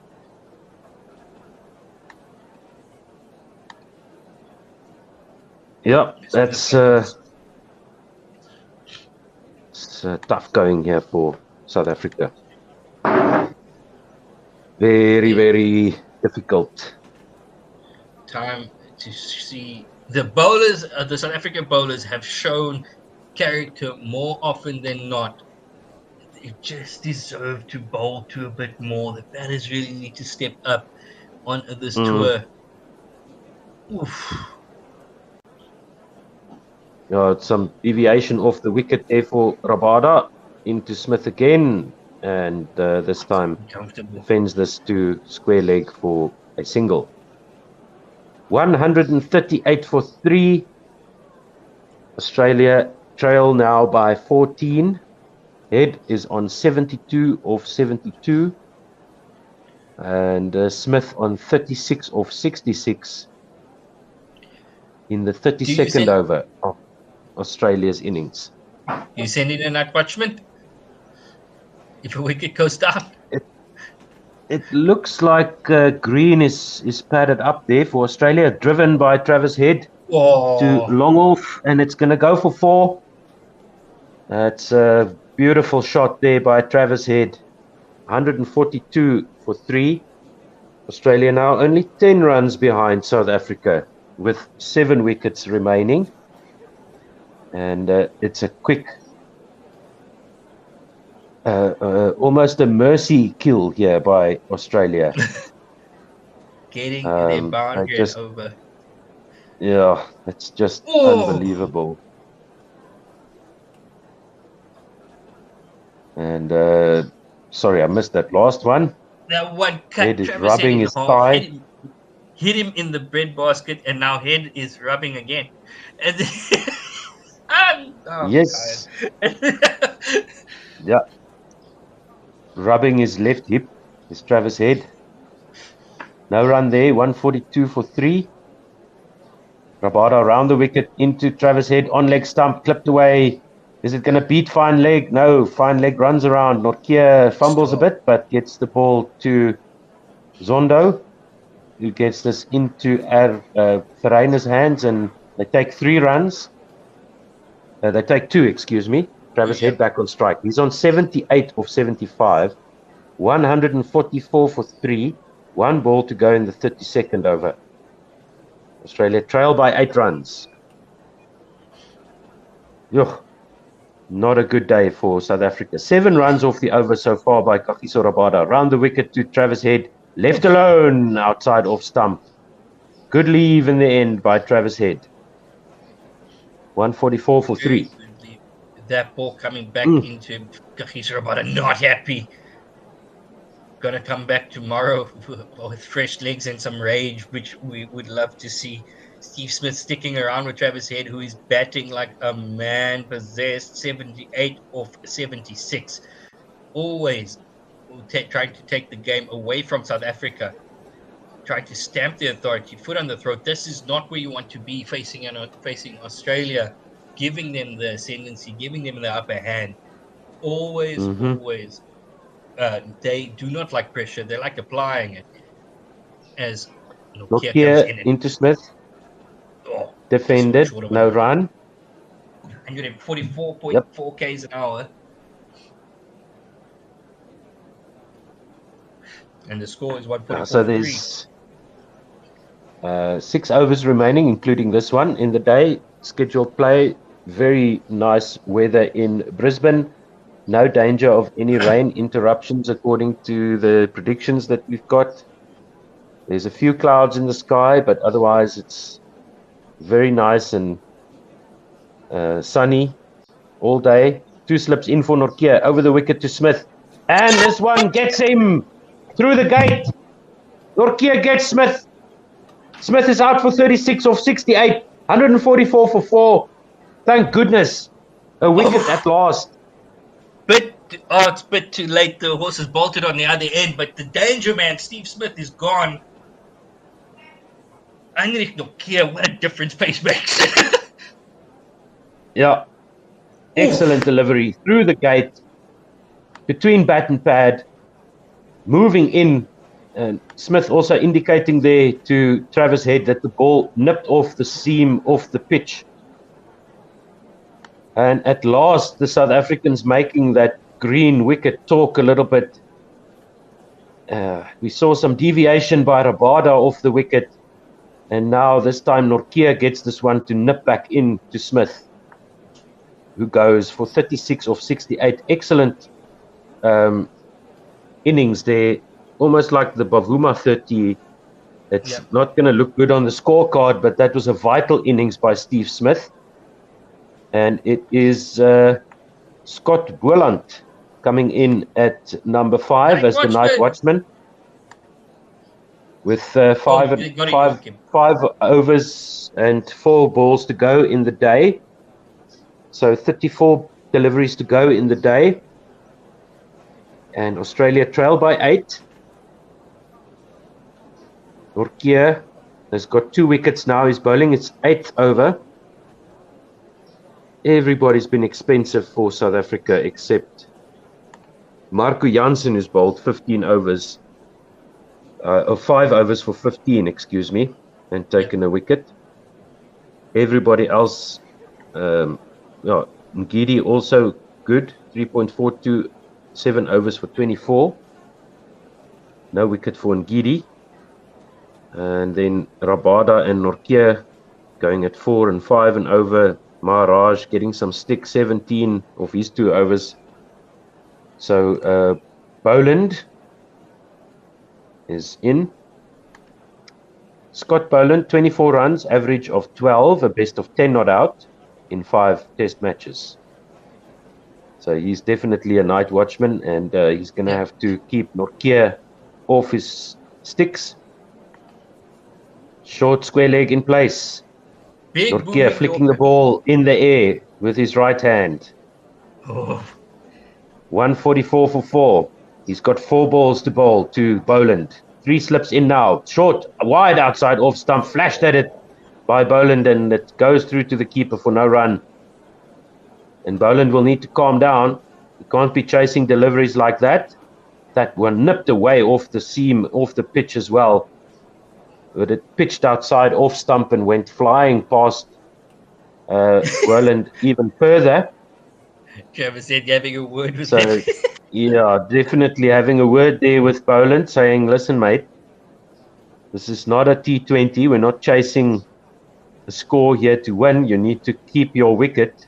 You need to stick with me until close of play. Nortje over the wicket to Scott Boland. Short outside off stump, fended away to backward point by Scott Boland. 148.6. That's it. This is Heinrich Nortje bringing the heat into Brisbane. Just one. Into the armpits of Scott Boland, and that nearly carried to Keshav Maharaj at backward point. 2 bounces to the man there. Oh, he's going to pig him. And Nortje needs to get into those wickets. He needs to get in line with the stumps now. Boland doesn't really know what's going on, what's happening here. And it's short again and off the pads. Easy put away there for Scott Boland. Down to square leg. And 150 plus delivery there for Nortje. Just a single. Travis Head will face, and just straying in his line there. And what a delivery to get rid of Steve Smith. One absolute brings 2. Beauty. One wicket brings another one. Can they get the danger man Head? Scott Boland is a walking wicket, man. If we don't get this guy before close of play, we really do concede this match to Australia. Travis Head facing Nortje. 1 delivery to go in the 33rd. And it's on off stump line, back of a length. Rearing up. Travis Head defends this into the cover region. They don't take a single. They could have easily had a single there to keep Travis Head on strike, but it will be Scott Boland to face the 34th over, 145 for 4 now. Australia trail by 7 in Brisbane. I think Anish Nokia is going to finish up today. There's no way you're getting the ball taken away from him. Oh, you look at No. that wobbly seam. Oof. Fantastic delivery. Coming back a long way. Yeah, now they're showing the deviation of that Steve Smith dismissal. And Steve Smith had his hands and his bat right in line, but the ball flummoxed him, beat and all ends up past the inside edge, onto a flick of his back leg and onto the top of off. KG. So that's a wicket by Mr. Nortje. And now Kagiso Rabada into Scott Boland. 3 slips and a gully. Outside edge, taken behind by Verreynne. And Boland hangs his bat out like a number 11 should, like a night watchman should. And South Africa have got the night watchman out for 1 or 4. Bold, Rabada, caught, Verreynne. Australia trail by 7, 145 for 5. South Africa fighting back. This is great stuff by Rabada and Nortje, and that will be stumps. Yep. Oh. Perfect seam position. Seam straight up. Just deviating away from the right-hander and finding the edge. The perfect ball to a tail ender. And Australia will start tomorrow with the new batter, probably, need to find it, Green? Probably Green. No, this is nonsense. This is absolute nonsense. There's 3 or 4 overs to go at least in the day. You don't lose 3 overs or 4 overs when somebody loses a wicket. How does that work? Cameron Green. Anyway, would have been nice. Would have been nice to have a go at a new batter before the close of play. So, yeah, let's take you through. First ball of Australia's chase. Zondo caught Warner off the bowling of Kagiso Rabada. First delivery of Australia's batting innings. Australia were 1 down with no score on the board. Then 18 for 2 as Marco Jansen had Marnus Labuschagne caught in Elgar for 11.